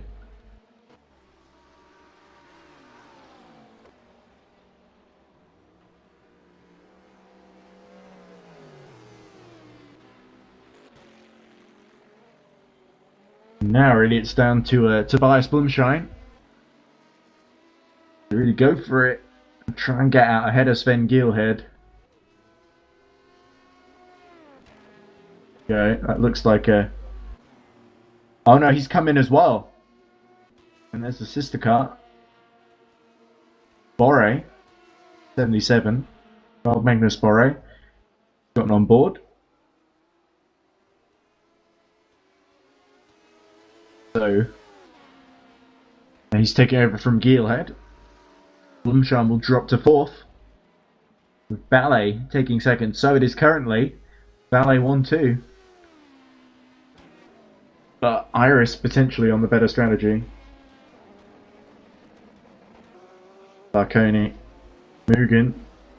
LMP2, Daniel Klaus and Mugen have really not really been in the lead, which is surprising because they dominated it last season, throwing up the Drivers' Championship around early. Of course, Mugen have a tendency to start the race maybe with some issues and then come back really strong in the last 4 or 5 hours.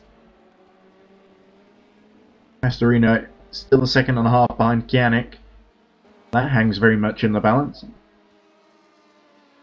Neil Evers is now up to 5th because Blumschein is a very long pit stop, possibly to change drivers. Back there he goes. I think that's just Blumschein exiting just in the background.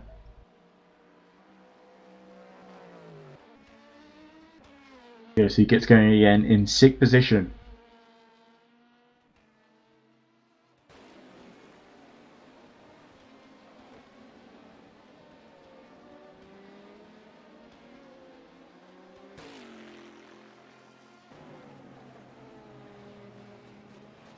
And Toff exits the pits in the 22, being stepped on board. So Valente back through to 4th then.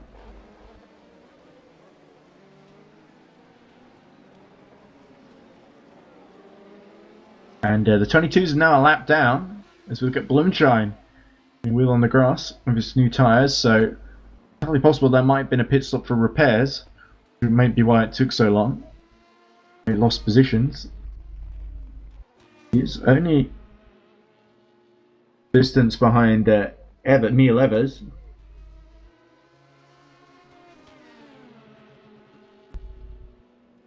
Here we go. Incident involving Satellite Racing number 64 and Eastwood Racing number 69. Drive-through penalty for Eastwood Racing number 69 for causing a collision.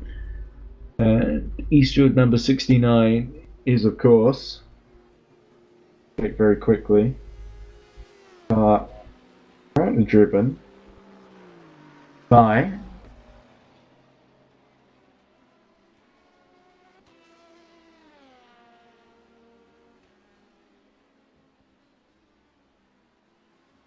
Cole, Evers, Marconi being serviced.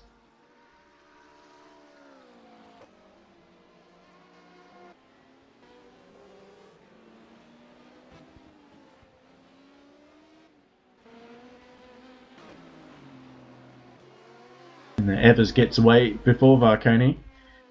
Interestingly. And it's a penalty for Varconi, so insult to injury then. It's not been his day, has it? Number 21. So many brilliant races last season where it was such a big field. They've been overwhelmed really as Melotai also gets a penalty. Martin Melotai. Is he? He's just got on board the number 21, so yeah, the penalty's transferred to him. He'll have to serve it. Like a speeding penalty to me. Got so many drivers out of that pit lane entry. Of course, it's sort of, you turn in to the right, and there's that, whoa! It's Doze hits the, that looked like the Cyberlinks car.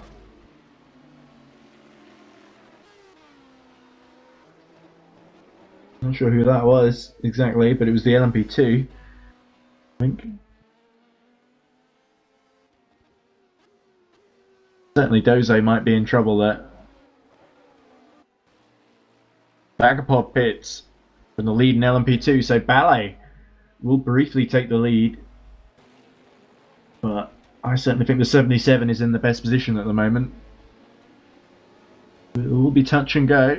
We'll have to see who gets it right in these last 3 hours.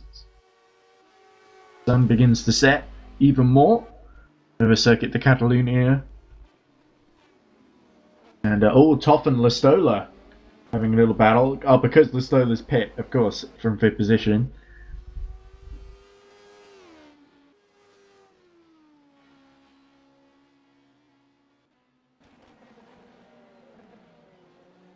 Massimiliano Riboli gets on board the 33.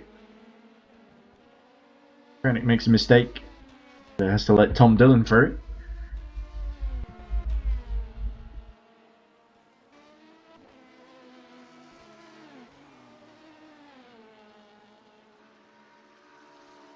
Here we go. Oh, a bit nearer in the pit lane between Listola and I think that's Kovacs or Flores.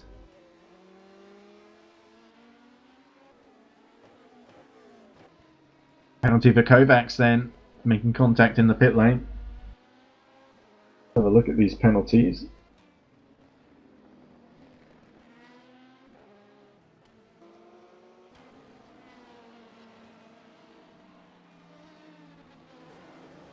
another incident, this time involving Satellite Racing 64 and Mugen 21. Mugen 21 was actually being penalised for causing a collision. Yeah, bad day. Worse. Not sure if they had a speeding penalty as well, but certainly a big compromise to 21's day as they drop out of the top 7, in fact, in LMP2. Ballet now pits from the lead in LMP2.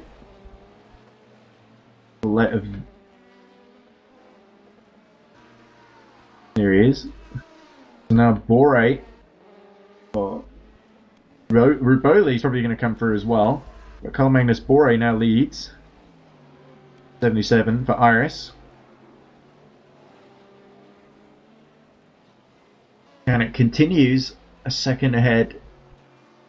Pastorino. As look at this. Eggert now on board the Fring of Ond in 6th. 2 laps down.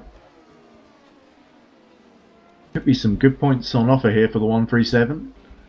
Way to start the season as well, after they won their first ever race, Ring of Ond last year. Magello in GD3.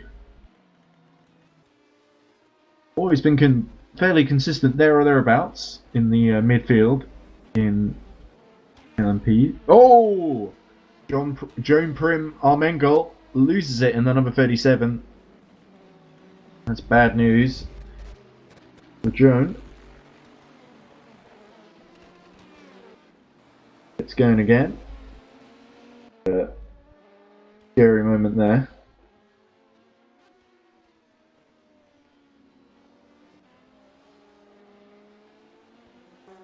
Joan Prim Armengol running down in 35th position overall.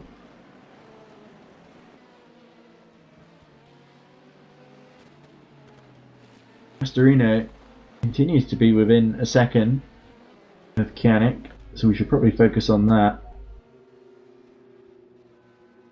So Donze coming into the pits after his collision. And Titus Conrad pits are in the lead as well. That's absolutely crucial as Jansen Bentz retakes the lead then.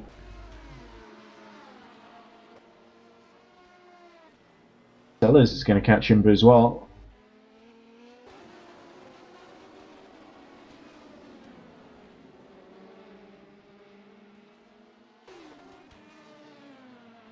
It is Pastorino, been trailing Kianik for several laps. It's kind of a replay of the first phase of the race, isn't it? Kianik was getting away until he hit a car and got penalised. And the Code 80s allowed him to close back up again. A little mistake, I think, from Pastorino. Probably not helped by the cars lapping them. Allowed this situation to unfold again. I'm very impressed by Nello Pastorino, especially able to keep up Christopher Kianik. Very experienced. Conrad has dropped to 3rd then, and Valente's got through as well. So yeah, it is really between the top 4. Unfortunately, number 22, Toff, has sort of fallen out of it. The yellow in the 2nd sector. What that's about. Oh, that would be it. It's Armengol having another off. And in 8th in GD3. I believe he's about 3 laps down on the lead.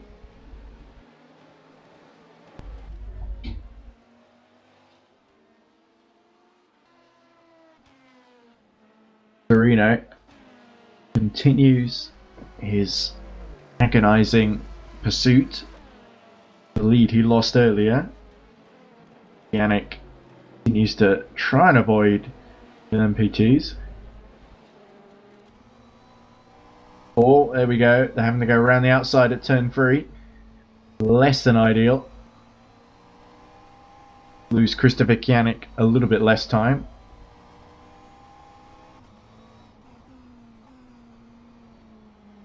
Savinsky is pit in 7th.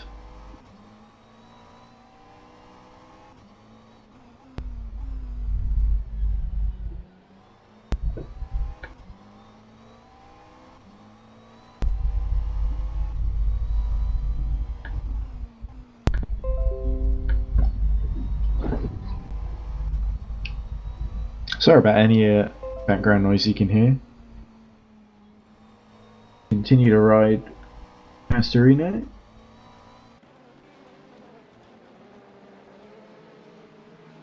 They're the number one, the first place, Krista Kianik Mugen, 88, is starting to get held up a bit again.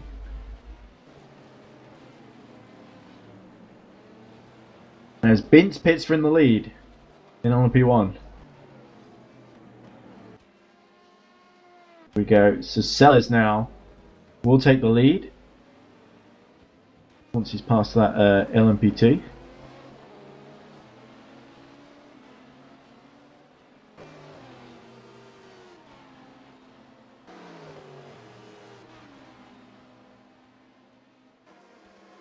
Pastorino now only half a second behind Christopher Kianik. Bradley Sellers takes the lead. Here they are. Right in front, actually. Just behind now. Pastorino, unfortunately, slotting right behind the LMP2. That's in between him and Kianik. Valente should be coming through. But Bintz might be able to get out in ahead of him.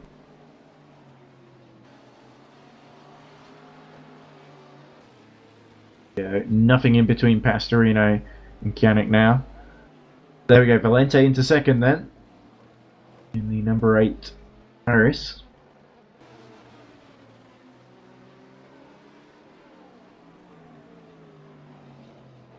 Crucially in this phase, in LMP2, as far as they're concerned, it's Blumschein who's lost out to Ballet.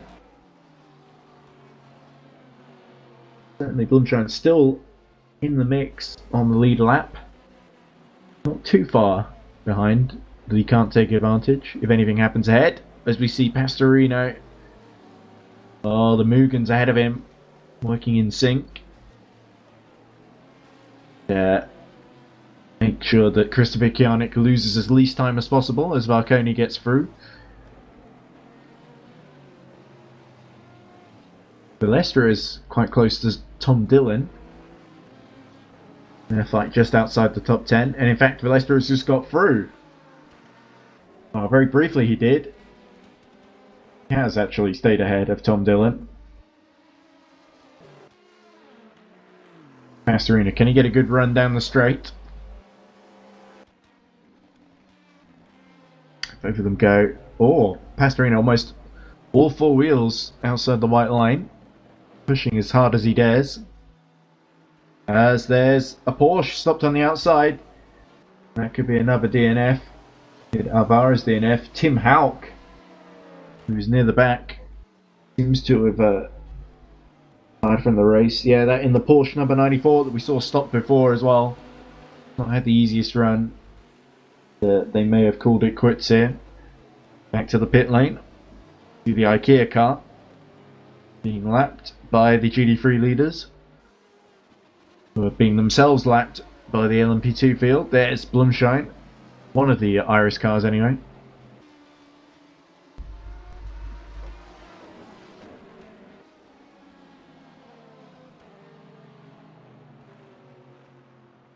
Pastorino just picking his moment here. Can afford to. The yellow in sector 2.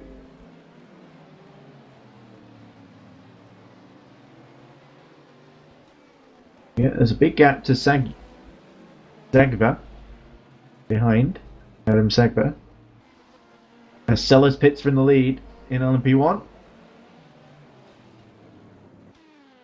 Okay, so he will relinquish it to presumably Alessandro Valente, who's not led before the race. So interesting strategy then from Team Iris. Yeah, he continues. That Valente with Neef about 15 seconds behind. There we go. Your new race leader then, Alessandro Valente. What an impressive performance this has been. Really hung on, kept in the mix. Pastorino continues to stay within half a second of Christopher Kianik.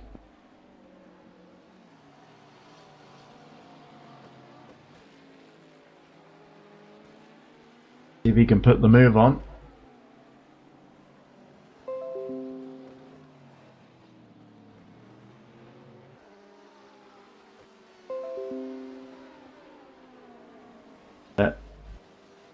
Mechanic managing well so far, not repeating the mistake of turning in on the LMPs. It's Valente actually, the race leader. Sellers has emerged in 4th, behind the 23 of Novak. Look how close the leaders are getting now in GT3. Mechanic desperately tries not to run into the Iris. Sereno surely going to at least think about trying to run on the straight. Not too wide. And seems to have been joined by a co-commentator for the first time in a while. Sounds like Tom Dillon has entered. He's gotten out of the Reading Game Studios car, handed it over, and gone into the commentary box. Tom, sounds like you're having some good battles out there.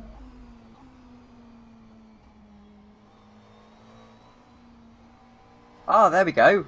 My mic was on. I thought you were was a just bit silly. pausing for dramatic effect. Yes, I was just making it a bit exciting there. So I had an echo I could hear through Parsec. By the way, I can take over the Parsec if you want. You can have a bit of a break on the cameras. Oh, look at that! The Oh, leader dear. spins off! And Chris Mechanic makes a mistake, and Pastorino retakes the lead. Sorry, Tom. And that's a very, very sudden drama. The second I joined the commentary box, it must just be me. I must be like an instant commentary curse.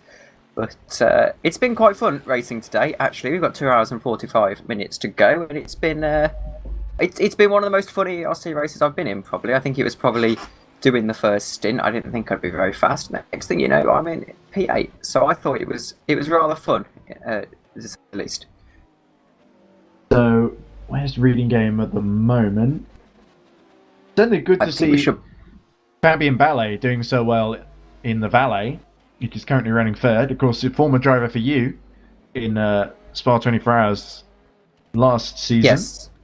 He was due to race with us, but then his team did an LMP1 entry, and then I must guess that must have... Well, he's driving for Valet in LMP2, so... I'm yes, not sure so I guess that must have fallen through. I can exit out of Parsec, so you can get the free reign of the controls without me fighting you, and I'll just go on the Discord. Up to you, yeah. Actually, no, I like having the live thing. I might just go back into Parsec and observe. Fair enough. Don't mind the echo that much. And do you not have Windows Gamebot? Because you can do your audio mixer through there. I have you're not on Mac, Windows, are you? Yes, fair enough. so that doesn't help. So, one thing that I have noticed this race, and this is different to EERC in previous years, is that the drivers are actually having to experiment with double stinting medium tyres rather than the regular, the regular just softs, and basically have a sprint. Which is why Bradley Sellers was trying that earlier. Which is why I was so fast in my final stint, because I had to basically do a kamikaze run on softs. Is if you give me one moment, I can actually put up the tyres that everyone's up on the screen. I'll get it to auto cycle every 15 seconds, and we can have a look at who's on what tyres, and it will give us a bit of an indication on what pace everyone should be at. And it's quite an interesting one to watch, because you've got so many people on so many different strategies that you really don't know where you actually are in the race until the very end. You've got Sellers, who's on the blue tyres, which are the hards, if I remember correctly. I think green are the softs and purple are the super softs, qualifying tyres. And there's like, you've got guys like Toff and Mkhitaryan, who are on the purple tyres. And then you've got the likes of Valente and Eggert, who are on the greens, sort of medium option. And then you've got Sellers, Neef, Novak, Toff. Oh no, Toff on the purple, as I said. Suto, who's just gotten on board the number 87, which is in 8th overall. It's not showing the tyres properly on. I think it's showing them in black, which is not the most helpful. Admittedly. Yes, maybe that's something I'll have to see if I can change next time we we do the overlay. Well, enough of that nonsense. Then we'll. Well, we've got it on race view, so I guess the most reliable thing is we need to learn the colours and communicate that to people. As Johan van Doren really struggles to get the power down out of the chicane there. I'm just glad there's someone to talk to, because there's been some good racing action at least. So many cars still in the race, but no one really shared it with. As Johan van Doren continues to struggle and lets one of the LMP1s through. I think that might have been deliberate, actually. I thought he was heading off track as Valente pits from the lead. It was cool to see him cycle through, because he's one of my drivers in the touring car series, Valente. And it was good to see Alawi in 5th in the number 58 in GT3 as well, another of my hires. The only driver of mine who's not in this race is Eric Kamedi. I should maybe think about entering a car for him and finding some teammates for him.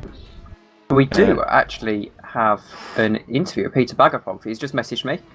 Oh, Bagapov wants a word. Okay. So we'll have a word. Hello, Peter. Welcome to the stream. And I have just noticed why those window sounds have been happening all race. So we'll sort that out.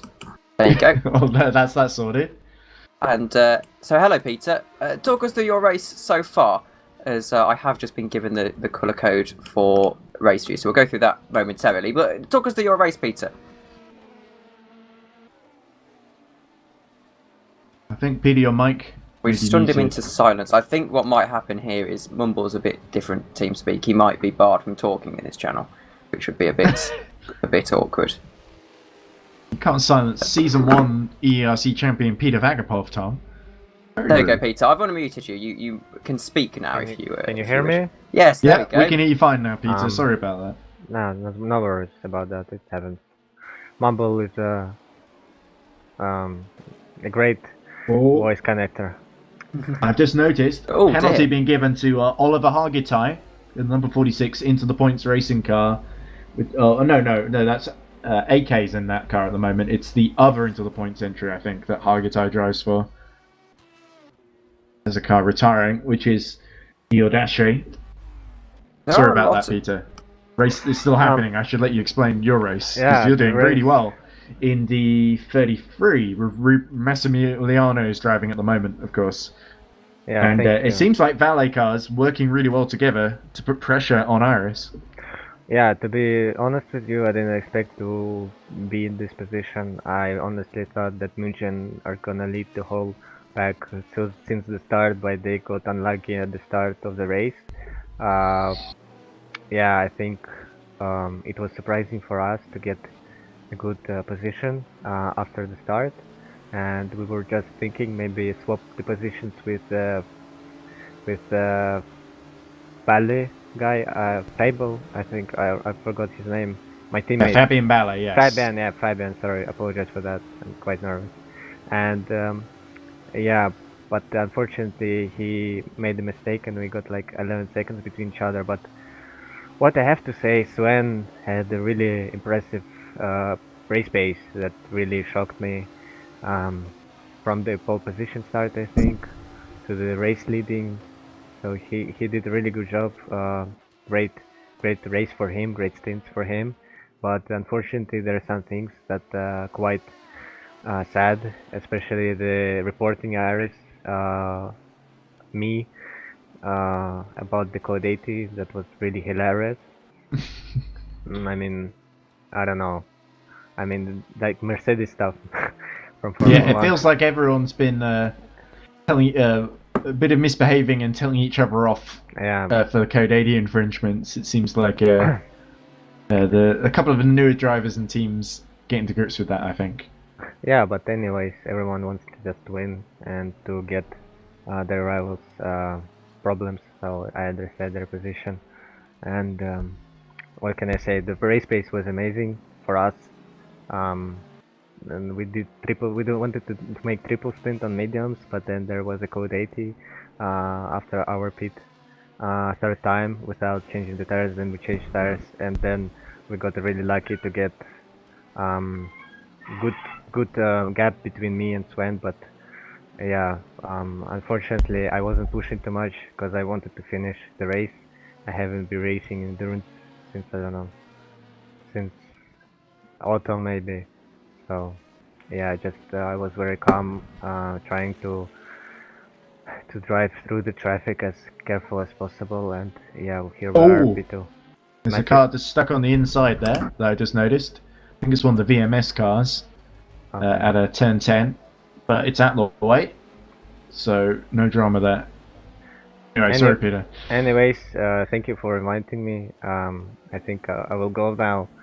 Fair yeah, enough. But can I just say, Peter, before you leave, because you are the Season 1 champion, I was very sad you didn't get to finish the season in Season 2, but I'm really glad to see you back with Valet. And I wish you all the best, and I hope you can add another EERC title at the end of the season, if you're still in the hunt, once we get to the final race in... Oh, where is it? Yeah, I can't remember the calendar. Bahrain. Bahrain, that's it. It is, it's the 24 hours of Bahrain. Okay, yeah. Thank you so much. Have a good commentary. Okay, cheers, Peter. Bye-bye. Anytime. Thank you, Peter. Peter Vagapogo. I think that Bahrain race in particular is going to be a mighty race in the season. I think a fitting finale, really. I think we wanted to have a race as a like one of the big 24-hour races as a finale. I think they're always quite nice to sort of finish off a seaon. It was interesting talking to Peter there, because I remember when I first started commentating in the first season, and him and Deniashenko won at Hockenheim in my first race, and he was like, well, I didn't expect we'd be here at the end. He's always surprised to see when he's doing so well. Oh dear, that is a GT3, a McLaren, who hasn't got a wing. Yeah, no that's code 80 drama. He's had a couple of penalties, was running quite strongly in the top 5, and I think Toff is going to get through by him now, as he goes to the pit lane. I imagine that was one of the Iris cars, and well, oh no, that's my car. That is my car, who's had an incident, and I'll try and see what's happened there. Oh, that was the reading game that's stuck on the inside at turn 10 that I noticed. I thought that was the VMS car. Oh no! He's running again now, so I thought it was my car that I just saw completely stand still. Okay. That's certainly very... Who's in at the moment? Concerning. In the minute, Malcolm Schneider. Schneider? My car. Yeah, okay. You can see Malcolm still going. Down in 17th overall, but that would be... Where in class? Let's see. Still, it's Bore who's leading. Stopped car, turn 9. Oh, someone else has stopped. Oh dear, that's Correction, Pascal turn 10. Who's had a bit of an off. He's had a slight spin there, I think, down at turn 1. I think he did that during my stint as well. At least one of the finer Bond cars did. There's the 86 Iris car, who is stationary and has got a lot of time to repair that damage ahead of them. And I think that Iris car, obviously, they've moved the 86 from LMP2 down to GT3 this season. And well, I think they'd be wanting to gun for the championship. And this isn't what you really want to be doing when you are gunning for the championship. Well, I believe Mashiro Arisaka is a new driver for Iris in 86. Because I've not seen him do EERC events before. And there's been some impressive performances. He's been fairly consistent up to now. And a couple of good laps in there. But doing well to keep up with the laps of Nassim Alaoui and Zoltan Toff. But this is certainly going to be a big setback. And no code 80 to slow the field down as well, is really because he was unlucky to have the collision so late in the lap. Yes, definitely. And here we go, got Tobias Blumschein in the number 66 Iris, the LMP2, that new Iris LMP2. They've changed their livery for this season, which I find quite odd. I don't understand how teams penalty for Toff, though, who has just gotten by the stationary 86 car in the pit lane. Toff now in the top 5, but they have to relinquish that to Ivanichenko in the 48. Slowly making his way up the GT3 order. As Emily Callison also has emerged in the top 7 in is that another Iris entry? Where is Emily? Emily, yes, in Team Iris number 80. Oh, she's just gotten on board the 86, of course. after it's repaired the rear wing. So they must have done a driver swap whilst out, and they are back out running now. So it wasn't a particularly long pit stop. Perhaps they managed to avoid any suspension damage that they have to repair, and they could just get rid of that old wing and get a new one on. And I have to say, we've done quite well for Code 80s, especially compared to the Dubai 24 Hours yesterday. Oh yes. There's some interesting controversy in the stewards chat. So Chris Tompkins has said there's an incident that's going to be investigated after the race between Satellite Racing 64, who've been a bit of a punching bag in the GT3 field, unfortunately. One from them. There was one incident from Zurich Virtual Racing number 42, who are near the very back, and one from Optimal Esports number 2. So a lot of the newer teams in incidents that are being investigated after the race due to the replays not being able to be accessed. As Canic Pitts, I believe that's from second place. It's from the lead, actually. From the lead? Yeah, oh yes, of course, because what was his name? That would be Ivan Ishenko, wouldn't it? That was, or Rance in the 64, wasn't it? Who was fighting for the lead, and they've done a driver change. It's that. And Adams Zagia takes the lead.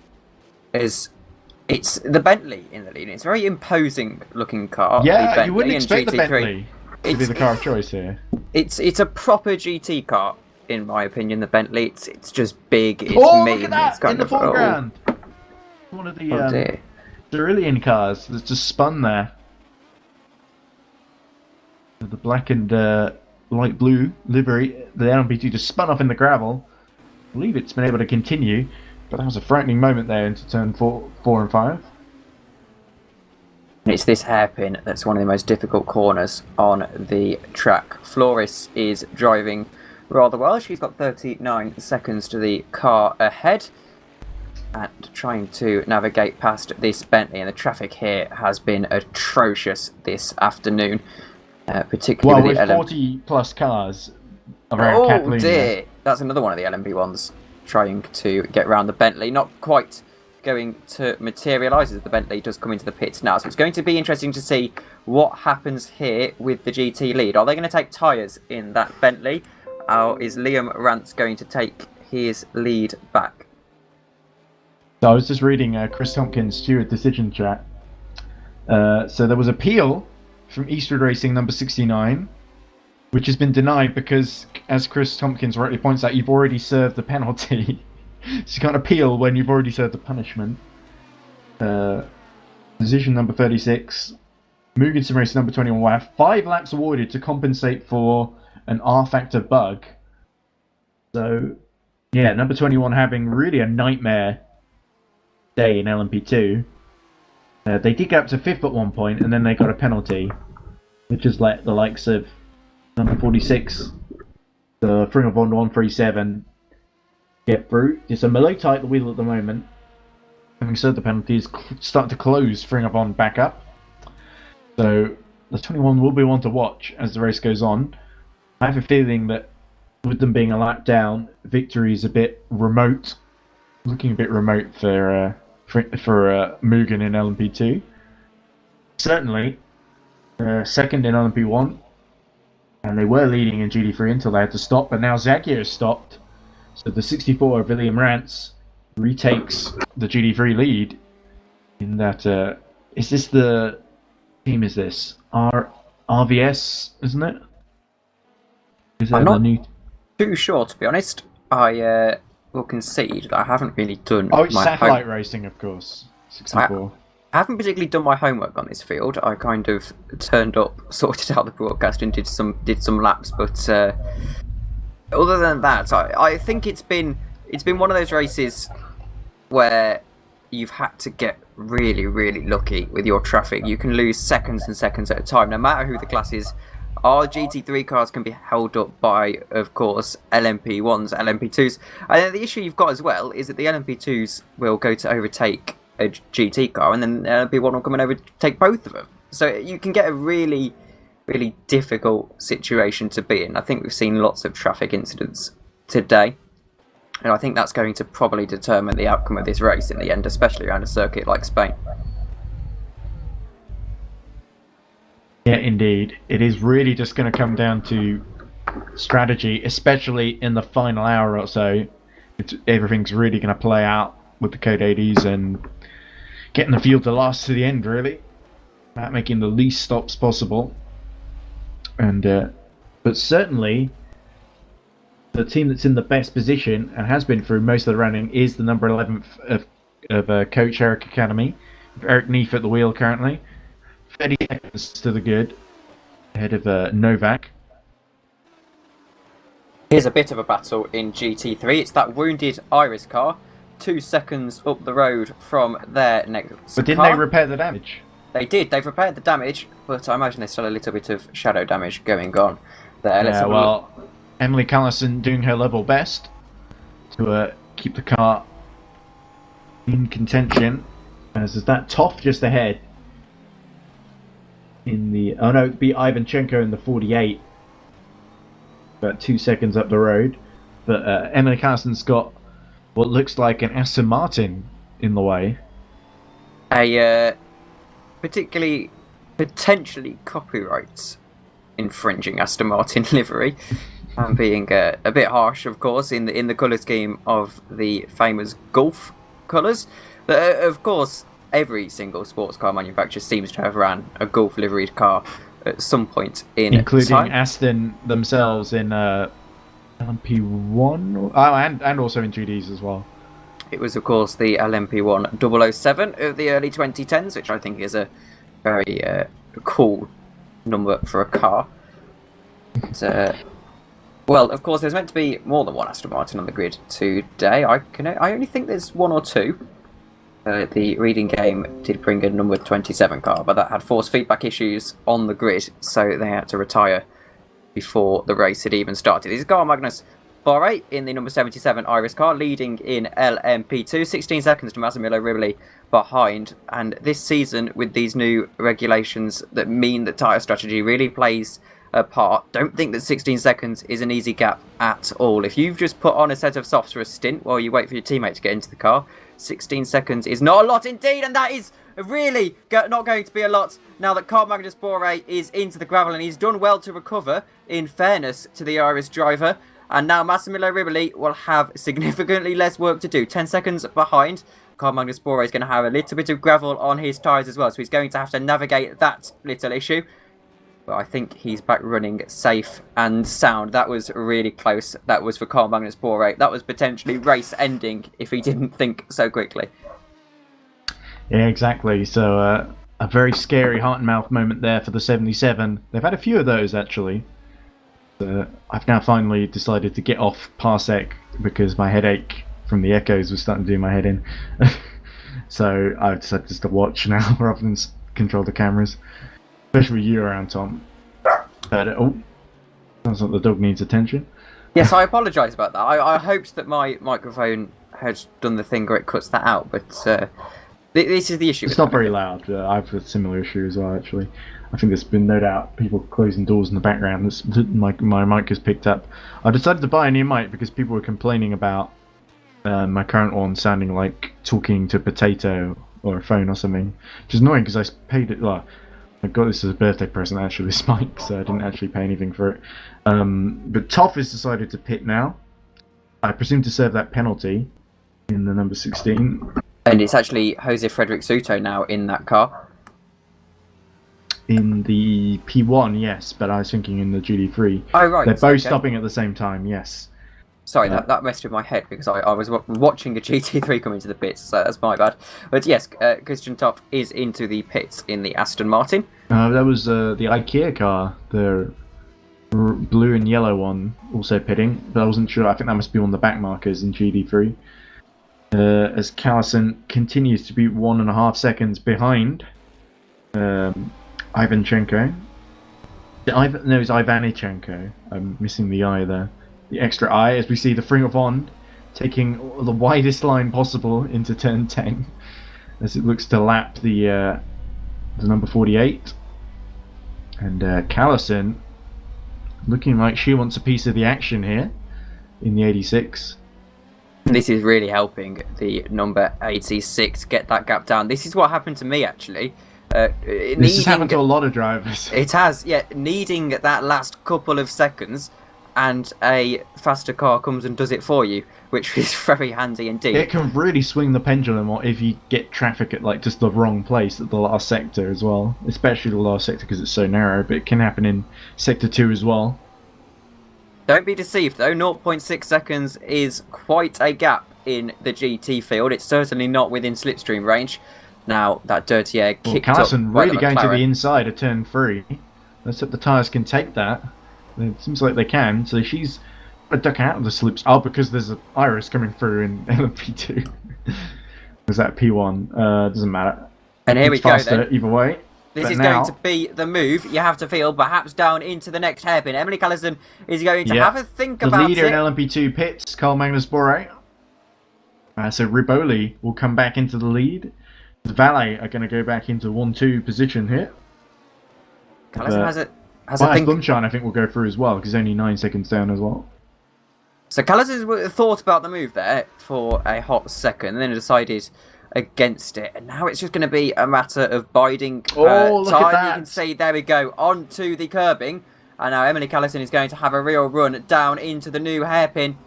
And again, thinks better of it, clearly wanting that line down the straight. And I can see that sometimes if you're going into that corner, you're giving up the inside line for this winding section here, and of course the chicanes. So you really just want to get a run off the final corner. We'll see if that is what Emily Callison thinks about. You can see so close between these two cars.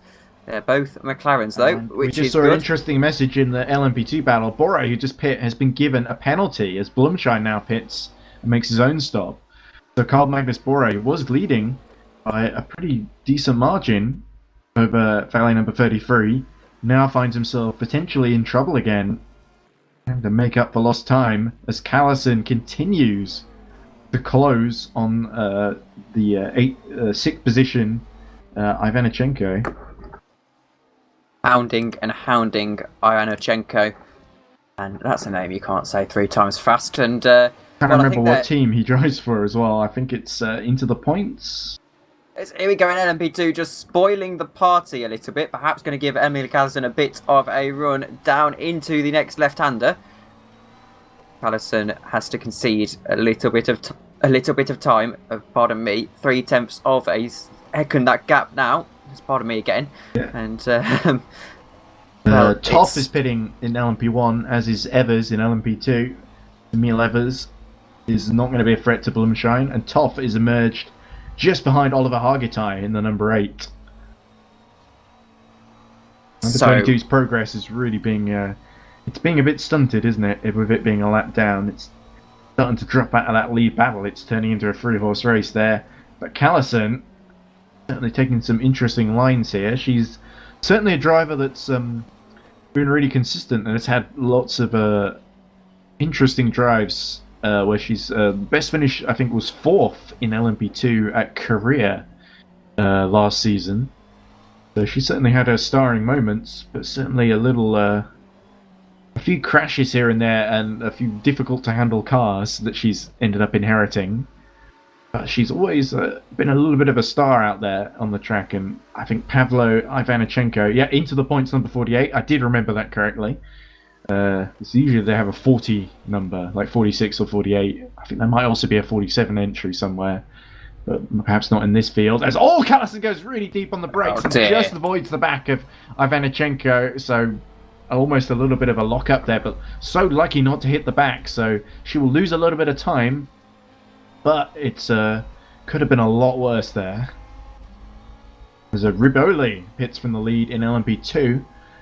Has Bore served his penalty yet?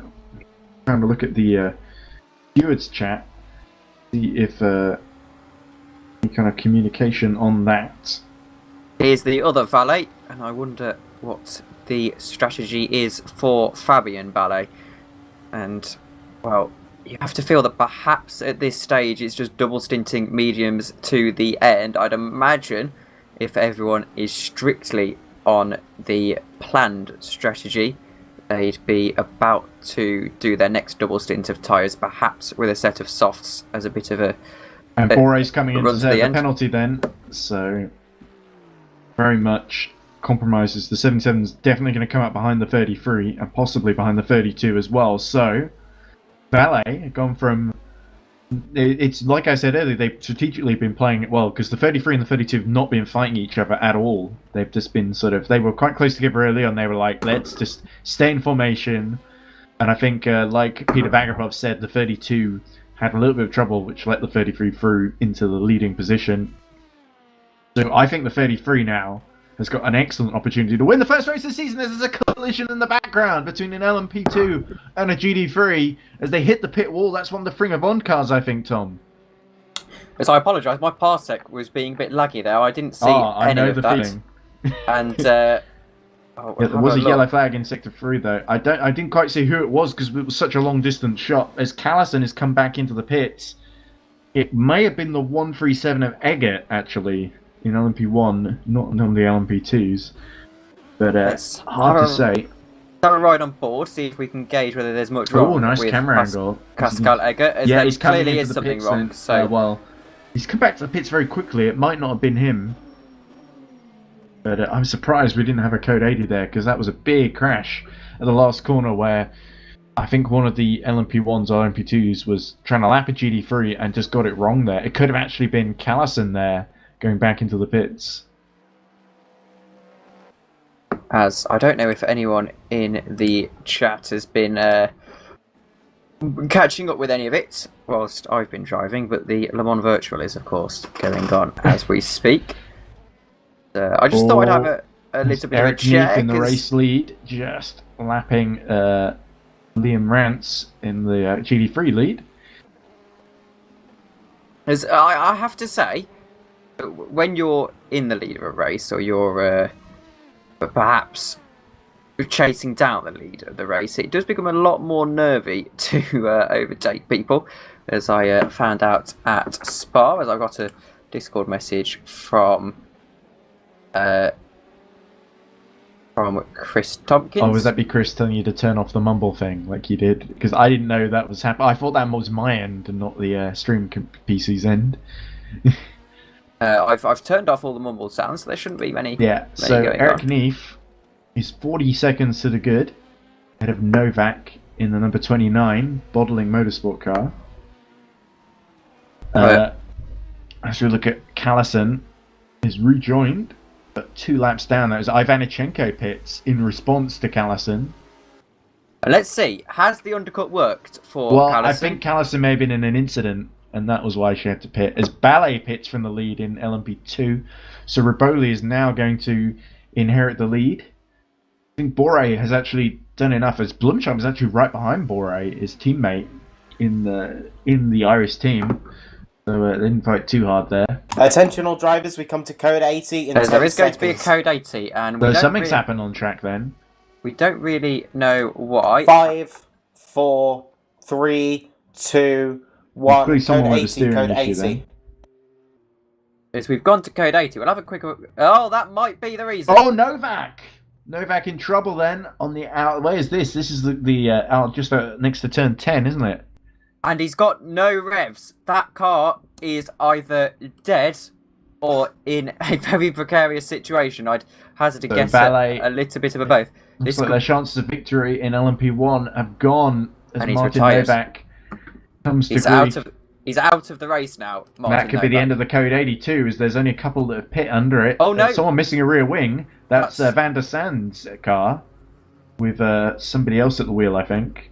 Yeah, It is. it is Sandro. Okay. So double whammy, code 80. And I wonder But if Bradley Martin Sellers Novak... has made it to the pits, so he's going to inherit second position. Unless I think Hargitai's a lap down, so I'm not sure he's going to be able to overtake, especially under code 80. So this is brilliant for Bradley Sellers and number 73. We did get a message from the stewards, by the way. Incident involving Bottling Motorsports number 28 and Team Iris number 8. Attention all drivers, we come back to green It's in Oliver 10 Hargitay. seconds. It's just warning for Iris number 8, take more care when lapping cars. And there was another thing that was dismissed as a 4, racing incident 3, between 2 other cars. 2, 1. Green flag, green flag. There we go then. So Martin Novak and Valet number 23 are out. And there's a big blow for Valet. such a good shot of winning LMP2, but their LMP1 chances are gone. I don't think they have any more cars in LMP1. So Eric Neath and Coach Eric Academy have now got a big lead with Bradley Sillis. Valet. Valet's gone. What a terrible 5 minutes for Valet. Yeah. As they've had 2 cars DNF in the last 5 minutes, and that is huge for the complexion of immediately this race after in the Code 80 LMP2. ended there. So either there was an issue during the Code 80, or he's hit someone at the restart. That is huge for this race in LMP2. Let's see if we can have a look at the car. We can't quite see what's going on there, but that promotes everyone up a place, and that could be really, really crucial, because now suddenly Carl Magnus Bore in the Iris car has a chance It's at this showing win. Ballet making a pit stop, weirdly enough, and now now the graphics updated. So this puts Tobias Blumschein, of course, into 3rd position for Iris number 66. Of course, great for our co-commentator as oh, look at that, as that Serege in the 88 just going off track a bit there for Mugen and holding up Carl Magnus Bore in the Iris slightly, who's now in 2nd position in the number 77. And 32 seconds down on Riboli. So now it's a straight fight, really, between 33 and 77 for the win in LMP2. As the Mugen car quite typically flashes furiously at Carl Magnus Bore, as he now gets there's something lapped else himself. interesting happening. Toff in the 22's got ahead of Hargitai in Iris number 8 in the lead for LMP1. That's going to be the battle for 3rd with Novak out. There's a long way down behind Neath. 83 seconds. He lost a lot under that when the Code 80 ended and he was still in the pits. But yeah, there we go. Toff just being held up, and he's got number 8 right behind him as the 5th place LMP2 of Evers just holding him up a little bit, and there is Hargitai for Iris. So this has really gone Iris's way in the past couple of, well, at least in LMP2 it's really helped them. Not so much in LMP1 with Toff getting through there, but certainly Hargitai. We've seen him earn his crest a bit in LMP2 over the past couple of seasons, and now he's in the fight for the podium against Mugen. Ooh, is he close enough to make him? Oh, not quite there. But is that Sellers right, a lap ahead of him, trying to lap him? So he's trying to let Sellers through whilst he's trying to attack the Mugen.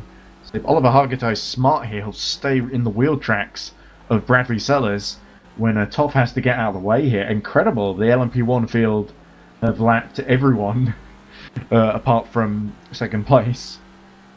Because of Eric Neath's performance and the entire Coach Eric Academy, really. Aloy is out in GT3. I didn't notice that. And oh dear, they're dropping like flies at the moment throughout this field. It's clearly the it's 2 hours to go. Let's throw in the towel, it seems. But yeah, so that's a real shame for the 58 that was really in the fight for the podium. And this puts Serege is up to 2nd now. Santo is in trouble because he's not in the pits. Something's gone wrong for Santo. He's really lost out with this LMP traffic. As Hargitai has a little moment with the LMP2.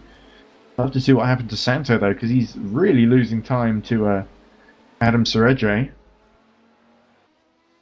And of course, with Aloy out, that promotes Kiss in the 16 up to 4th position. And there you go. So the Bentley's still in the race as Malcolm Schneider narrowly avoids barging into the side of it.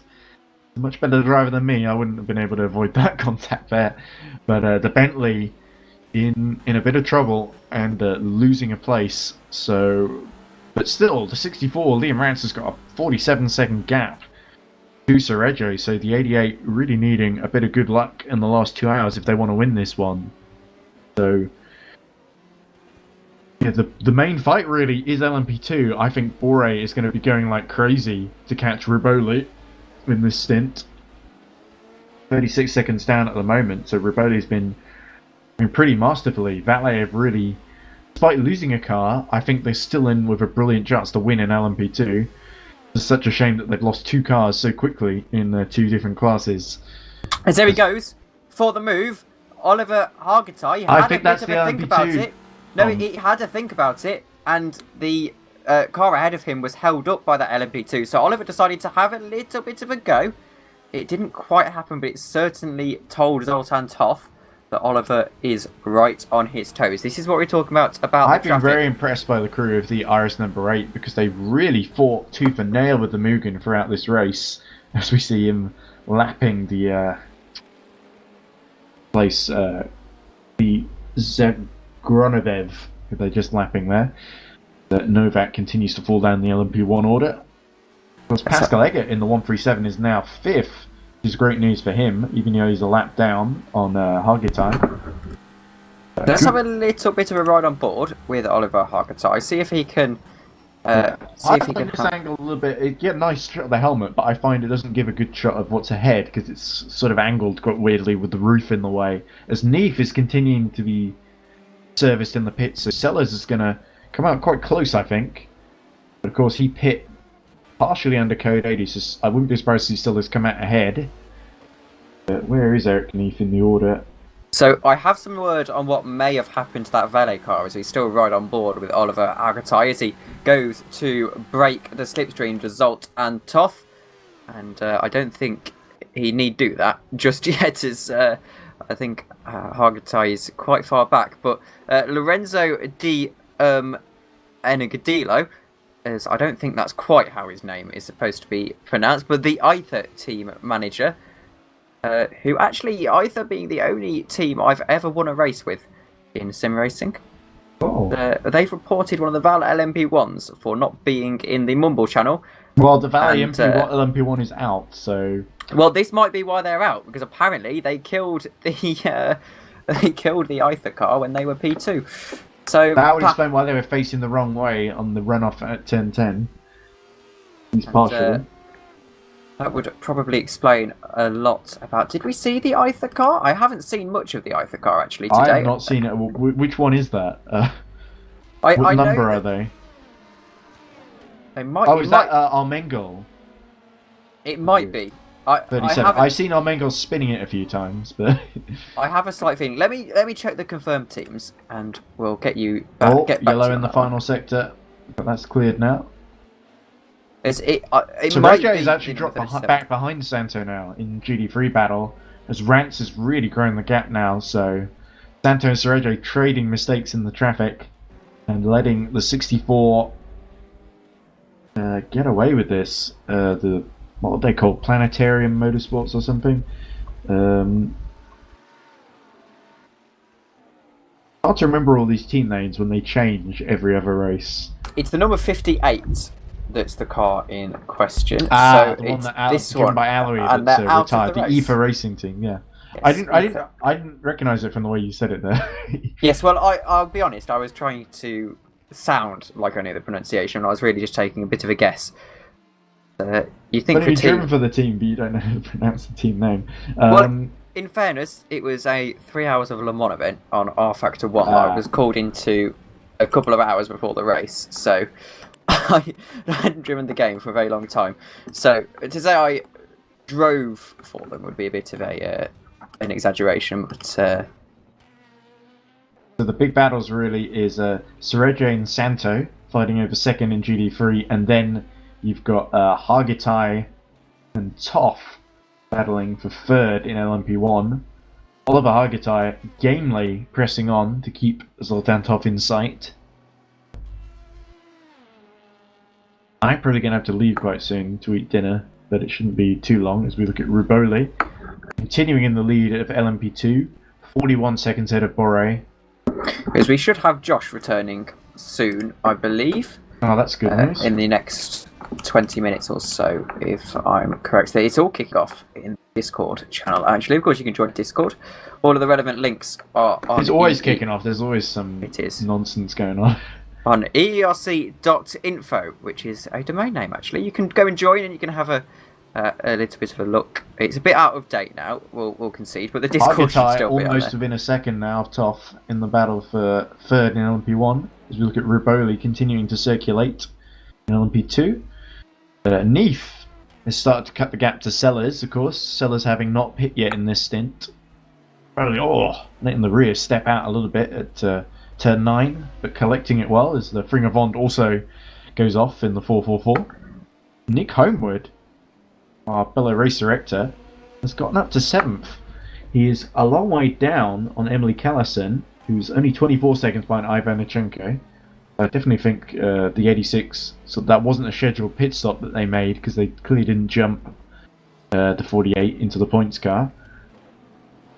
There's Nick carrying on and making good progress in the 444. It's had a horrible start to the race with Mario Valencia at the wheel. But let's not forget, this is a race-winning team. Last season, they won their first ever race for a lot of that crew, including Nick Homewood himself, in Magellan. And now they want another win. They want to start their season off right, but I think the best they can really hope for is maybe 4th or 5th, depending on how things go up front. It's really a three-horse race between Rance, Santo and Cereje, with Rance starting to run away with it a little bit. Kind of the same in LMP2. I don't think Boro's got an answer at the moment for the pace of Massimiliano Ruboli. Yes, we do actually have a reason why the Valet has crashed, and I'm trying to review the footage on my computer. I'll see if I Which can Valet is this? The LMP2 or the LMP1? Well, I'm yet to find out. Actually, it's the incident with the Aether car. Actually, Ah, and oh dear, but that's it's the rather LMP1 dramatic. then. Oh, that is rather dramatic. So dramatic, in fact, that I'll do my best to show the stream. Just weirdly, I think is he being unlapped there by somebody? My live timing has stopped working, so I'm sort of quite reliant on what I see on screen, much like everyone else. Back into Parsec then. I'm just having a quick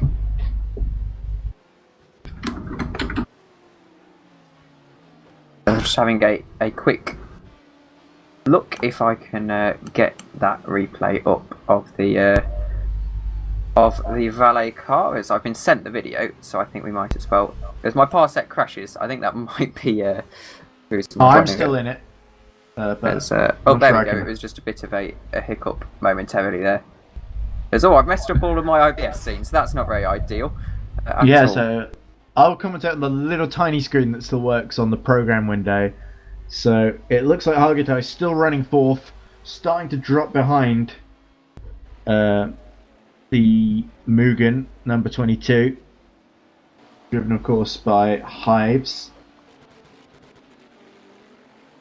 Other things happening, a couple of pixels moving on the screen. Yes, as I am trying to get this replay up as quickly as possible. Parsec's doing something. I think it might have something to do with my.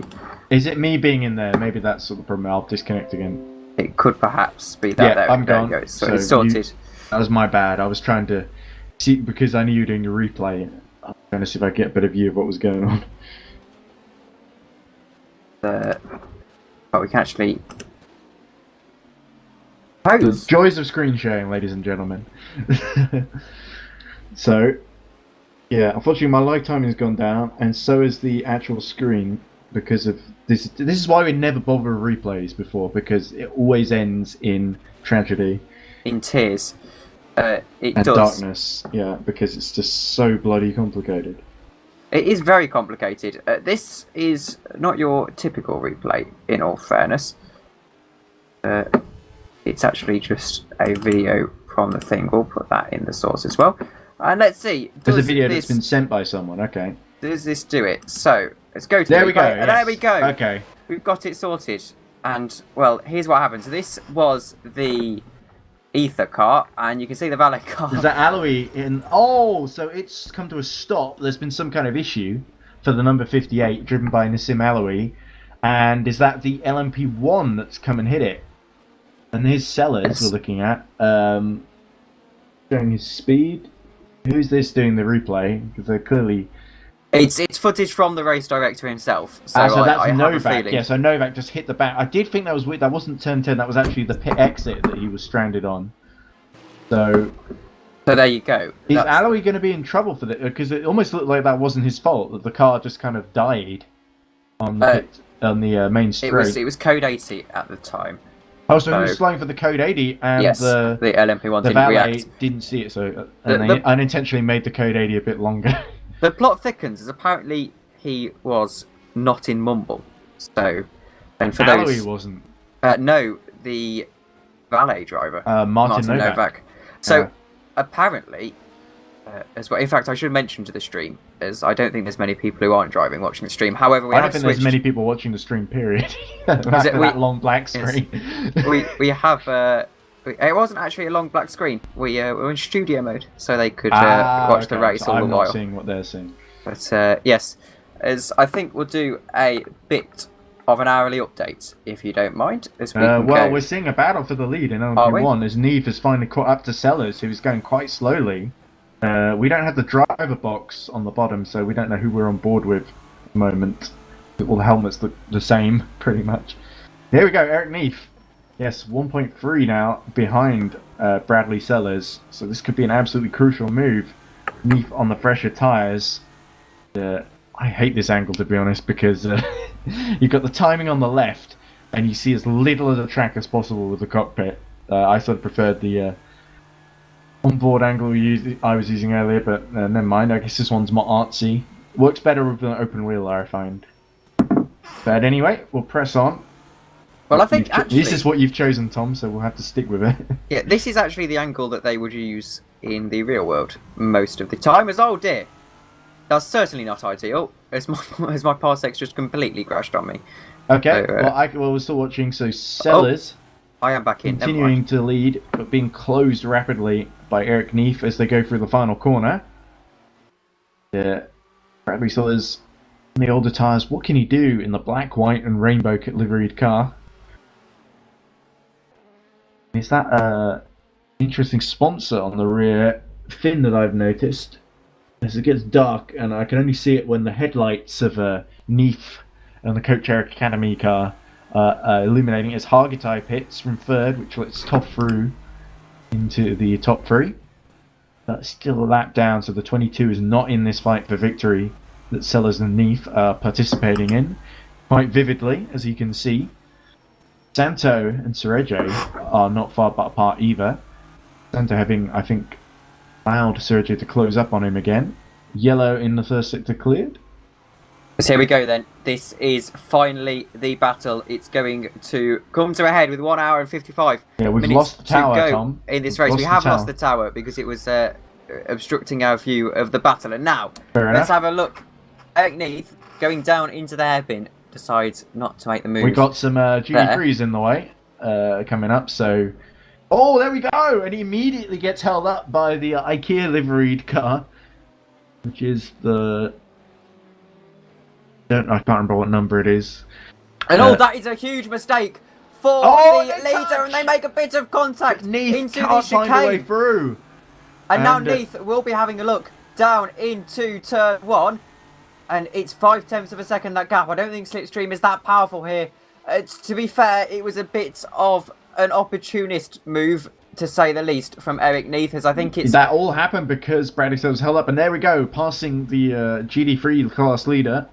They both get through fairly cleanly, as he gets Liam Rance gets well out of the way. Great to see Liam Rance back in GDs in EERC, of course, because they were last runner-up, and he drove for the DDoS team at the end of the first season. Here we go, this is the move then, as I apologise to put you off. And Eric Neath narrowly avoids the wall as he just about gets in control with the front wheels spinning all over the grass.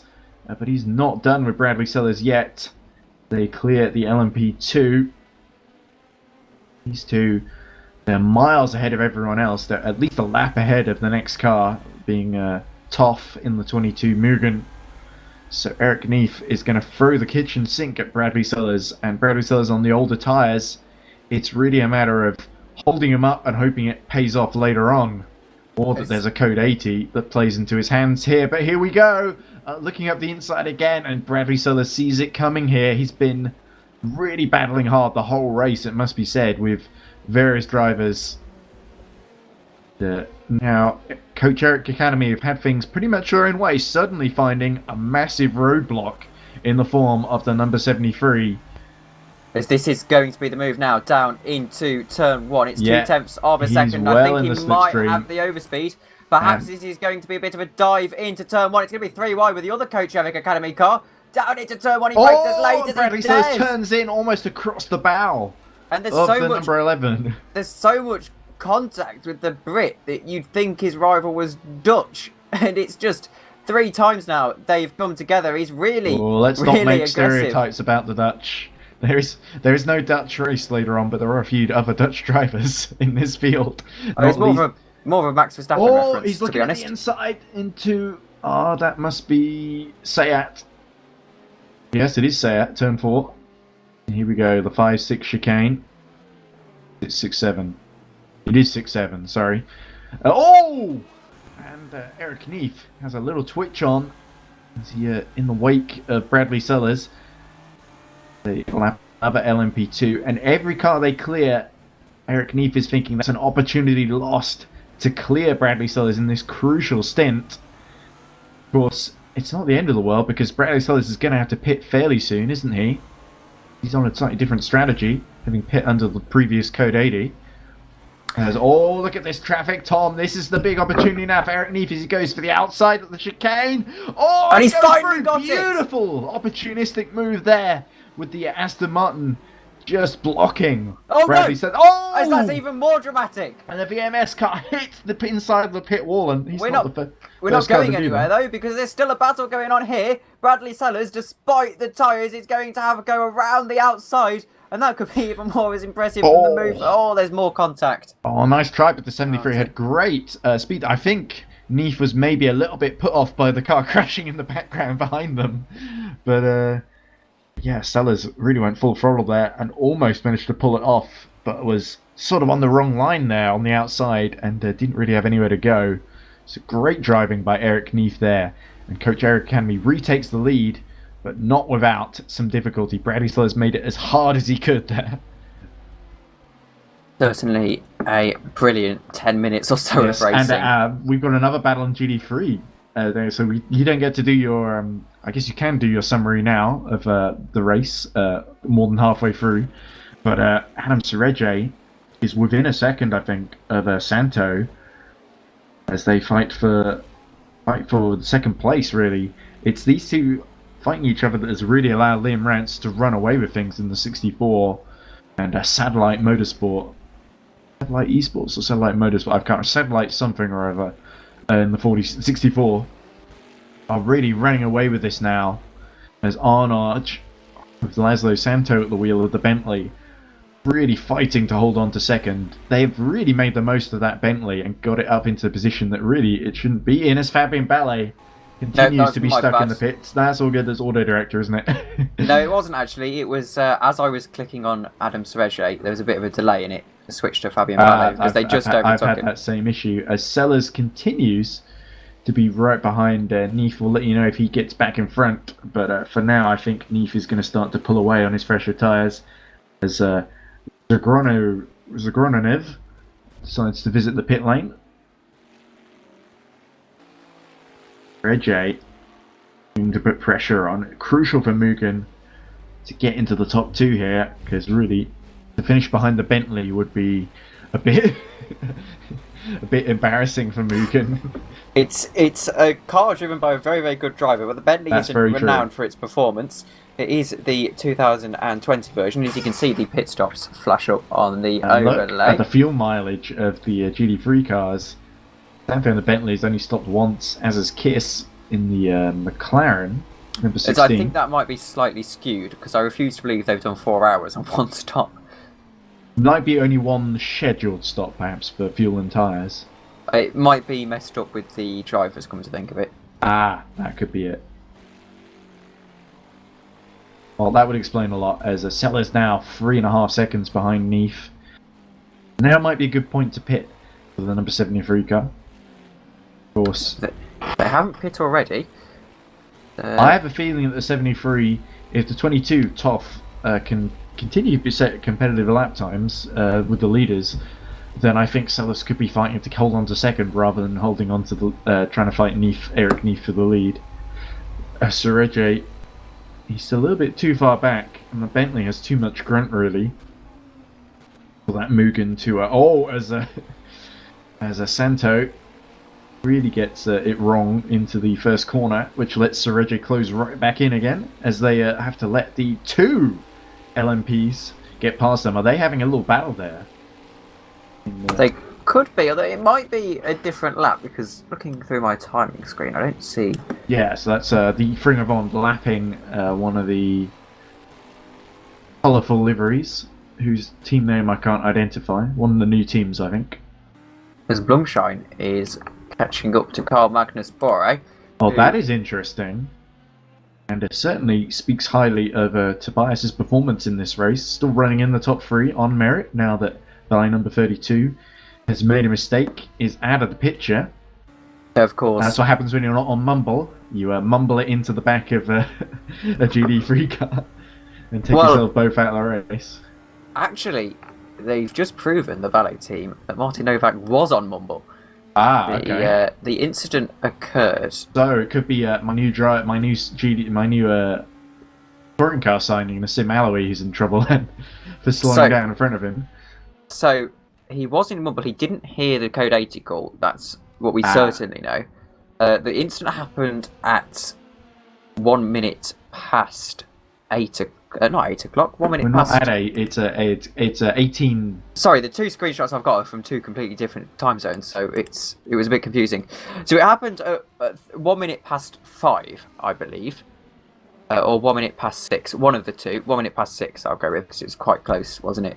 It happened at 1 minute past 6, and Martin Novak left the mumble at 3 minutes past 6. Oh, looks like a coordinated change of position in LMP2. Blumshine being let past Carl Magnus Bore. Bore, who's really been struggling in that past stint, hasn't he? Has decided Tobias Blumshine is the better bet here in the 66. And so, Tobias Blumshine in the giddy heights of second position, 42 seconds down on Riboli. Could Tobias Blumshine help the number 66 crew pull off a shock victory here for Iris? My parsec has completely died. So there we go, we're back. But you didn't answer my rhetorical question there, Tom, which is good. As we see Serege now within half a second of Santo in the battle for second. I believe Kiss has closed on Caligari, who's got back into the race and been given his laps back after the crash. So that is why he's running fourth now. But Bias pulling away from Carl Magnus Bore to the tune of 2.5 seconds. So it looks like Iris have made a crucial call there for their race then. Let's hope it pays dividends as Blumshine still about 40 seconds behind Riboli, but he could become a threat later on. Especially when there will be another driver change before the end. I don't believe Blumshine is going to the end, but he'll certainly have a great story to tell about his stint here because he's gone from 5th up to 2nd in the LMP2 order. So I apologise if my keyboard or squeaky chair were in the were in the shot then. Yeah, so Reggio is right behind Santo in the Bentley. I think he's going to be within attack range. Live timing still refuses to work on race view. It's all blank, so I can't really give you any more hints. There we go. He's up the inside at turn 3. What can Santo do about this? He pulls to the inside. Oh, need to be careful when you judge that. He's going to be a little bit vulnerable on exit. Adam Serege knows this as the LMP2 goes around the outside of the Bentley. Can he follow it through? No, not on this occasion as darkness falls over Circuit de Catalunya. There was a few, I have to say, there was a few shades of Hamilton versus Nico Rosberg there in 2016. Yes, that's what I was thinking, yes. Serege lights up the rear tyres. He's pushing like crazy to get in front of this Bentley. This is a big deal for Mugen, isn't it? Oh, as he's just having to go almost off track there to let the LMP2 through. Van der Sand's teammate on board that thing now. That Dan Ruse. Yeah, here we go. Adam Serege around the outside, so the Bentley was a bit slow. Had to let the blue LMP2 through, and that has opened up an opportunity for Adam Serege to make a move here. We saw him give so many great performances last season for Mugen in GD3. Now he wants to get another second place here. Look at the gap. It's still about 61 seconds now to Liam Rance between him and Santo. The Reg still trying to make this move. Yeah, there we go. It looks like the Bentley has got things under control now again. So Sergej's got a much tougher time now. Without any cars behind to lap them and create difficulty for for the Bentley. We're well into the night hours now. It's, I believe, about 7:30 in the game. Dark outside my window as well. It's dark outside my window too, actually. Yeah, because we're only about an hour behind real time in this game. Yes, and I think the game is on European time as well. I could be wrong on that one. It's slightly out of sync with the real clock anyway, considering we started slightly late. We started a few minutes late thanks to the instance at the start, and now the LMP2s are crashing into this battle to come and ruin it for us.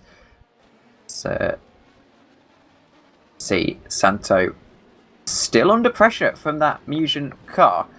And I would like to take this moment quickly to mention thank you very much to everyone who subscribed to this YouTube channel, considering it was a temporary replacement for the official channel that we're back on next week. And we mentioned that you should be subscribing to the EERC official channel. We've had quite a few subscribers. That is so why this didn't show up in my subscriptions feed then. Yes, we've had to go to a temporary channel because Red, the owner of EERC as a whole, the founder at least, he's got the two-factor authentication for the Google account on his phone. I hate it when that happens. And he was out, I think, with his girlfriend or something, and he didn't see the 2FA message because it was apparently detecting suspicious activity from the stream PC. So we had to go to one of the channels I had lying around. Reference of how your love life can ruin your sim racing entrepreneur. I thought that sim racing was more important than women anyway. Or at least that's my excuse. I mean, we have had a few female drivers like Mia Rose compete and do extremely well actually in this series. Remember, she got pole position in LMP2 at, was it Laguna Seca for Iris?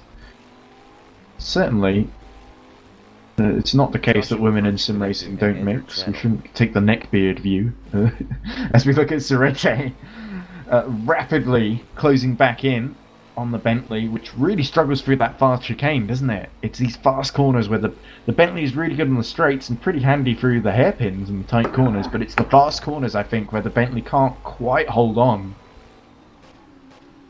As Joshua Birch will be joining us momentarily. I've just had the word.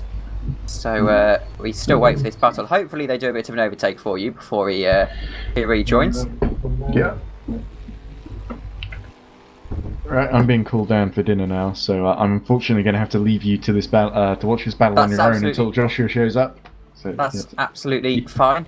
And you enjoy it all. Sergej cuts the chicane. Not sure why he did that. There was plenty of space. It wasn't like he was all that close that he couldn't move. And I think we'll take the moment while Ed hops off to do our little mid-race report. Because I don't think this battle is going to be... Goodbye for now, and see you in a few minutes, hopefully. I'll quickly head over to our B-roll section, and I'll do a quick transition. So here we go. Here's how we stand so far, and I'm keeping an eye on that main feed to make sure that nothing out of the ordinary happens. So it is Eric Neath in the lead of the race, from Bradley Sellers, from Zoltan Toth, from Oliver Hargitay in the number 8 Iris car, then it's Pascal Eggert, and then at the number 41 Jose Frederick Soto, Martin Novak and Danny Robbins at the DNFs in LMP1. And we'll whiz through this. LMP2 is Massimiliano Riboli in the lead for Valet. It's Iris hot on their heels, Tobias Blumstein after a switch with Carl Magnus Bore. It's Owen A.K. next, then Roland Zux, and then it's the Rebellion Williams Esport, one of the default liveries, but the number 3 nonetheless, from Malcolm Schneider in the 72, and then 758 is Sazbolix Erdely, and then Floris Hazard and Jean Van Doren. And then the second page is Michael Colley, Neil Evers, Dr.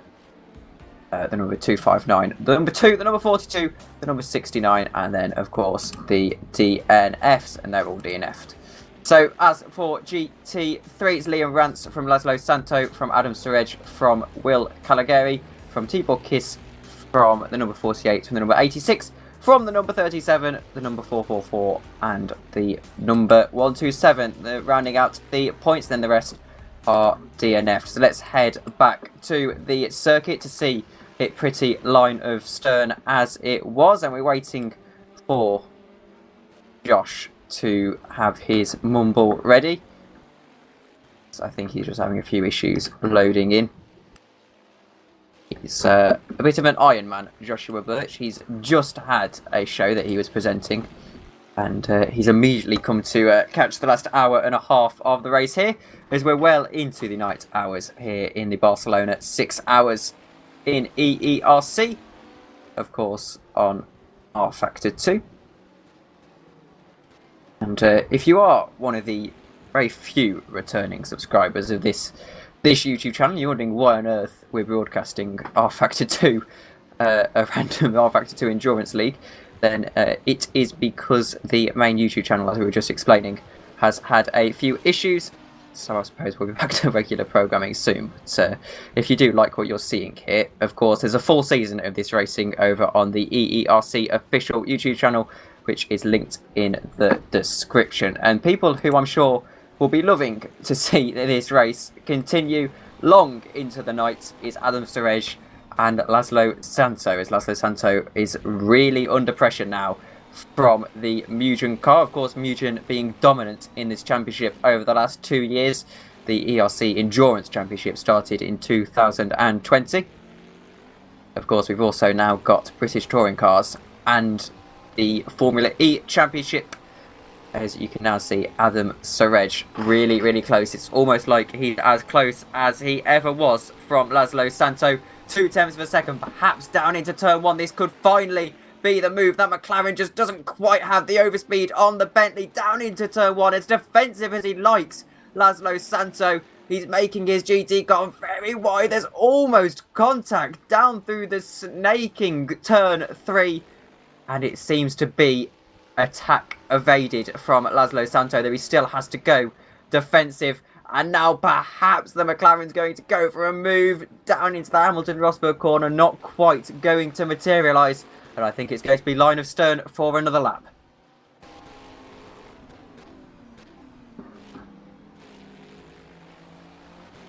And now they've got a bit of traffic to play with as well, as we wait to see. There's been a penalty given in chat, and I can't really see who that was for. I think it might have been track limits violations. I know some of the cars, they've had broken track limits for this race, so you could see a few drive-through penalties for that. Adam Surej has held up a little bit by the car they're lapping, and now Surej is going to have a move as, oh dear, I do apologise, Santo was not held up. Santo was the one held up, not Adam Surej. Well, he's done quite well as they do make a little bit of contact. Not quite as much contact as we saw the two leaders in LMP1 making, but the battle for second place in GT3 is as hard fought as any, as this Bentley really is living up to his name as a massive car with not a lot of room to manoeuvre around it, certainly for the McLaren.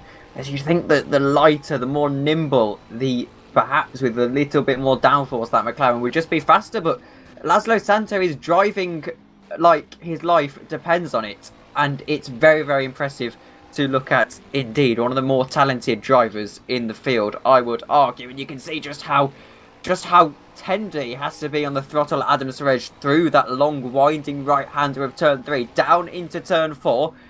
Brakes at about the 50-metre board, second gear again, just feathering the throttle, waiting for the moment to floor it and see if he can get past Santo. He's still not able to, as he looks for the move, and it's not quite going to materialise once again. And Santo is just staying ahead. Can he keep this up for another hour and a half, I wonder? That's all. There is a little bit of contact there, and that is actually quite major contact. Santo has to take to the grass, and I think the Mugen car is going to let him back through, as that was clearly just a misjudgment of the braking zone. It certainly unhinged the Bentley, And now Adam Savage, I think, might go for a bit of an audacious move, as I don't understand why he's not just going for one down the inside into that corner. If you get it right, you can make a move down there, even if it's quite difficult to hold it off. If you've got the pace through the corners, you can quite easily make a move through there, as I found out during my stint. It's not the easiest of asks, as now this LMP2's sort of ruined the battle, so everyone could take a bit of a breather for the time being. Santo included, you would think. Wow, my brain is not very happy about that. We have got Josh in the box. I think he's still finishing off his show with the Grid Network, and I'll actually have a check for you. It's a bit of cyber stalking, I suppose, of the wonderful Joshua Birch. They are now off the air, so I imagine it will be a moment. I imagine he's just getting a coffee or something along those lines. And well, Santo will be counting his lucky eggs, I think. So I really don't think that's the phrase, but we'll go with it and just pretend it is. As the cap's all the way down. Oh no! As he is held up a little bit by the LMP2 car. I believe that was an LMP2 anyway. It's quite difficult to see in this light, as it's nice to see that we have got a little bit of night running in. Of course, someone who'll be having a lot of night running in today is the virtual Le Mans, as that's a particularly interesting race to follow. I don't know if any of you have been following that in the live chat, as seems to be going rather swimmingly right now. I think it's quite good for R Factor 2 that we're seeing that, as Suraj has actually made the move as I look away, which quite interesting. In fact, they're side by side. Just as I look to my other monitor, they're side by side, and now Suraj around the outside. The Bentley still defends all the way off of the circuit, and there's a prototype trying to get involved, and now this could be Suraj's best opportunity. It's not going to be. He gets a horrid exit, and that was no love lost between those two, as he flashes furiously at the number 7. It has become a bit of a joke over recent years that the Mugen cars will flash at anything, but I think that was perhaps more of his. I think he had the reason to do that. Is hello, Josh. Welcome to the show. Hello, thank you very much. And am I on the right mic? Yes, I am. I've just had my radio mic on as well. But hello, and welcome back from doing your driving, as we've got 90 minutes to go. And we've got the dream team back together for the Formula E EERC team. That's all nice as well.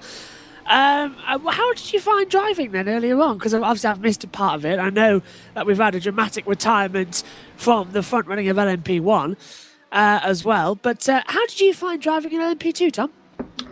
It's probably one of the more enjoyable races I've done, actually, around this circuit. Yes, it actually was. I haven't done a proper race start and a proper first stint for a very long time. When I had, because obviously I had a rather poor PC.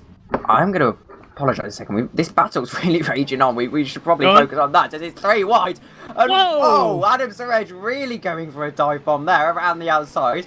I don't think that prototype's going to be particularly happy about that prospect. Contact! And the IKEA car is not going to be very happy about that prospect either. Oh, well, don't worry. I'm sure they can build themselves another anytime soon. Or come with flat packs. I wonder if it comes with instructions, but... They're all in Swedish. Yes. They never help. Yellow third sector as well. That's probably for the spinning car as well at the back there. But still, look at this. We've got the breakaways now, I've noticed, in LMP 1, 2 and 3, which is quite interesting. Neath leading the way. Bradley Sellers still P2. With 90 minutes to go, he could still close back down. I presume Ed's gone for a coffee break or something along those lines? I think he had dinner, and actually, if I could be cheeky, Josh, I've just had my dad deliver me my dinner into my room, so I'll only be gone for about 10 minutes. But not at all. If you don't mind taking the reins for a moment, I don't mind at all. I'll put it on auto director for you, so we can actually see the action. But I'll be back in about 10 minutes' time, and well, enjoy. Have a good lunch. To be fair, I came back from eating a biscuit, so we're fine. Pascal Eggert then out there at the moment. He's coming into lap traffic. The same battle we were just watching. And of course, night racing at Catalonia, incredibly dangerous as well, because this track not fitted with floodlights at all, not even at the start finish line like at Le Mans. It is pitch black, and take it from somebody, as Bradley Sellers comes into the pit lane then for another pit stop, take it from somebody who has been at the Circuit de Barcelona, Catalonia, when night has fallen. Been there up until, what was it, 9 p.m. on one of the test days when I was there for F1. It gets pitch black. You can barely see the steps on the way out of the paddock. It is that dark there. Not even the lights. They're like typical 1900s like oil lights. You can't see a thing. So I see Emily Callister now driving around. She's in P7 at the moment. And here's Michael Schneider down in... Malcolm Schneider, I should say, not Michael. Down in P7 as well in the LMP2 class. It is honestly pitch black. As you can see down the start finish straight, look how nimble it is to get round. So we see LMP2s getting moved around by further LMP1s further back. Suto P7 is 6 laps down on the LMP1 leader as well. It gives you an idea as to how quickly they've lapped each other. I haven't got a timing screen. That race views has failed on me, but I have got the driver tracker. So I can just about get the reference of the race with the same timing tower you lot see at home. Raboli leading in LMP2, Ranch leading, is that Range or Rance? It's Rance, isn't it? Leading in GT3 at the moment. We're watching Adam Sergey for the Mugen Sim Racing. There's more flashing of the lights from the LMP1s and LMP2s trying to get through as well. The 88 car was already in trouble earlier on in the race. And of course, at the night, which is where we always finish an EERC race, this is where it gets more dangerous because you can't see other cars. There's a prime example. One of the LMP1s going off track as well. Round the outside, the LMP2, the same team now take over. You get so caught up in your own race as well. You can't see your own wing mirror or anything behind you. It's so dangerous. And nearly all of the drivers race with a cockpit view. There's only 2 I know of who race with a T-cam setup. Everybody else prefers racing with the full race view of the cockpit. You get your strategy involved as well on the steering wheel as Maxime Biute comes into the pit lane from the number 15 in LMP2, but number 2 in terms of race car number, just exiting that pit lane as well. Here's Jan Strozel down the 259 squad, 14th overall. And I think we've got a decision on the Mugen Sim Racing 88 and the Arnage Competition number 7. It's a warning for the Arnage Competition number 7 car for moving under braking. That's from Chris Tompkins as well. He's taken over, as I presume, as sole race director from Nick Homewood at the time. I've been away from the commentary box as well. So they look at the front. The LMP1 leader now, Neath, has got a whole lap over Marshall, who's gone into second place on the 73 squad. Havesi down into third on 22 as well. So already the gaps are becoming big enough that we have to look to the LMP2 and a GT3 squad to see the action. First race with the LMP1 squad for the EERC, and it is again providing to be more entertaining. We started with a field of 46 cars. I presume we've got less than 46 starting. I know of at least 4 retirements when I was commentating. There may have been a further 3. The ones I've seen, so that takes it well below the 39 era of the running order. As they head down towards the new turn 10, that banner a bit more lit than it would be in real life. In fact, quite a few of them are actually as well. Turn 4.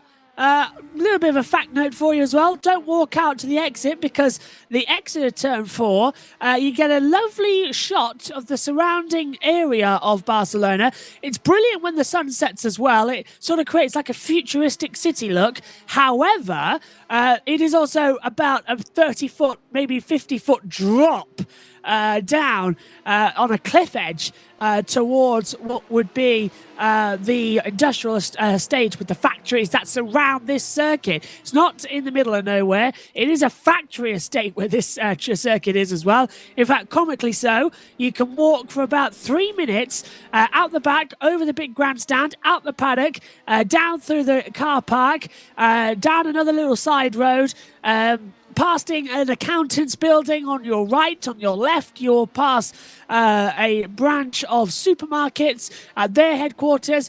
Go down to the end of the road, past the fish factory that's alongside the circuit, and there's a bus stop to take you all the way through. And they've even got a Spanish Weatherspoons there as well, which was interesting as well. They made one of the best beef burgers I had that week in Spain as well.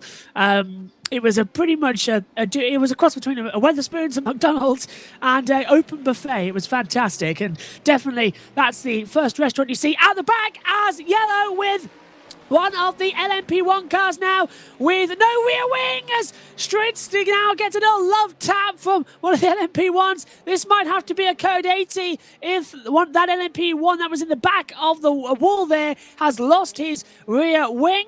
As Orange comes into the pit lane then from GT3's lead. So he only had 34 seconds to Santo as well. And it's again Edgar de Rick who had problems earlier on in the race in the daylight.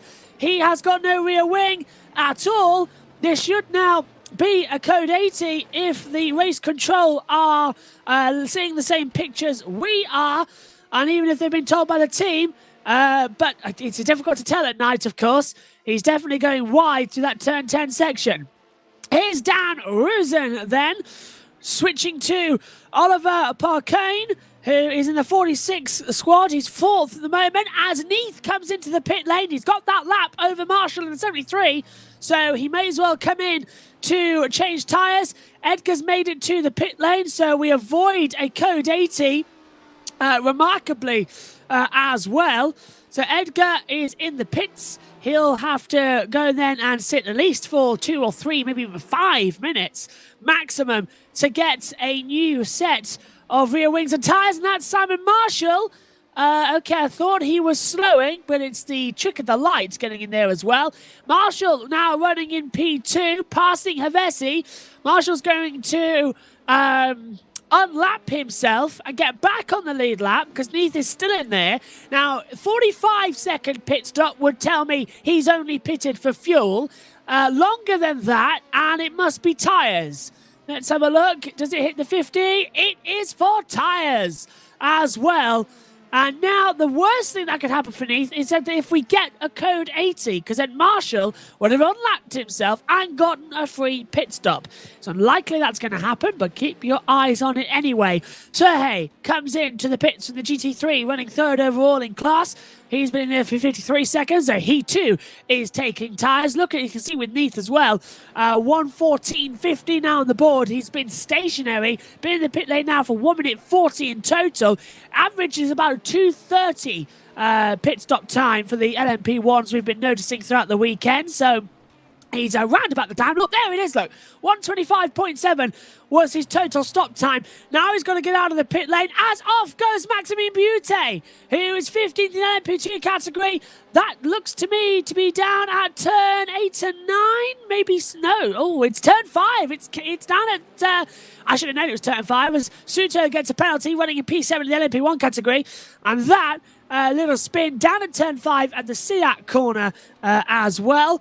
Decision involving the Alante Motorsports 87 squad and the Zurich Virtual Racing 42. The 87 has got a drive-through penalty for moving under braking, nearly wiping out 2 cars as well. 83 seconds the gap then between Conrad and Marshall. Marshall has now unlapped himself, and if we do get a code 80 for anything that could happen, he'll get a free pit stop as well and keep, crucially, on the lead lap. So Conrad, who leads now in the number 11. Who's just joined me back in the com box? Hello. Hello, Josh. hello, Tom. Hello. That was 10 minutes. Wow, that went quick. Yes, I know. I mean, I would have waited. However, my dinner was staring me in the face, and we'd gone to the chip shop, so I thought, you know, I might as well treat myself and eat it early. I don't blame you one bit. Or nothing better than good fish and chips, or chips in front of you as well. Was it fish and chips or was it sausage and chips? It was a kebab, actually. It was a kebab, even better. Even better. But I mean, nothing quite like a hard stint in EERC and a kebab afterwards. And I say the same thing. An interesting story, actually, about this man involving kebabs, Massimiliano Rivoli. Oh, go on. After his team at Valle won in a race on R Factor 1 once. They won the championship. It was either they won the championship or they won the race. He had a little bit of a fiasco on Twitter where he kept everyone updated as he had to drive 2 hours to find a celebratory kebab. And he eventually found one and said it was a rather nice kebab, if my memory serves me correctly. I want a kebab now more than ever. I think that's. I'm hopefully will be going out this evening. I have, however, just had a text message telling me that my weekend in Manchester next weekend, which was just a Saturday Sunday thing, is now a Friday Saturday Sunday thing. So that's a great last weekend before the long slog of the motorsport season starts. And I wish I was joking. Well, I think you might be the first person to use the word Manchester and great in the same sentence. I probably am, unless the term was Manchester City, in which case they've been going brilliantly all season. They're so far ahead at the front now anyway, especially after today's football game, which you can watch on Match of the Day, I believe. For those of you, what's that saying? For those of you who don't have Sky Q or Sky Glass, you can't watch the highlights, unfortunately. But with 1 hour 17 to go this one, it's looking good. And Riboli, I wonder if he does win in LMP2, if he will go out and get a kebab. Certainly, I really now want a chicken kebab with all of the trimmings as well, Yes. which is always nice. And well, you have just made me look at the football, so thank you very much for that. I'm now had a significant damper on my mood. 'Cause, Well, Santos yeah. coming to the pit lane, so that might make it even worse in the number 7 squad. As I come through, how's your team doing, Tom? we're losing 1-0, which isn't very good. Oh dear. I don't know actually what my local team did in the football today. I should know my sister, who was celebrated her 35th birthday the other day, came down for her presents and celebrations. And I'm just wondering what the score was, because she did go to that game. So while that loads on an iPhone that has mysteriously got no data signal whatsoever, I'll have to go to the iPad. But it's looking quite good. Oh, my word. That's Santos just come... No, hang on a minute. Santos being unlapped by the 58. But that's not possible. He's in the pit lane. Okay. Position is the I position. think that's the overlay's a bit behind. Yes, the overlay's gone a little bit behind. That's my mistake. I'll refresh that for you. No That's, worries. But Laszlo actually held on there from... must As have yes, been- he's being attacked by Will Caligari. Here's the confusing thing: the timing Oh, on the overlay. off! Oh no! Sergey goes off. He ran wide, and that's allowed Callagher through, I think. It has. It has. There And we now go, so Sergey's third in place second. lost for the Bentley. A crucial error there. They weren't actually unlapping themselves, that was for position, like you say, Josh. Hello, by the way. Hello. Came back This- from dinner. Bought some this- chocolate with me to enjoy nice. this. I've There's got a fire extinguisher alongside. Does that help? There was no ambiguity as to what happened there with your commentary, Josh. Absolutely not. And off. I mean, yes. How much more detail do you want? oh, it's very yes! detailed. It's It not was saying a it was a 2-0 win. It was a 2-0 win at home. Get in. I'm happy now. Yes, well, that makes one of us. Anyway, now Ed's come back. I think I might go and speak to my teammate as I think he's been alone for this entire time, which is a bit mean of me. But, Oh, well, it was nice of you to keep me Suppose. company, at least for As- half an hour or so. yes, I suppose enjoy the rest of the race, gentlemen. I guess if one of you does have to drop out, just let me know and I'll come back in for the end of the race. But other than that, Well, you're always welcome. You can come back anytime. anyway, I'll spare you that pain for the next hour and 13 minutes stream, and Oh, we've I'll got see Formula you. E. We got Formula E on we have on Wednesday. Wednesday. On the Yeah. finale, excited for yes. It is the finale. I didn't see what happened last time out. I did catch a few laps, but Our You can microphone ask starts Nick as well. Homewood from Race Direction what Yes. happened. He had a interesting race. yes. Yes. Well, I'll see you all later then. See you good night. later. Tom Dillon moved to Reading Game Studios Racing number And he's now 72. moved to Reading Game Studios Racing number 72. Oh, you got the who's- same robot voice. I keep I heard forgetting it, to yeah. reset it every time I rejoin Mumble. It's default mean- to this on. I think I've set it so it would ever so slightly tell me what's going on. but I didn't want it all the time because it is just so annoying, as Chris Tompkins says. But I do have it every now and then open in the background as well. Oh, That's just me leaving the Discord thing because I'm going back into Parsec. No point having two streams of the same thing from the same computer. As it come through, you 1 hour 12 to go then. This first race of the season, and it's been a very dramatic one. What happened to second place in LMP1 there? Earlier on in the race, I saw there was a retirement. What happened there? Was it a crash or a disconnection? There was a crash, so it was a bit weird. So Martin Novak in the Valet, I forget what number it was. I think they were 23. Yeah. Hit the back of Nassim Alawi in the 58, which did sort of retire. So there was a code 80 that was called. There was some debate about whether Martin Novak was in the Mumble channel, whether he heard the code 80 or not. Valet had evidence that said he was. Apparently it's going to be investigated after the race a bit more. But the upshot of it is that both cars basically got taken out. The first we saw was the Valet just sort of sideways on the pit exit, which we knew was a bad sign, just stationary, as Oliver Hargitay in Iris number 8 pits from 4th. So that is going to keep him, I think, on his same lap, because Pascal gets, I think, a further lap down to him. I think Hargitay was on 2, Eggert's on 3. I don't have live timing. I've got the driver tracker only. I've got some live timing, yes. So we have Titus Conrad in number 11, who's a lap ahead of Marshall. Jabba Hivesi in the 22 is 3rd, about 22 seconds down, funnily enough. Hargitay is, I believe, almost 70, because he's in the pit lane, it's growing, so he's about 70, nearly 80 seconds now down on Hivesi. Then there's a lap to Eggert. Zagordanev, as I'm going to call him. Maybe just Zagordanev. How about Flash? 52 seconds behind. So he's almost a lap, almost a whole minute down on Eggert. Then it's Joseph Frederick Suto, who's about a lap down on Zagordanev. LMP2, Massimiliano Riboli leads in the 33. Bore has got back in front of the 66. I think because of 66 pit, there was a swap of positions where Tobias Blumschein was able to run second in the race on merit. So we did lose the second valet, number 32. I think they had a disconnection or something happened. It wasn't really explained. They just were just suddenly in the pit lane and retired all of a sudden.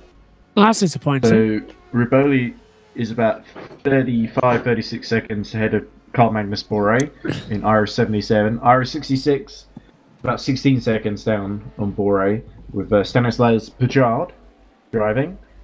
Oliver Perican, 31 seconds down. We can actually see these gaps on screen, so I'm not sure I'm adding all that much. But yeah, Zook's in I have 21. managed to get my timing on, by the way, so that's even better news. The Mugen number 21 have worked their way back up to 5th after their penalties. They're still a lap down though, so Mugen really a lap down in LMP1 and LMP2. They look good for at least for 3rd place, possibly 2nd if they play their cards right in LMP1.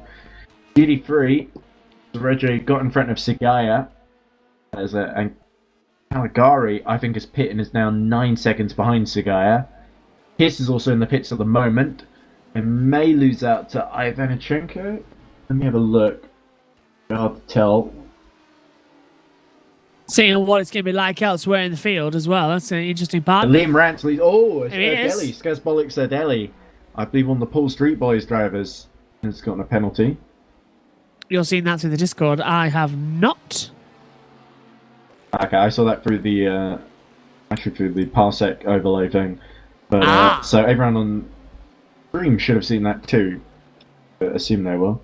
We haven't had a code 80 since 425, I don't think, have we? Because that's the last time Chris Tompkins' Code 80 channel was used. Code 80 10 seconds ASMR channel. So maybe we have had one and I've missed that. I don't remember. Because we're talking about since he came back, or I don't know. That's Okay, his yeah, 423. I would still like it, however, if Chris Tompkins, I know he's listening, would record the code 18 10 seconds, please, for my outgoing of my voicemail. I think that is complete ASMR. yeah. So the only group that's really really bunched together is GT3. The rest, I think LMP2 and LMP1 especially, it's down to sort of strategy, and with Comrade being a lap ahead as well, I think LMP1, it's really a case of can Hevesi catch up to Marshall, and he's got the pace to do so. It's just whether he's got the time left in the race. So if you look at Lahoven in car number 69, down in 17th position in LMP2, they're plugging away. Really just trying to get to the end, I think. Chris has just put in his code 80 chat as well. 5 writing to cry about it, and then he put sure thing to me as well in reply. Fantastic. Oh, Suto coming in. Yes, he is. That's when his second stop in as many laps. That's very interesting because he was only in to the pit lane around about 5 minutes ago, and he's in again. So that must be Refresh the fantastic. overlay because it seems to be a little bit behind. Because Yeah, he is in the pits. The timing screen's showing me is in the pit lane as well. So that's interesting. He's 7 laps. Yeah, he's only got 2 laps. That's bizarre. also there. It's just ahead of him. Or is he like a lap ahead? I think there's definitely a big difference between the two. Yeah, I think there's a lap interval. Hevesi is only 12 seconds actually behind Marshall, so he's closed quite a lot in the last couple of laps. Yeah, like he was 4 seconds faster than My goodness. Marshall on the last lap. So Simon Marshall would be in real trouble, even if he did have that sort of advantage that Hevesi's got like pit stop to make in this stint, but if Hevesi's got better pace, then there might not be much that Simon Marshall can do about it. Gotta find out. As here's Pascal Ego for the Fiber Von Motorsport squad. Yeah, it's one of those races where Brunavond, as you're pronouncing it correctly, but the Dutch team, the superb lineup of drivers, have just been able to keep it clean. They've not necessarily been the fastest, but they have been fairly consistent, and that's how Pascal Ego in the 137 is running in 5th at the moment. They're definitely a bit of a team, or an underdog team, but a team on the rise. Oh! As Jan Straczynski, You're just doing a 360, I think. Can't see any wing damage. Jan Stritsky has just spun it, entering the final chicane. So before he even got there, it must have been the turn 12 or 13. He just spun on the exit, and he ended up near the wall. But he was able to continue. Didn't look like there was too much damage. And Schneider in reading game number 72 is pitting. There was 0 damage. I'm sure Tom Dillon will be in consultation with Malcolm Schneider as he is serviced. Because we might not know, is Schneider feeling too fatigued to do the last stint? Does he want Tom Dillon to take over? Pablo Ivanichenko. I'd love to see actually as well. This is one thing I'm hoping for. Whoa! Oh dear. Petro Rebello going backwards in the IKEA car into the gravel at the final corner. I love how we're just calling it the IKEA car now. But I don't remember what team the 127 is. Oh, it's Adeli, who had a penalty not too long ago. The steering looks horribly bent, and he's has he had a wheel disconnect? The steering is crabbing horribly. This could be code 80 territory, Joshua. It must be, because he's got to do the entire lap like that, and with all these drivers around, it'd be very dangerous as well. Schneider's been in the pit lane now for over a minute. I presume it could be a driver change. Avanchi has taken over. Has left the pit lane as well. I'm hearing loads of pings going on my side. Oh, that's Chris coming in and out. He's saying there's no sound on the stream anymore, which has nothing to do with me. I just came back, so. Oh no! Maybe if I talk loud enough, people might just hear me.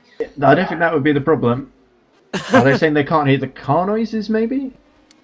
I don't know, Chris isn't telling me any detail. I can't exactly listen to the stream when I'm doing the stream. They can't hear us that well, I'm being told. And it's been sorted now. It's been sorted now. Alright, okay. I can turn this up a little bit more if that's helpful. There we go. Whoa, we're probably peaking slightly. But people don't give any detail. They just say, oh, you're too quiet. Well, but, you're not been helpful. Oh yes, What- we how lost sound quiet? for a minute. Channel. Attention all I do drivers, have we some, come to code 80 in 10 There it is. seconds. There we go. Well, better late than never, I guess. Oh, they were Hello busy again. fixing. Hello, Tom. I do have some 5, information on what happened there. 4, 3, 2, 1. Code 80, code 80. Did we forget to Yes. put the coins in the meter again?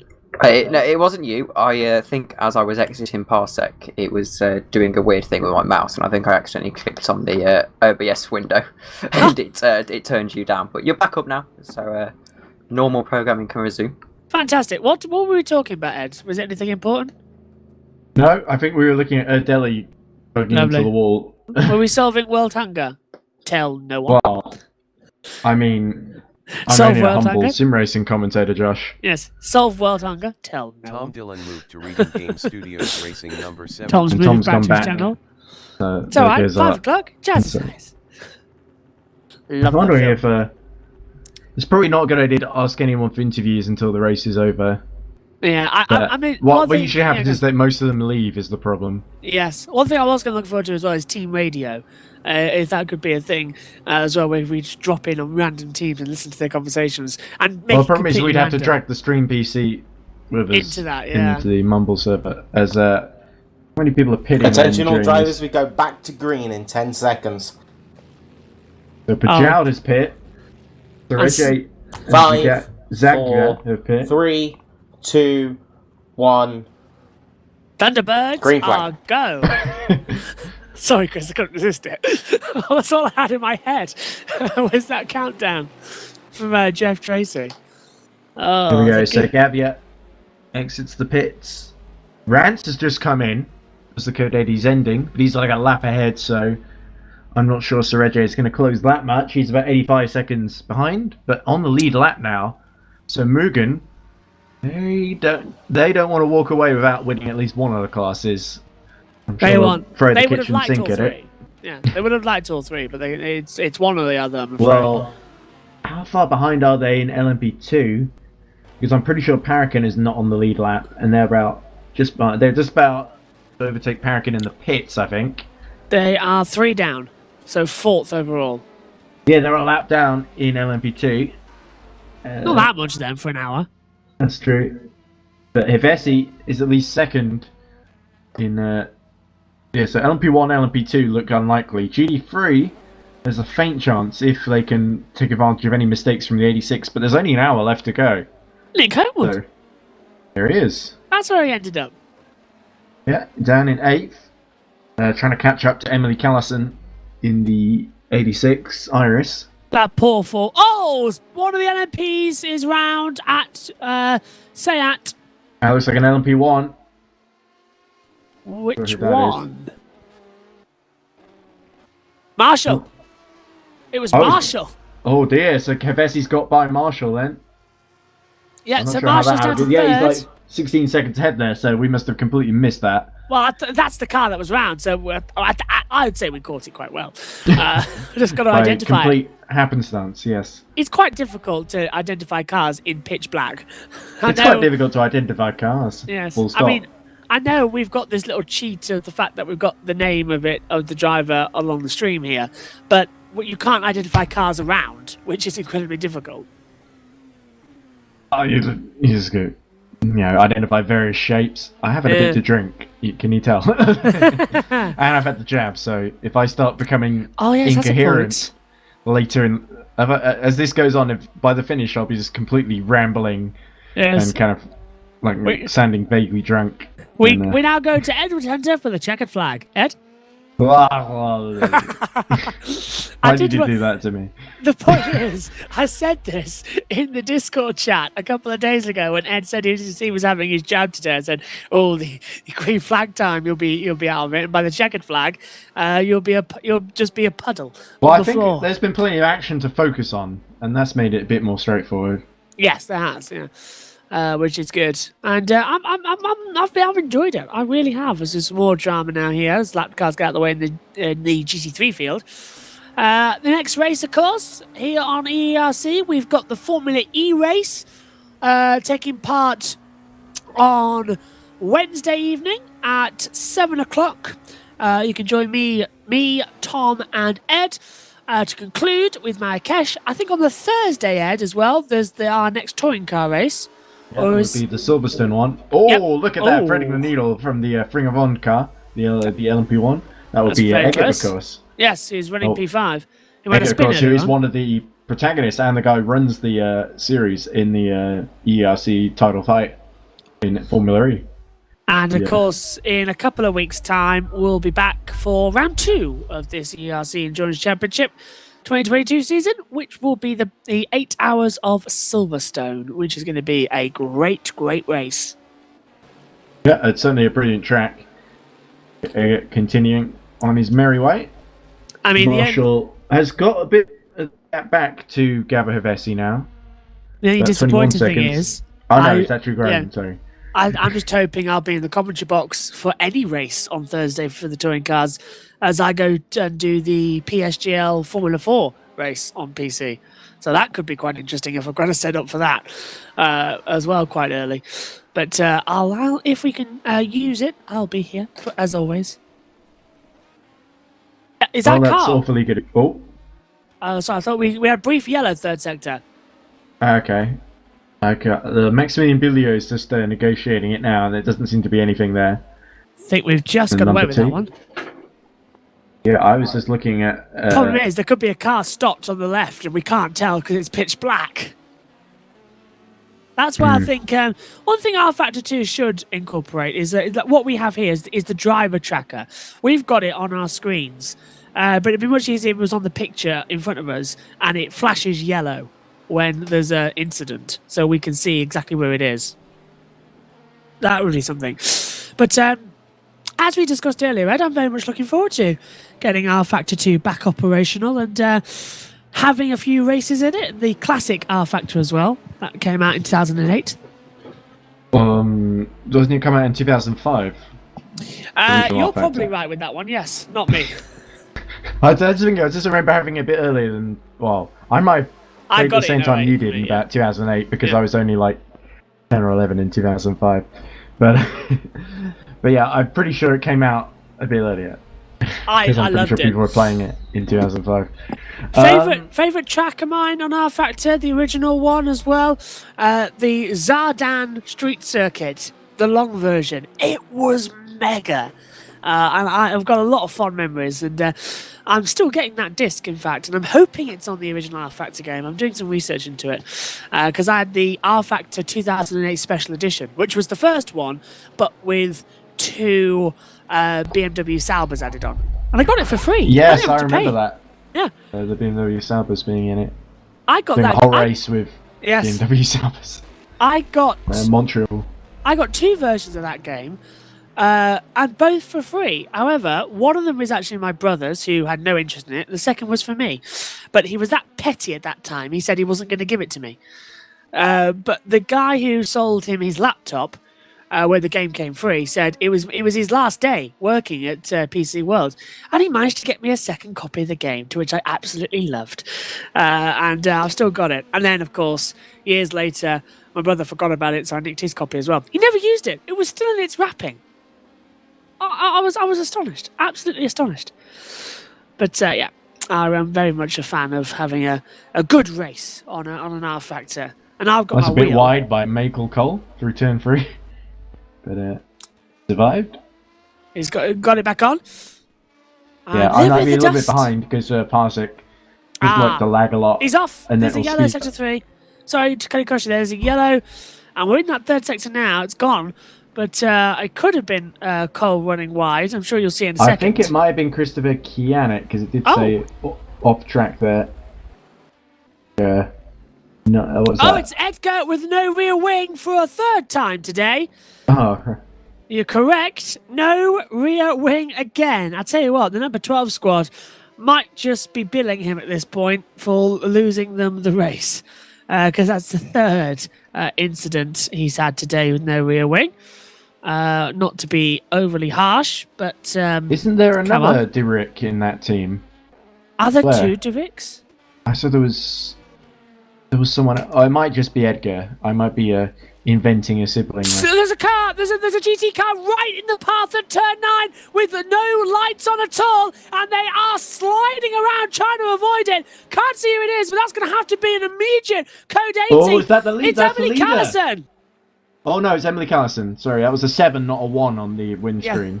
That was dangerous. There was 0 lights on, right on the racing line at Kamsa, the fastest corner on the track. How nobody hit the back of that car, I do not know. Amazing avoidance. Emily Callison was clearly born under a lucky star there. Yes.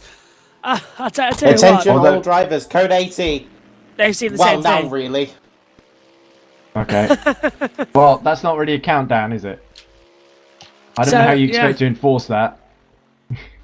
They've code 80'd it though because What? of the car spinning. I would love to get to the code 80 button, but it's covered by the RF2 TV client. There we go. There we go. Hang on. We've got drivers still racing out there who haven't seen its code 80. That's a little bit of a dangerous one there, but yeah, they had to call that immediately because Oh, of there the you go. car. Yeah. They should really have been a bit more clear with that and given an actual countdown, even if the danger was cleared. So yeah, Conrad's- Hevesi's pitting under this, and he's going This to could come be out ahead help. of Marshall once more. So actually, this has worked out brilliantly for the 22. I This think is- Hevesi's not out of the fight for the win yet either. It secured it completely. So if you're just joining us, there's Marshall P2, Hevesi down to P3. But over the long run, as you say, Hevesi will jump over Marshall again. So we're under code 80 after a frightening moment at turn 9. Well, 2 moments there, weren't there? Two to close the code 80, yeah. So there must have been a second car involved somewhere Well, that there we was the haven't car that seen. lost the rear wing, the Yes. LMP. Although it was right near the final chicane, so yeah. And I think Callison may have had a steering issue, which might have been why she spun around. And the car's got to get back to the pit lane safely. It's why they've Yeah, thrown the let's see if code we can 80. Simon find- Marshall stopping! Marshall stopping! This is incredible! From second in the race, he's stopping! Attention all Yeah. drivers, we go back to green in 10 seconds. Well, That's not good for Simon Marshall. You can't go back. Oh, he's retired. He's jumped back to the pit lane, is he? No, this is Emily Callison. So Marshall 5, stopped on the track. 4, 3, 2, 1. Yeah, Green flag, he's green just flag. pulled out to the side, and We're still stuck with Emily unfortunately, Callison. that's a 73's day over. And Hevesi! Has he taken the position? Yellow sector 1, that's for Marshall. Well, I think what's Emily going Callison might on? be retiring here. Or is she? Or is that just the camera being a bit messed up? Right, Hevesi second, Marshall now down to third. The overlay has not changed, but Marshall has stopped. Apologies for the code 80 call. There was a car stopped on the apex of turn 9 without any lights. Nah, that was it. That might have been. I think race control have got a delay to what's going on, which is never good. But we've got Marshall, 11, 12 seconds, 13. Has he got going again? I can't see it on the timing monitors. I'm looking. I'm to trying to, because see. there's so many cars. I have to scroll up to get to them. That's the problem. That's why it 103 takes ages to seconds. actually see anything. So that would be. It's still out, that yellow flag. There, that's Marshall. So Where's Marshall did get Hevesi? going again. It's But- showing him in second. So Refresh the Hevesi's still overlay. behind after his pit stop. I think you might have to refresh the overlay if possible. 'cause Okay, well- I think it's glitched. Well, now I've got the R Factor 2 TV thing in the way. Hold on. Yeah, my timing screen is showing Hevesi in second. He is in second. Marshall third. So Marshall had that stop. He's got going again, but it's dropped him crucially down to third position. So And I think he Hevesi's may pit even stop be was a lap golden. down. Yes, If that's he the is. interval rather than the gap to the leader. He's 9 seconds away from Hevesi. So he's bringing that gap down again, but he stopped right there at the exit of turn 5. So that's into turn That 6. did seem a bit. I think maybe he had some kind of failure, like a wheel failure or something. Yeah, just disconnected him completely. Must have done. That was He must have had to plug the wheel back in or something. Yeah. That's annoying though. well. We have it with our mics, don't we? Sometimes they just fail. You got to pull them out and put them back in again, which is always nerve-wracking. one thing you don't want to happen. Max Verstappen had a similar thing, actually, when he was doing the 24 hours of Spa e-race. His brake pedal came off mid-race, and he had to... Luckily, all drivers as well have a backup throttle and accelerator button on their steering wheels to control if something like that happens. So he was able to come into the pit lane and replace it. But his brake pedal came off. That's always reassuring, as... we see Shazbot now just going around the outside of one of the JVS cars, as always. It looks like the inside, actually. Inside, yes, you're right there, Ed. Pachald has got within 7 seconds of his teammate Borre. I wonder if Iris is sort of cementing second and third rather than trying to catch the 33, because it seems like it's just that neither of them is really fast enough for long enough to really put any pressure on the 33. And as you say, Zook's pitting in the 21, lets Parakan back into fourth. And so, that looked like the 72 we just saw going through the gravel at turn 10. So Schneider in trouble. Well, this race is turning into a very dramatic conclusion. I can't wait to see what's going to happen in the next 47 minutes of racing. Of course, we had a 15-minute delay due to 3 aborted starts. Yeah. I think the stream heard you clearly, but my parsec was lagging like hell. So because I've turned you off on Mumble on my end, I figured out a way to do that without it just going completely silent on stream. But the problem is, whenever my connection goes, you'll just... Not only will the stream lag, but your voice will go really bitty, if that makes sense. So, I do apologize. I'm sure you said something amazing about like being excited about the finish. I didn't hear any of it. So never mind. I can't even repeat it because I forgot what I was going to say. You're saying about something about being excited about the finish. Yes. I get because I only had little bits of it, but I can hear you fine now. So it's just I could have you actually on my end, and I'd probably hear you way better. But the problem with that is I'd be hearing you twice. That's really annoying. One of me is I just like not having a migraine. Yes, especially one of me after having is a jab and lots of alcohol. Well, not that much alcohol, but you know. Zooks must have come out of the pits by now, so I think the overlay is once again being slower than a slow thing. You remember, of course, my esteemed colleague up here in the comments box, Edward Wogan, who, like Sir Terry Wogan, always, when he covered the Eurovision Song Contest, downed a full bottle of scotch and just went away with it on the BBC. And they could get away with that because he was dear Terry as well. As Emily Callison's back out on the track, but cutting into the old part of what was turn 10 and 11. So Emily Callison, I think, still getting used to that car if it is a wheel problem as well. There must be some other damage. With 45 minutes to go, the Barcelona 6 hours, the season opener. I think Emily Callison was just letting the lapping cars through. Could be, yeah, probably so. As Edgar's Duix is back out onto the circuit for the 5th time today with a correct rear wing and not being a Formula E simulator, as he's got one of the LMP1s now overtaking him as well. Yellow again out in the 3rd sector, and I think it's Emily Callison as well, who according to my monitor has stopped at the exit of on the entrance to turn 10, and I think it's got going again on the driver tracker. It looked like she was in the pits there, actually. Yes. So I think she's backed out. She doesn't DNF, does she? Because we can't see on the monitor. Car's being serviced, so I think maybe there was some lasting damage that she didn't get to repair under the code 80 for whatever reason.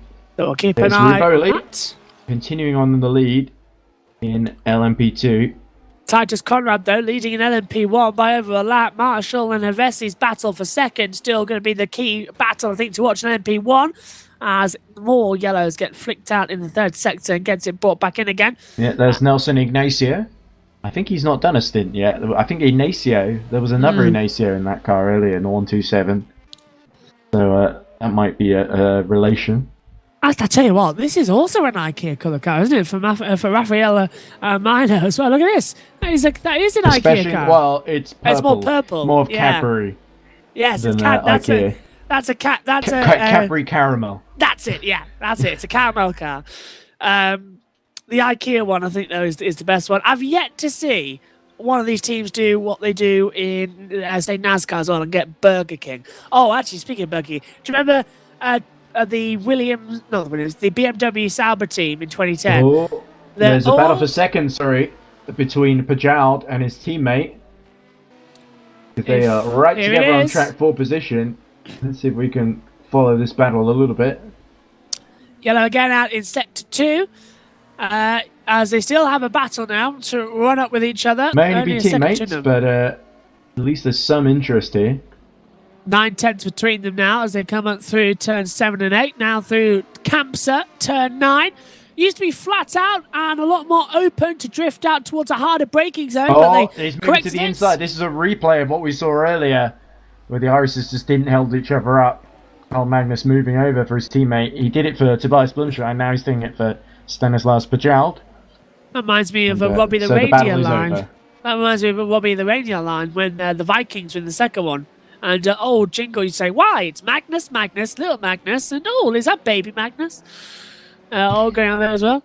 Yeah, my point with the Burger King car as well. Do you remember this Alba in 2010? The only sponsor on the car was a giant Burger King logo on the back, and how ugly it looked. It's the only one they could Technically get. sponsored by BMW? Because No, they backed out of it were that in year. the team name Yeah, because of the licensing. Yeah, they had to, what was it? The BMW Sauber had to be called that for 2010, even though they pulled out at the end of 2009 because it was what they signed on for at the start of the year. But didn't have a Mercedes engine that year, that Sauber, or Ferrari. No, it was a Ferrari. Yeah, and it wasn't a I remember it being a BMW engine anymore. It was one of the most bizarre Liam things. Rance just getting out of the way of one of the LMP1s.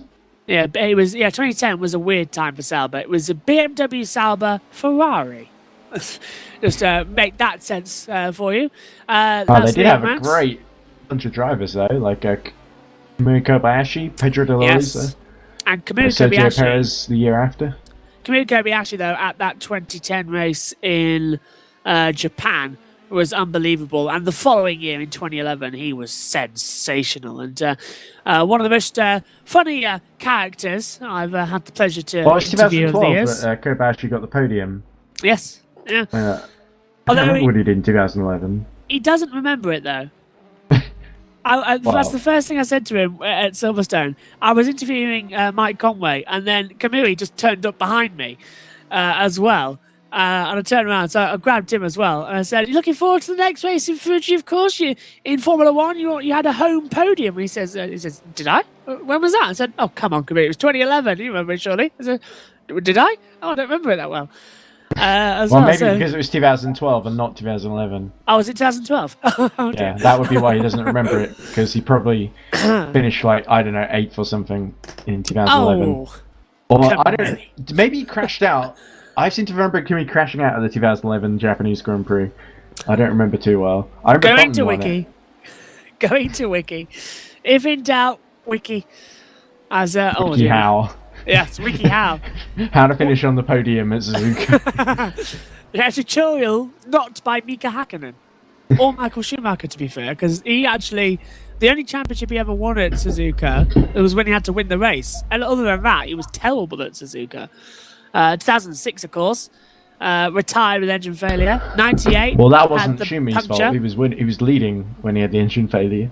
Yes, I remember ITV cut into an ad break at the same time the engine sparked, and Yeah. I remember there was going like, Typical. no, yeah, look, I was like, look at that, look at the engine's gone, and then you just heard James Allen going, oh no, and then the ident go on. It was like, oh, Well, great. not as bizarre as what was it? Silverstone 2003 when Yes. Neil Horan, the crazy Irish priest, ran on the track, and James Allen said, "Oh my good lord, what on earth is that?" Cut to ad break. Do you know, I actually remember that differently. I know there was an ad break, but I remember the whole commentary, and I don't know why. I don't know if ITV had different breaks in different regions, but I remember it in full, which is really Okay. weird. It was really weird, but I can Because I used to remember look the whole back at thing. like ITV's footage. Yeah, I I do. remember them cutting back, and James Allen saying, "Welcome back to British Grand Prix," and there's some crazy guy in the middle of the circuit, and well, that's Maybe how I it's just remember my it, but memory. maybe it's. It's I think probably because yeah.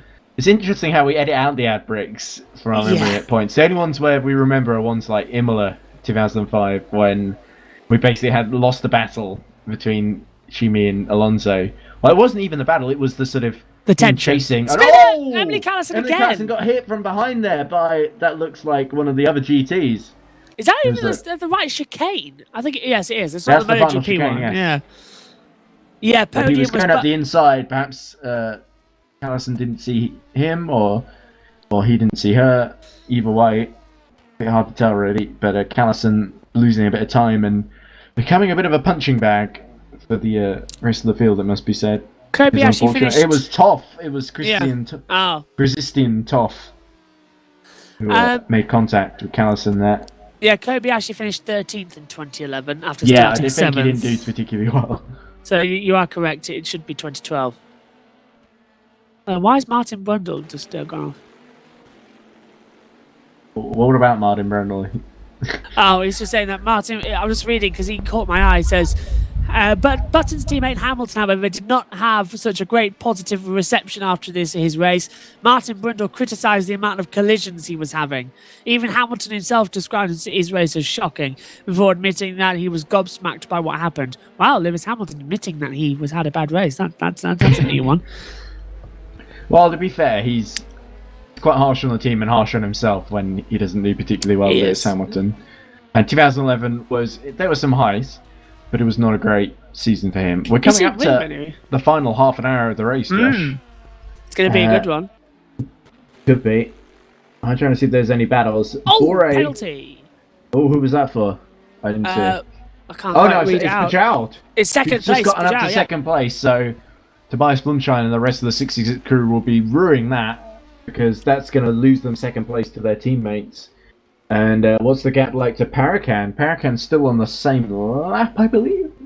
82 seconds down. They might be able to survive that if it's a drive through. The 259's round of turn 1. Van Stritsky in the 259 just letting the rear do a 180. Turn 1. Just got the braking run. The rear brakes locked. Yeah. Round she went. I think Chris Tompkins just sat up at the thing we said 80. He's just like he's like a dog when you say walkies. He goes, oh yeah. Can I say code 80 yet? In the box. Here we go. Here's the reason for Irish 66's penalty. Decision 46, funnily enough. Drive through for Team Irish 66. Obvious corner cutting, taking the MotoGP line. So that's not allowed. So that's just not even doing the chicane. That's just going right around the outside of the last corner, so into New Holland. Possibly they were trying to avoid an incident or something, and they were doing to gain an advantage. Not breaking. Either way, it's unfortunate, and we should see Pajal into the pits soon. I'd much rather, now that we've got turn 10 At least back, it's a drive-through rather than a stop and go. Yes. Now that we've got turn 10 back to how it used to be, I'd like it if we had the last corner restored without this rubbish chicane. That not even MotoGP use or anybody, just Formula One, because it ruins the last sector so much.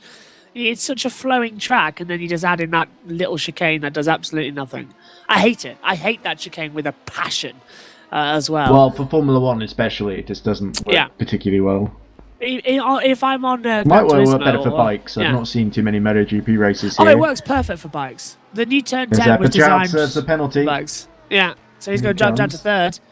Maybe even he's going to drop lower than that, actually. Maybe he'll drop into where Zooks is as well in P5. So keep an eye on that timing board clicker. Well, it's just a drive-through. I think he might get out just in third. 30 seconds exactly. That's a decent one. So he's got out into P3. Yeah. I thought he would take longer than that. There he is, I'm mistaken.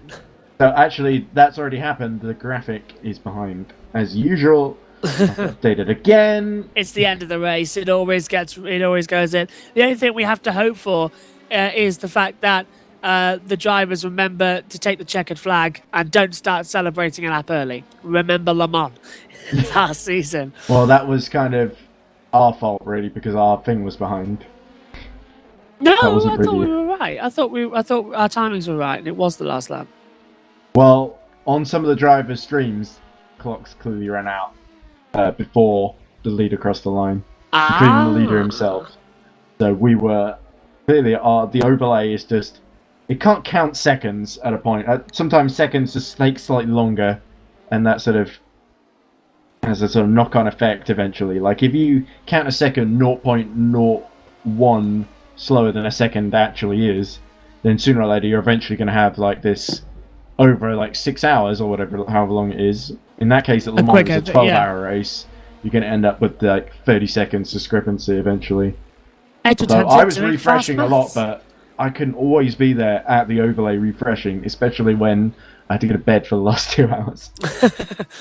I tell you what, though, I'm very much looking forward to the conclusion of this race. As Conrad pits and Marshall pits, as I bite my lip at the same time. Well, they've probably already come out knowing. Yeah, sorry, I've been trying to. No, they're still in. They're still in. They're still in the pits. I'm looking. Marshall's just left, Conrad's still in there. Yeah. So Valente back up to third then in the number 8 ahead of Marshall, who of course was delayed by his stopping at the side of the track for no discernible reason from our point of view. But that's not necessarily the case. We may lack information, can't be seen from the outside. Just keeping calm, knowing not to do anything silly. This would be amazing if the number 8 could get on the podium here with Alessandro Valente and the rest of the Irish number 8 crew at the wheel. But Marshall is only about 10 seconds behind. And on slightly fresher tyres, he's got about half an hour to get through, so I'm not sure I'm particularly betting against Marshall getting back through in the 73, unless he has another stoppage. For those of you like we heard earlier on with Tom, who is following our discussion earlier on about football, full-time scores now, Aston Villa 2, Manchester United 2. So that's the latest score there, as we were discussing earlier on. If you live in those areas, that's a pretty good game. I look forward to seeing our match of the day later as we come through. Do get in touch. Use the hashtag Barcelona 6 hours. I've got it open on my Twitter as well, if you need anything to say. I doubt many are going to use it. I could try using it, but I doubt anyone would engage with that. You can never tell. No results. Oh dear. Oops. Have I spelled it right? Now. Yes. No results. I swear I spelled Barcelona wrong as we come through. This is interesting. Very interesting indeed. And we shall see this flash up on screen in a few seconds, no doubt. Incident involving Satellite Racing number 64 and Coach Eric Academy number 11. Drive-through for Coach Eric Academy number 11 for causing a collision. So the two leaders. Yes, exactly. The leader in GT3 hit by the leader in LMP1. He's doing it now. Conrad deemed responsible. So Conrad will have to come into the pits. And this suddenly opens it up for Hevesi. Because suddenly it's not an 80-second gap he's trying to close. It's a slightly less than... It's like 63 seconds. Yes! Which is still quite big with half an hour to go. So Titus Conrad nearly losing the race there. Fantastic. Such narrow margins are championships and races won and lost. Yeah, so Conrad now, as you can see, we saw him exiting the pit lane. The time is now just catching up on it as well. Didn't I just refresh that? Yeah, I think you did. I don't even think there's any point in trying to catch up with it at the moment. Everything's a bit slow so far here today. Just everything, apart from maybe the cars. I don't know. Some of the cars might be slowing down. Example, Pascal Eggett, who looked a bit slow at turn 8 and 9. That's not Eggett. That is Eggett, sorry. Yes, it was Eggett. Yes, it was Pascal. Because the overlay, she was showing the wrong driver for briefly. But yeah, it is Eggett. He just had a little spin, half spin rather, and continued. There is Bore, I think, he's trying to lap the sister Iris in GT3. Well, coming up Child is about 16 seconds now behind his teammate. It's going to take quite some effort to catch up again. We've basically seen a lot of the final stops now. There could be a couple of splash and dashes near the end, but I would imagine this is going to be the state of play through to the end as Paracan desperately trying to close, and the overlay is only showing the top 5 in each class when it should be showing top 7. There's like at least 6 drivers that are missing now. So as they keep coming on, we're just having a look now as the class leaders of the 3 classes. Conrad leads LMP1 Raboli leads LMP2. Oh, Schneider in. Rance leads GT3, and you're right, Schneider comes in to the pit lane. So Malcolm comes in, and he's in the middle of his pit stop. And that is a very slow Bentley. Oh, there's that Adam Zagier in Sagaya, trouble then. Yeah. We have a look, see if the steering is okay, because Roget's closed quite a lot in the recent past. There he is. Well, I might be behind. Very behind. Can't be helped, unfortunately. It's just the internet being crap. 27 minutes to go. And there we go, he's through, I think. Yeah, he's got him. So Sergey moves to P2. And, oh, no, the guys. Oh, the time screen is swapping back. Here we go. He's definitely through now. Sergey to second, Sagaya to third. We saw it on our screens as well. Everything working well as he moves to the inside. That's a dangerous maneuver there from one of the LMP2s to slinging up the inside. As we already talked about that penalty for the number 11 for causing a collision a few moments ago. Inside the last half hour then for I'm not sure what happened to Sagaya there. No, I don't. Like you say, he was just really slow.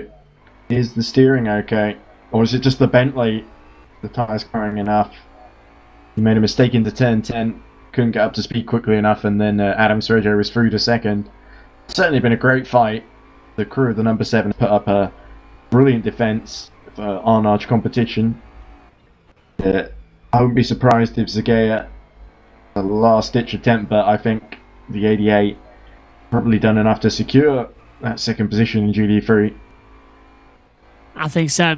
And looking at it, he's got a lap ahead of Arshad as well. So looks to be a done deal inside the last 26 minutes. However, this is the most crucial time of an endurance race.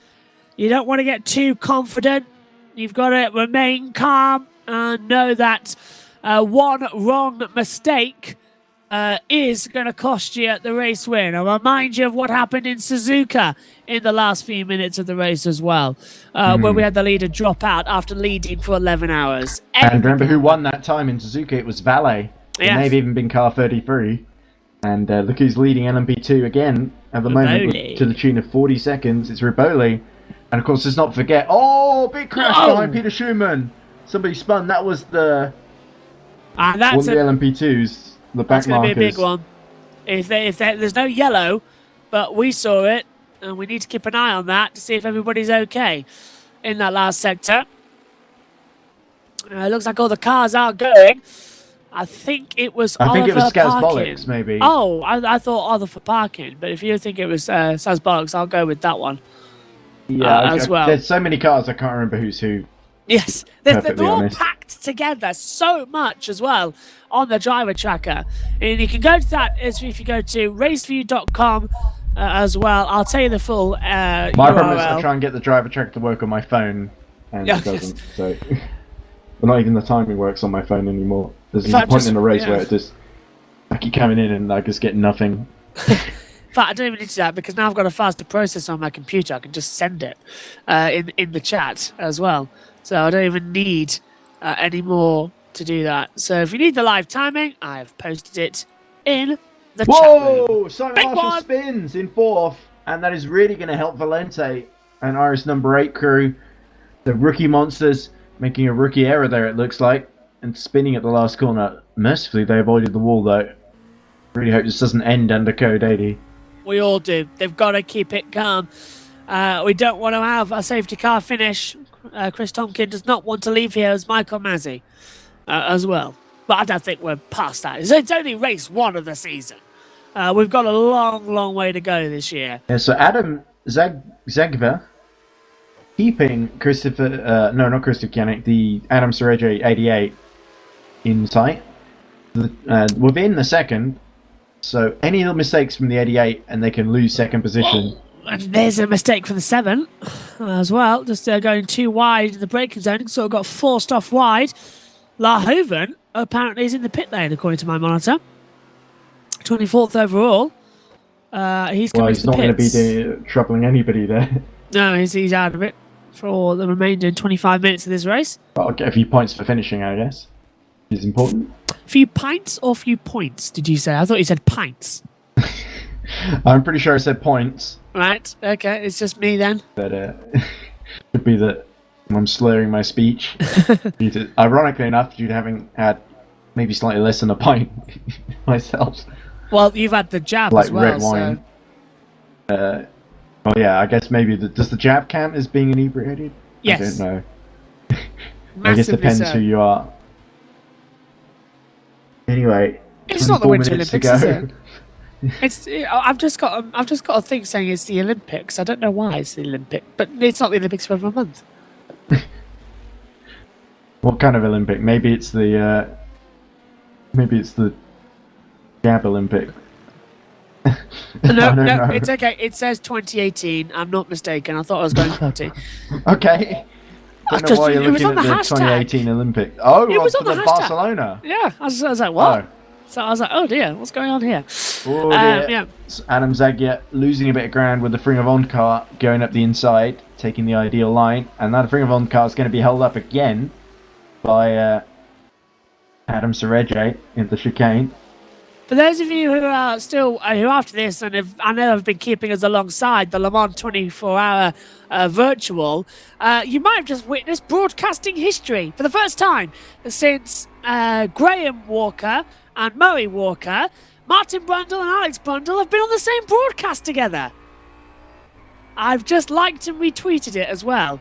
Back on my Twitter account, so go and have a watch of that after this race as well.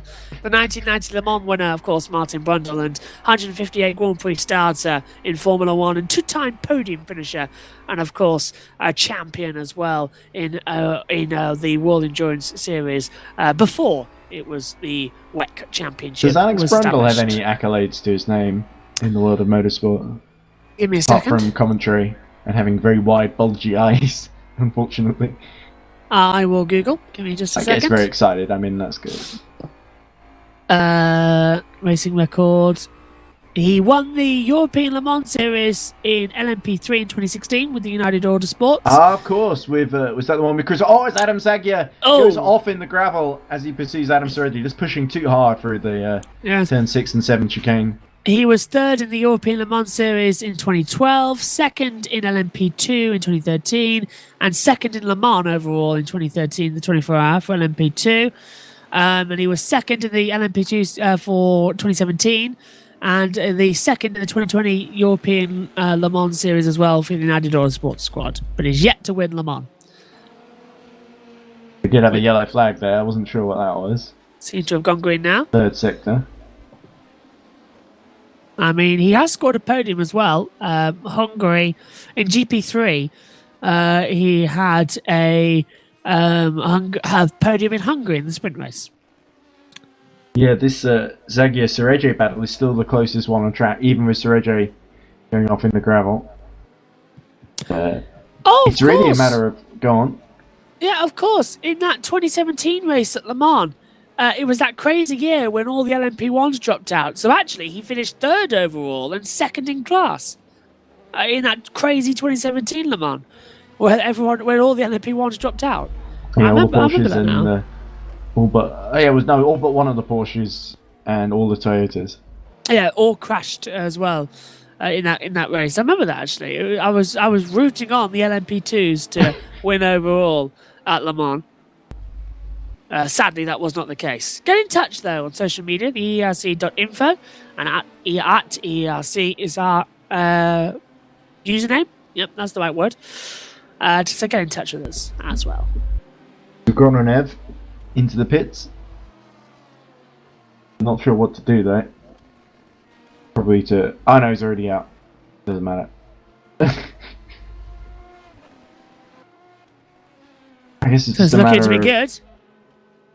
If Zagier can catch up to Sereje. And he's still within a second. He's just holding on despite going for the gravel. He's fairly impressive, all things considered. But I don't quite see him getting through unless they can get good run the straight as Ivanichenko gets another penalty in GD3.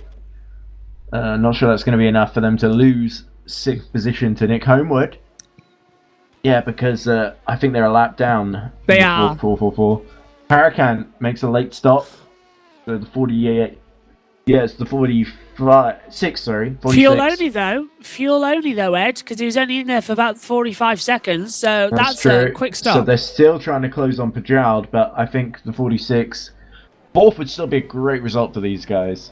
Yeah. Because they don't have a lot of, like their name, they don't have a lot of points finishes to their names. Marshall is closing in on third place for Ente as well. The gap now 5 seconds. We did see him spin earlier there, remember? Yes, he did. So he's got that gap now, 6.2 seconds. So the battle for that podium, that final podium spot is going up there as well for the first race of I was this going to say, season. what on earth is a podium? Is it a phony podium? I think I said folium, which I think is some sort of musical instrument. Otherwise, I'm going to Foliar? Google that.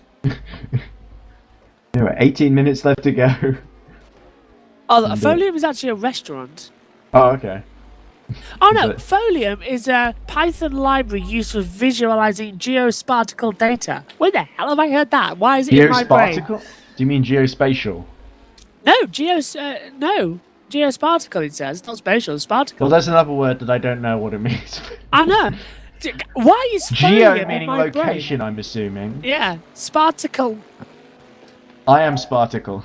It's for JavaScript library for plotting maps. Oh, of course, maps, Folium. okay. It's maps. Oh, that's why it's in my brain. Yeah, you use Folium for visualizing maps. Of course, that's why it's in my brain. Isn't it fun when you get this late into a race? And the problem is, this is a 6-hour race. What would we be like at 12 hours? We're very out of practice with these commentaries. Well, it's the first race of this year. It is. We'll get plenty of practice in. Don't worry, as Adam Sagyat just moves aside, as we see. Oh, it's weather data. Reggie. Okay, it's weather. Folium is it's a weather data to see about storms and that lot. Padraud is in the pits again. I'm not sure why. Well, he's P3 and Pascal Eggert pits from P5. In So Pascal LMP1, Eggert comes yes. in. Yes. I was had a ping on my. That would be me chat. going back in because it was lagging so much. Ah. You were talking about things, and I'm waiting for them to show up. Oh, And right, I got annoyed, so I left and came back in for it to refresh because it doesn't bloody refresh on its own. Yeah, so Pascal Eggert comes into the pit lane then. See what's going on. Into the points, has got a drive-through penalty for dive past a car and causing a collision. I don't know if you said that, Ed. As my TV pictures, my TV pictures have gone about as 8-bit as a Nintendo 64. Well, I decided to turn the resolution down so it wasn't lagging so much, but I can turn it back up if it's easier for you. Let me check if I've got another thing coming on. How's At that? the moment, that's better. That's much better. Yeah, it was a bit like commentating on a 1990s Nintendo 64. Well, hopefully the audience didn't say anything. Okay. Loza has come in. That's Chris Tompkins, of course. He says geosparticle data is data that can be mapped to a geographical location. Brilliant. Thank you. And I wonder why it was in my brain though. I wonder where that came from. Foliant slips you It's get Oliver as well. Parakan closing. He's less than 4 seconds behind third place Stanislas Padraud, who's just pit, and a long way behind Carl Magnus Bora. Remember, he was ahead of him, and Carl Magnus Bora even moved over, and then Stanislas got a penalty, which basically destroyed his strategy. 60 minutes to go then, as Eggert has left the pit lane and the timing monitors have just caught up with that fact as well. Harsford and Charles Bollocks are into the pit lane as well, 15th and 16th overall in the race, and I think looking at the monitor they are 9th and 10th now in the running order, as Peter Skolman is in the running now as well out on the circuit. It's 13 minutes and 38 seconds to go, as our timing screens have now been updated, and we are getting ready for the end of this race. Conrad, Raboli and Rance, the race leaders overall in this first race of the season. Now, Barcelona, 6 hours. Not bad at all. Yeah. Oh. Already the first 6 hours of the season nearly in the can, as Harsvord decides to Get a penalty. well, he doesn't decide, he ends up getting one. I think he's near the back, Harsvord. I forget where.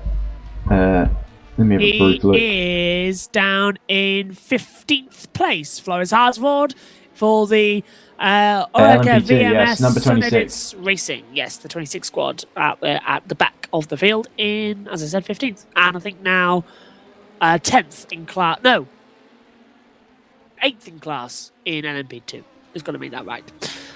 As they come through. As you can see the purple car ahead of Oliver Paracan. He's got the valet in the way, unfortunately, which is the class-leading Ruboli. The 46 Yellow out again. is in its own fight. We've got green. Wonder where all these yellows keep coming from. There is Ruboli. As you say, 36 separate seconds only separated. So one mistake, one having to come into the pit lane, will lose him the lead. Game on. And look at that, Conrad and Havesi are only 36 seconds separated as well. So the race is back on. One wrong mistake, it's game on for this race. Yes, brilliant. Wow, we're getting excited again, right at the end. Somebody pass me a sniper rifle. Zoltan Toff goes in the pit lane and is out of the race. Okay, that's Christian Toff, I think. Oh, he was in correct. 5th It's in Christian GT3 Toff, class. yes. I think he was a couple of laps ahead of Ivanichenko, so he's probably not going to get caught. So all I need real. now is and Zagaya is closing up on Sergey for 2nd place in GT3. It's all happening now, isn't it? Well, Zagaya was still there. I just don't think much has changed, which is why I've not been following that battle, because I didn't see the number 7 really make any inroads on the 88. I started making a lot of mistakes. As Paracan is now within a second, Bentley, yeah. actually. Oh. Of And Toff is out of the race. He's confirmed DNF. You can see it on your screens. Well, this is exciting. We finally got the drama back in the penultimate stages of this race. Do not leave for the last 11 minutes and 40 seconds. Forget the kids' tea. Forget that glass of wine. if the kids haven't had tea by now, forget needing to go to the bathroom. Getting a bit worried. Yeah, stay where you are and enjoy this race as Cole comes into the pit lane as well from 19th overall. There's a yellow flag in the first sector. That gets removed.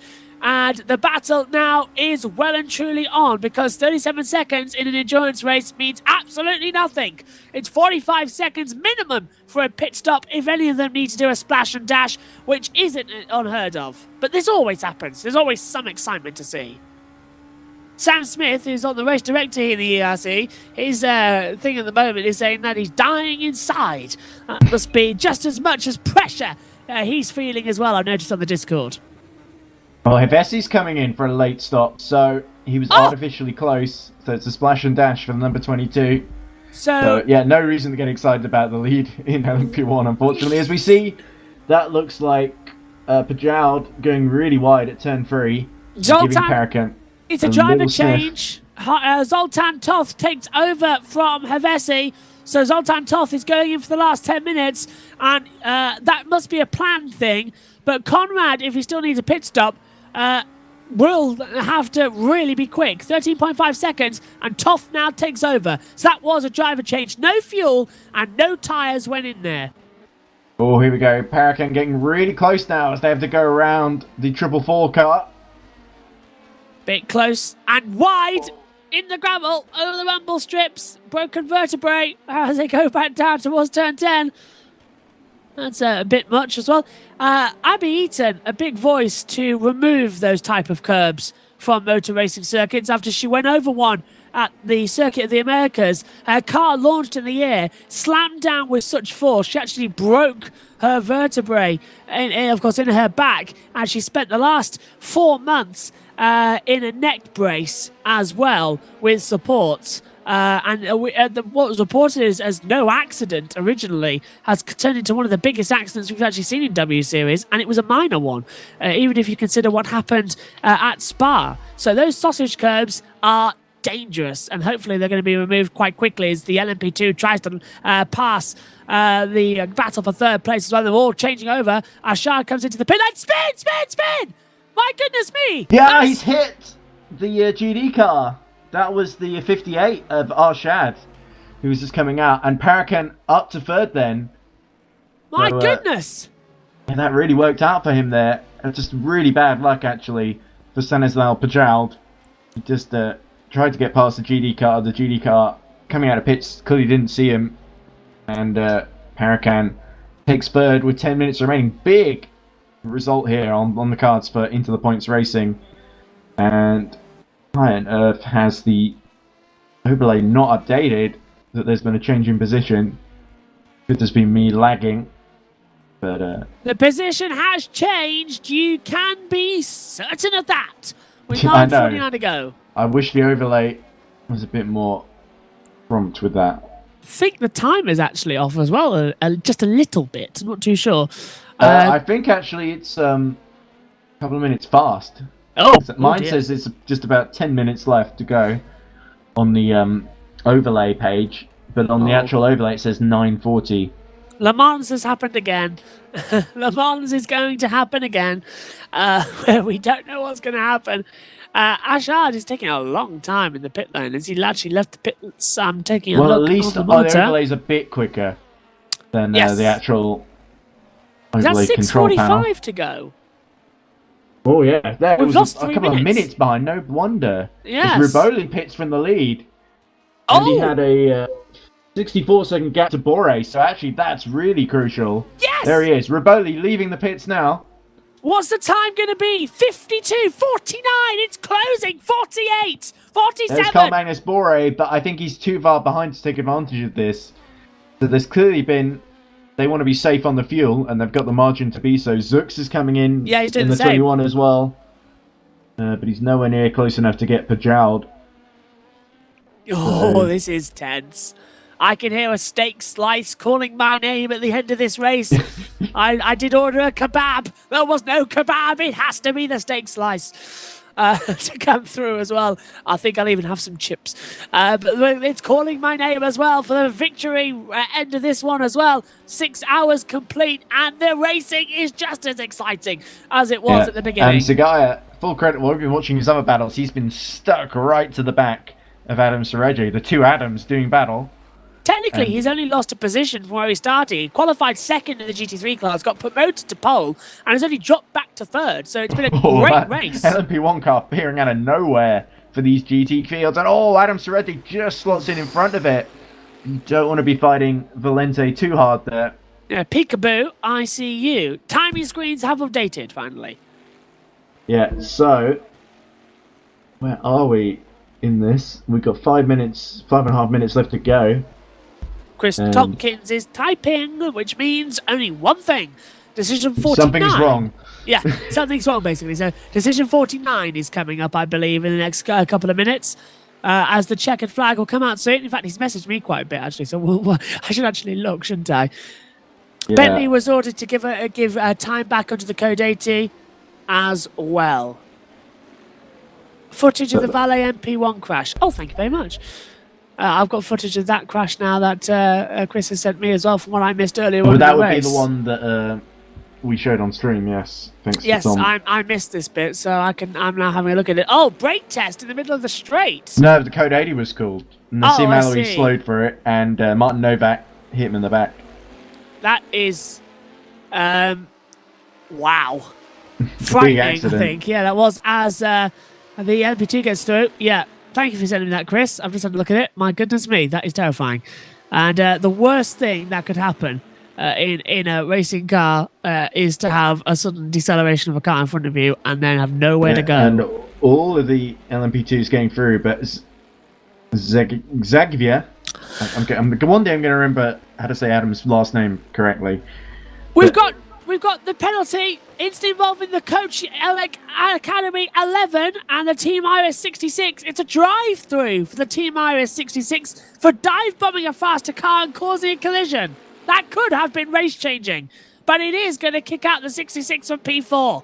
Oh, didn't they already serve the penalty, though? That might have been what that was about. Got it. It was only given a minute ago. It was only given a minute ago. Okay, so it's a new penalty. It is a new penalty. As we see Zagvia really ramping up his attack in the final stages of the race. And the 66 comes into the pit lane now to serve that penalty with 3:25 on the board. And that's such a shame for Stanislav Pajal and the 66 crew. Tobias Blumschein as well will be bitterly disappointed with this. But Adam Zagvia all over the back of Adam Serege like a cheap suit.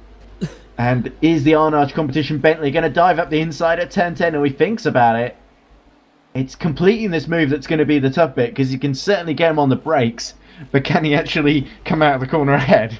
Come on, find that pace. Then you've got a big Bentley as well. You can find the position to just dive bomb on the inside. If not, I wonder if Mugen have been toying with them there, just holding back, keeping the tyres alive for the final couple of laps.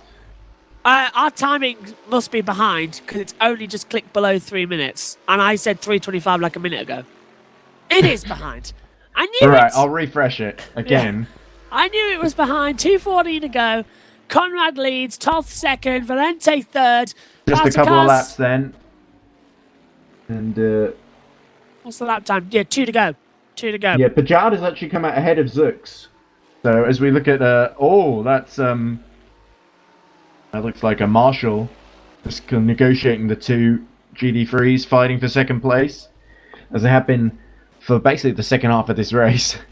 There's been these two just going hammer and tongs, while Liam Rance and the C4 car sprints into the distance for satellite racing. I'm impressed, actually, for once that the LMP1 and LMP2 field are not separated by over a lap, and they are, 30 seconds separating them both? That's impressive over a 6-hour race at Catalonia. And I must say, we've had more finishes than I was expecting. A lot more. Well, we had a lot of starters. Yes, 46, but I was expecting only like 20 to finish. I'm just glad we can fill out the results page. And even there was a driver who dropped out not long ago, wasn't there, from 5th or 6th position, and they completely dropped out of the top 7. So it's not like, oh, you finished most of the race, you might still finish, in a decent position. No, that's costly, that error there at the end. One mistake, and it's game over. Or even misfortune. It doesn't even have to be a mistake. It could be somebody plugs out your internet, and you're done for. And Zagaya, give it a refresh. Giving up, but the time's running out. I think Mugen have got this second place in the bag. As we see yellow in the third sector briefly, and it clears. Yeah, give it a refresh. Give it a refresh just quick with a minute to go, just in case. All right. This is, we're less than that. Yeah, I knew it. Less than 20 seconds to go then before this. So we need to follow Titus then, as he finishes the race. Is it going to be a checkered flag this lap? Well, this could be interesting. Titus Conrad coming in, and I'll give it to you, Ed. Okay, so Titus Conrad, is he going to cross the line? Is he on the final lap? As he negotiates the traffic, here we get the time's going to run out before he reaches the start-finish line. So the race about to end then. Titus Conrad, Coach Eric Academy have dominated the race. Everything that everyone behind in LMP1 threw at them, they were able to meet that challenge. They go through the final corner now, and Coach Eric Academy, number 11, wins the 6 hours of Barcelona, and Titus Conrad is elated, and understandably so. And now we wait for Toff. I think he's still going to finish his lap in second. There's Rubioli. He's going to finish, but where is Liam Rance? Liam Rance is quite near the end, so we're going to celebrate the GD3 winner beforehand. But watch Zagva, who is still right behind Adam Serege. It's his last opportunity here. Here comes Liam Rance then in the 64. Satellite Racing take their first win in EERC, and a brilliant performance from a wonderful team. They take victory, and they are one of the stars of the 6 hours of Barcelona. But look at this, Adam Zagva he's going right through. Behind. Oh, he goes off track. It's too late, and Adam Serge is going to take second in GD3 from Adam Zagva. So the Bentley couldn't quite prevail. And where is the LMP2 winner, Ruboli? He's on track somewhere still. He hasn't crossed the line yet. Here he is into turn 10 and 11. And then the chicane coming up. So he's about to take the checkered flag. So we're seeing everyone finish then. No big position changes. But Riboli, it's Vale's their second win in EERC, and Vale, we know how much pride they take in this. This is going to be all over their social media accounts, no doubt. So Massimiliano Ribioli exits the final corner and wins in LMP2. Vale's second win in EERC, and it's sweet. It happens at the start of the season. They take maximum points, and they beat Iris. What a start to the LMP1 era. Conrad wins for the number 11 Coach Eric Academy. And what a start for them. Donuts all around. And Oliver Parakan, that's Into the Points Racing's first podium in LMP2. And why not celebrate it with donuts? Oh, this is synchronized. I can see Homer Simpson coming out of the grandstand. He's hungry. He wants those donuts. He doesn't care what they're made of. Somebody get me my steak slice. I might need it.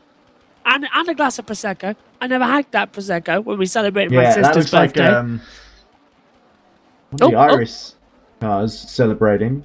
I'm not sure which one. They're pushing Parakan into the wall. It's smash, smash, smash. A collision right at the end. Well, with that said, shall we have a look at the final results, Josh? Take us through, please. As I set the auto director on. Take us through the wait for the bloody parsec to respond to my input. Here we go. Right. You've got it. I haven't. Season. We want mid-race results, I guess. And no further action, part of Decision 49 for the Team Iris Racing, so they've been let go. So that's a no further action on their parts. They didn't have to serve the drive-through penalty, even though they did. Oh dear. I guess it was so near the end that they're just going to let them off. Yeah, they did serve it, however. So there are a lot of things where people are appealing penalties after they served them, which is quite funny. Doesn't work. Yeah, it's almost like unfair, ref. Oh well, it's a bit late now, isn't it? Yeah, we've played the game. Okay, finally, we got the LMP1 results up. So take us through them, Josh, if you can see them. Can't see them just yet. So. Well, I pressed the button, so it should show up at some point. How about now? Nothing yet. Bloody hell. Still got the. I was just refreshed there we go. the town.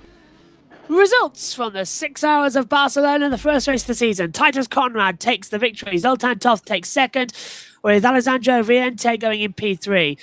Simon Marshall goes into P4. Pascal Egger goes into P5. Zargone goes into P6. Suto 7th. Raboli as well in P8. But of course, we're going through with the LMP1s as they finished in class. So that promotes Novak into 8th. Danny Roberts was a DNF as well on the board for them as well. 225 laps was the total time across 6 hours here at Catalonia. Let me try and get LMP2 up. Of course, this is where we're going, as you say. Yep, here we go. And in LMP2, it's the 33 with Raboli leading and taking the victory as well. We're going into second place with Carl Magnus Bohr as well on the 77 squad. The 46 squad with Park 10 crossing the line at the end as well. With Palou going in the 66 going P4, Roland Zooks in the 21 squad going into P5. The number 3 squad with Ruzen in P6. 7th place with the car 72. Malcolm Schneider to finishing the race overall. Harsvor goes in the 26 squad, finishes 8th. Peter Skulman in the 137 car finishing the stints in P9. And Shaz Boggs in the 758 squad going to P10, getting the point. We did 214 laps in LMP2. So around about 11 less than what we did for LMP1 category. So another quick race and more records being broken, of course, here in the ERC. As we'll wait for the following things. Hurriedly trying to send as many messages as possible to everyone to try and get an interview before they all bugger off. Decision 50 was gaining an advantage, was part of the off-track. I see. Thank you for the correction there, Chris, who's just sent me that message. All right, they're all dropping like flies now. Here's the rest of the LMP2 finishes/retirements. We had 17 in the end. We had Redim Krenik, Michael Cole, Egederick, Van Stricky, Jan Dons, Maxime Bulio, Joke Blahoven, Fabian Ballet, DNF'd, along with Sergio Flores, Marius Iodorche. I think there might be a couple more doing. Yeah, there's one more. Message Sandek, let's not forget about him. Finally, GD3, Liam Rance, number 64 Satellite Motorsport team. They take victory by a big margin in the end over Adam Seregi in the 88. Just held off the attacks of the other Adam Sagivier in the Bentley, number 7. Pavlo Ivanichenko took 4th for Into the Points race. So a great day for Into the Points racing. Podium and 4th in LMP2 and GT3. Samir Arshad for EFA Racing Team. They had a big scare hit at the backside, but they recovered to 5th. 444 of Nick Homewood and Fringer Bond. They take 6th. Slightly disappointing, but points on the board. 7th is the 37, driven by Thomas Chamiet. Christian Toff took 8th. Emily Callison soldiered on to 9th, couldn't quite get Toff after Toff had his failure near the end. Nelson Inacio also retired in the 127. And other retirements, Tim Halleck in the 94, Sazbolik Novaks in the 753 Paul Street Boys car, Vivian Batra in the 206, Chris Davies, an awful day for Chris Davies, and Andreas Rubecki, one to forget for him, really, because he never really got going. Yeah, and so one of our first retirements from pole positioning and GT3 as well. And in the time it took to do that, about 7 people have disconnected from the server, so I think I may just start dragging people in brutally before they disappear. Let's see if Oliver Paracan and Owen AK are up for an interview. Him as a friend. That might soften the blow. Okay, just flowers a shame. And chocolates. Flowers and chocolates. Okay, I got it all the way back up to the commentary box. Oliver Parakian moved in from Into the Points racing number 46 by Edward Hunter. Okay, now I have to unmute Oliver Parakin. There we go, so we can hear from Oliver Parakin. If he's around, I've unsuppressed him. Makes me sound like a dictator. But I'm not, don't worry. Let me see if I can get... Hello, can you hear me? Hello, yes Oliver. I can, hello. Hey, I didn't know this was happening. I was completely unprepared. We do gotten into the habit of dragging people in because they tend to just leave. I send messages really quickly while I'm trying to do the results, and they just leave or don't respond because everyone's really rude here. Apart from you, Oliver. Of course, I don't. Yeah, well, I'm here. Whether you like it or not. Yeah. I just wanted to say congratulations because I know Into the Thank Points have done a whole season, and you've been struggling, fighting to get results in LMP2. And finally, you got the podium you deserved. A bit of misfortune for Stanislav Pajoud near the end in Iris number 66, but you were there to take advantage. Great feeling. You, Owen AK, I know Owen's around somewhere. I'll see if I can get him in too. But big moment for you guys. Yeah, I mean, we've been in EERC since Daytona last season. And by Edward Hunter. First couple of races, we were pretty much a back marker. And then about halfway through last season, we started finding a bit of pace. And then Spa last season went awfully for us, finishing like 24 laps down or something. But came back this season and to get a podium in the first race is I didn't expect it, and it feels pretty great, to be honest. Ah, well, that's absolutely brilliant to hear, Oliver, because it's funny because we see to so many drivers like, we're doing well. I didn't expect that. That's a sort of common refrain in this season opener. But it's great to see Into the Points because now, of course, the next step is second place and then a win, of course, for the 46. Do you think that can happen this season? Or are you just going to focus on consistent finishes in the upper end of the points in LMP2? I mean, I definitely think it's possible for to go maybe 1 or 2 better. But, I mean, it really just depends. The competition is very strong in LMP2. You've got people like Sven in the Iris car who just is incredibly fast. I think it'll require a bit of fortune, but from next race, my normal partner and teammate will be coming back, who I get on well with and is also very quick. Owen did a great job today, standing in. But yeah, I think for the rest of the season, more of this, hopefully. Yeah, and Owen, are you around? Do you have anything to add to that? Oh yeah, well, hello. Sorry to put you I on the didn't spot. realize I was here even. I was doing something else right now, but no, it was a really fun race. I learned a lot, and I want to thank Oliver for bringing me as the third driver, as the reserve driver, kind of. And yeah, no, it was a great race. Absolutely fantastic from the both of you. We'll see you in Silverstone. Bye for now, and leave at your discretion. Unless Joshua, you had something bad. No, I'm fine. I'll let you Okay, go right. with the Let's day. talk to the LMP1 class winners, Coach Eric Academy, who are waiting.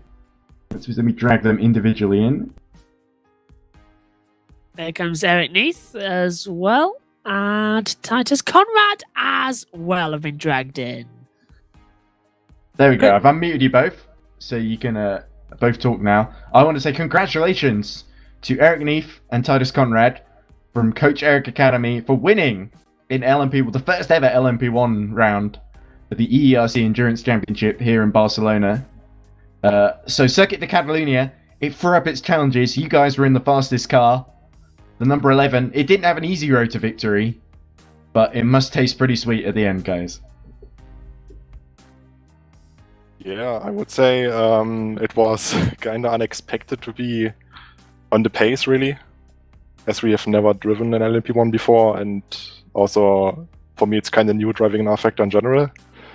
But Eric did a great job of tuning the car, making sure it's fast, but sadly he did not make sure that the tires last the whole race. I think he did so fantastic. tire saving was an issue then in the LMP car. We saw most of the people did double stints on their tires, like the soft tires, and I was the only stint in our car doing a double stint on the tires, and they were like pure hot garbage in the end, I would say. So we definitely have to fix that issue for the next round in Silverstone. But pace-wise, it was good. I had never really any reason to push on my stints. Eric always had to push stints, which was good because he's definitely the faster driver of us two. And yeah, I guess it's kind of unreal that we actually are in P1. How do you guys, because the biggest challenge I remember from this race was when, like you were saying, the 73 was able to double stint and get ahead of you guys. They were blocking you for a few laps. Was that a scary moment? I think Eric was in the car at the time, weren't you? Eric, please respond. I left him too long in the interview waiting room, maybe. I've got Peter Bang up there at the maybe he's moment. just fixing some technical stuff. Yeah, but I can talk for him if you want. Yeah, he actually had quite a hard time getting past. We were running quite a lot of aero in the car, so we didn't have the most top speed. But the other guys actually had the fastest top speed we could see in the telemetry. So they kind of ran away on the straights, but Eric managed to do an awesome overtake into T1 and 2 and made sure it's clean. Oh, no, he's here. Now he can talk for himself. I'm here now. Hello.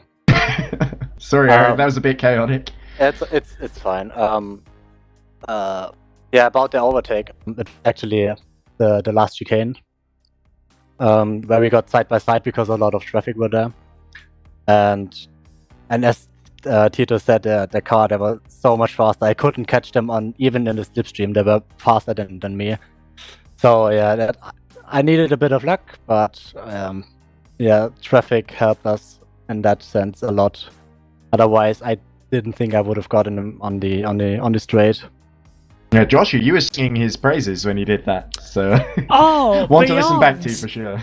Yeah, beyond singing praises, I absolutely loved it. Honestly, some great action.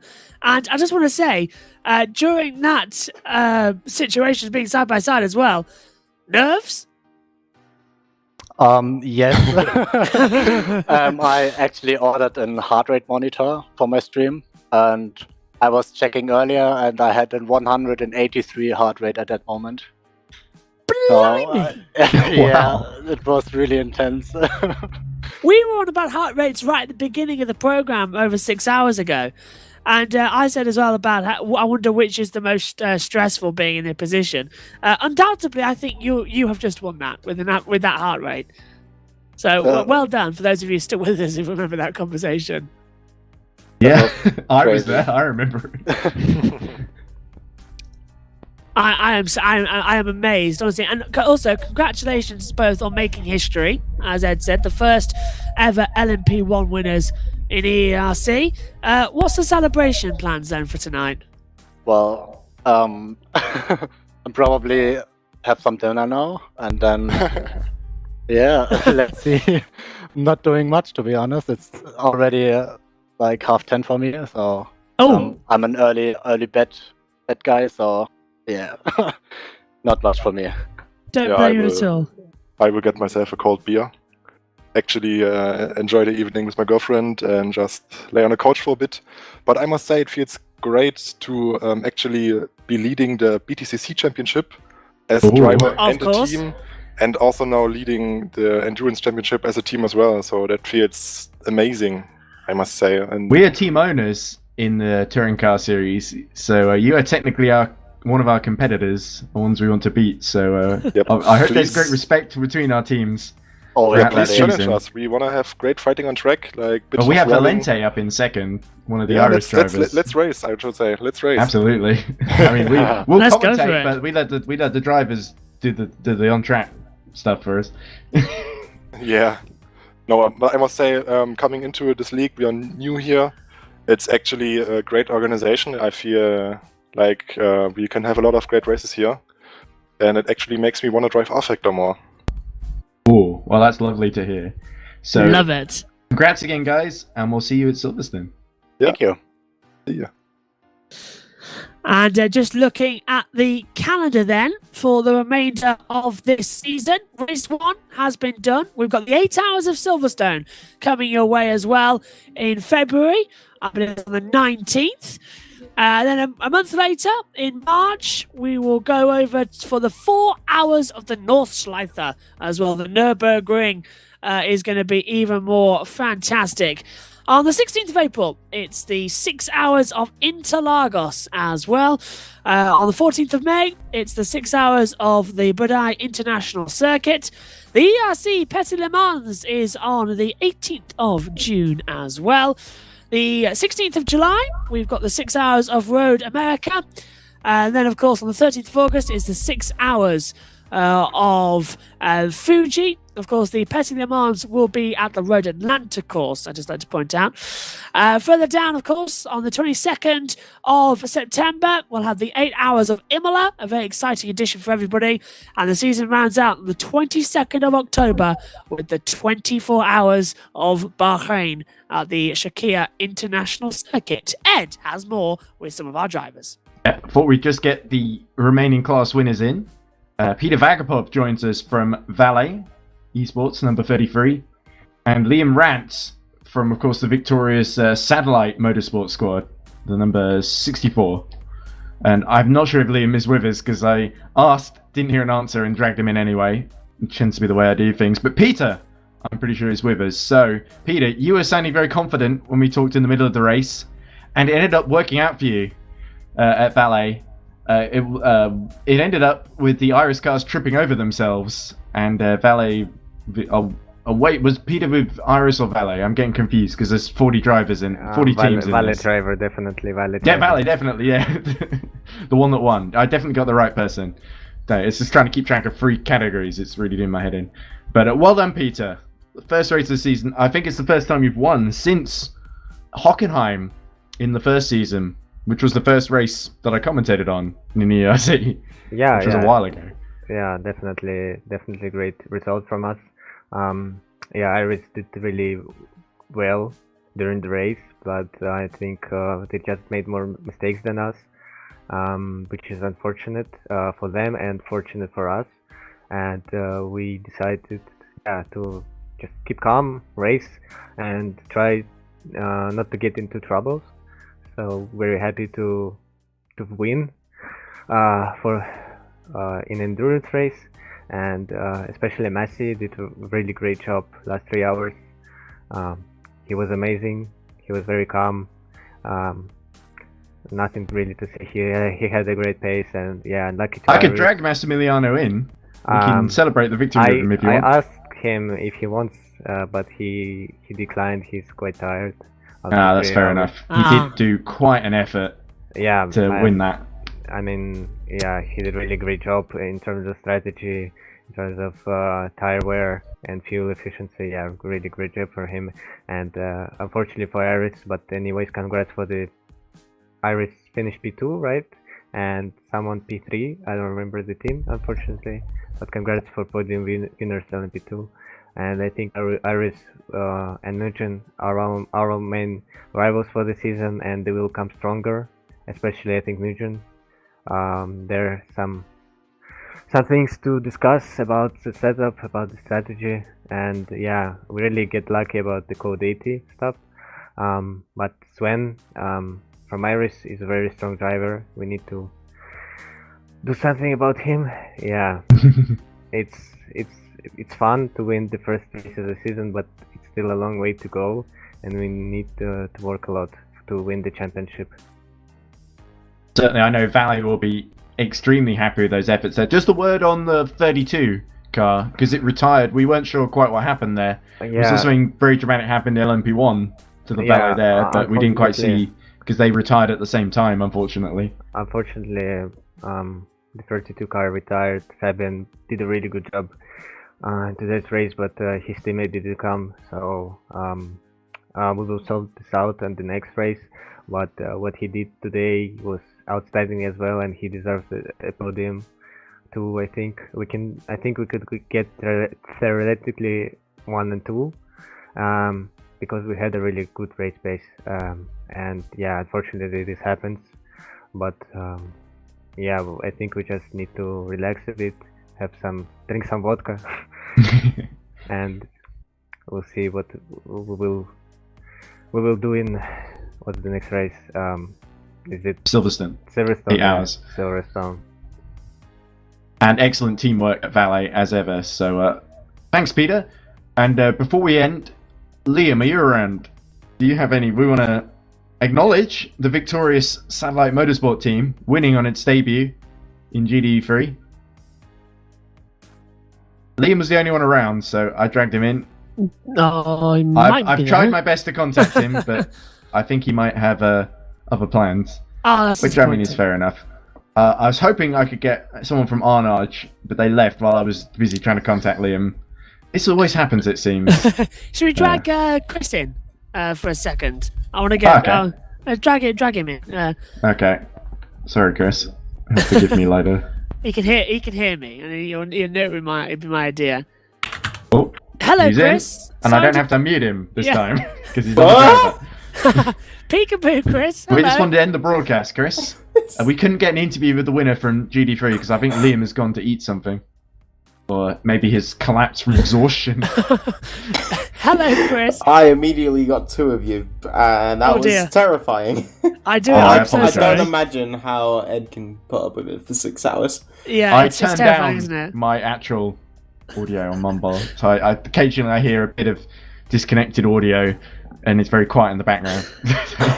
So, Chris, what was it like then in race control today? Manic. Yeah, but 3 classes. We've never had to deal with that before, have we? I mean, to be fair, the LMP1s are pretty well behaved. For the most part, there was a bit of a... That was the whole Martin Novak questionable move. That was questionable. I'll have to look into that when we do our post-race reviews. But overall, yeah, I can't complain. Very surprised that not a single Mugen won. A couple finished on the podium, so they're certainly going to be threats as the season goes on. But it feels very competitive in all classes so far. Yeah, it looks like we've got some quick teams back. Oh, brilliant. This is going to be good. Already, this season's going to be fantastic. Chris, then, we've had our first race at Catalonia. Do you think we'll come back here in future years? Really, it depends, because I don't really like, wherever possible, trying to run tracks multiple times. I mean, I'm doing Fuji because everyone asked for it. Petit Le Mans is kind of a classic, kind of like Le Mans. But you notice that we don't have a Le Mans because, to be quite honest, we're all bored of it. Yes. Because R-Factor can't handle it online, clearly. I mean, going by how Virtual Le Mans going, that too. I mean, you were complaining about the overlay being, what, 30 seconds out of date? Yes. it's about 2 hours out of date on the virtual Le Mans stream. You sent me that text message, and I am literally gobsmacked. And I mean, it's not hard to hit refresh, as no, as Ed knows. Well, it can be actually when you're using Parsec, but I imagine the the organisers of they have Virtual Le Mans do not computers. have that problem. I imagine they're all in a room together. I love it how they all said as well when it was originally done on the original weekend. They said Le Mans has never been red flagged as well, and we hope we can have that tradition in the esports. 2 hours in, red flag. No, R-Factor moment. Yeah, how many red flags have they had? I don't know. Well, they had 2, didn't they? Because they had. Yes, we had 2. Yeah. They had they had what? I think they had a mass disconnect and then a server crash, which are peak R-Factor moments. I mean, to be fair, it was good they had it because it means that Studio 397 actually fixed R-Factor 2. Yes. We've had 1 server crash since the first Virtual Le Mans came out, so. I'm looking forward to getting back behind the wheel of R-Factor now that I've got the PC updated, and I can't wait. Even R-Factor 2 and Classic R-Factor is going to be a lot of fun on a childish level. But yeah, I think we're pretty much. I think that's it. Yeah, I was kind of waiting for you to stop there, Joshua, so I can end the stream. But I'll just say, next time we'll be back Silverstone for the 8 hours. But it's Coach Eric Academy, Valet, and Satellite Motor. Is it Satellite? Motorsport? Or just Satellite? Just Satellite. Satellite number 64. Yes. Those are your 3 class winners. Those are your 3 championship leaders. We've got a brilliant start to the season. Let's hope it continues at Silverstone in a few weeks' time. We've got the touring cars before that. That'll be a great warm-up. Look out for that, and especially for the antics of Hunter Birch Simulation and Coach Eric Academy as we fight for domination. But from me, Edward Hunter, Joshua Birch, Tobias Blumschein, who was a little bit unlucky, didn't quite finish on the podium, but still a brilliant effort by Tobias today. What a in bad commentary race. And on track. What a bad and race. And of course, Ryan Ferris. I just quickly, I don't mean that, by the way. If you joined us earlier on, we always said as well that we promised we wouldn't be bad about him in the commentary. But yeah, it was a really, really good race. I mean, when he got in the car, his team were running second and he finished 4th. So, yeah. I don't think that was entirely his fault. I remember him going up and down between 2nd and 4th a few times. He did a few good moves there. His teammate did let him through, admittedly. That's true. That's true. Yes. Anyway. But he was going quick enough to get through him, so yes. There we go. Anyway, over to you. Anyway, but from me and everyone else here at EERC, including Chris Tompkins, Nick Homewood, and Tom Dillon, although Tom was mainly just helping out in commentary, not race direction, is goodbye from Barcelona.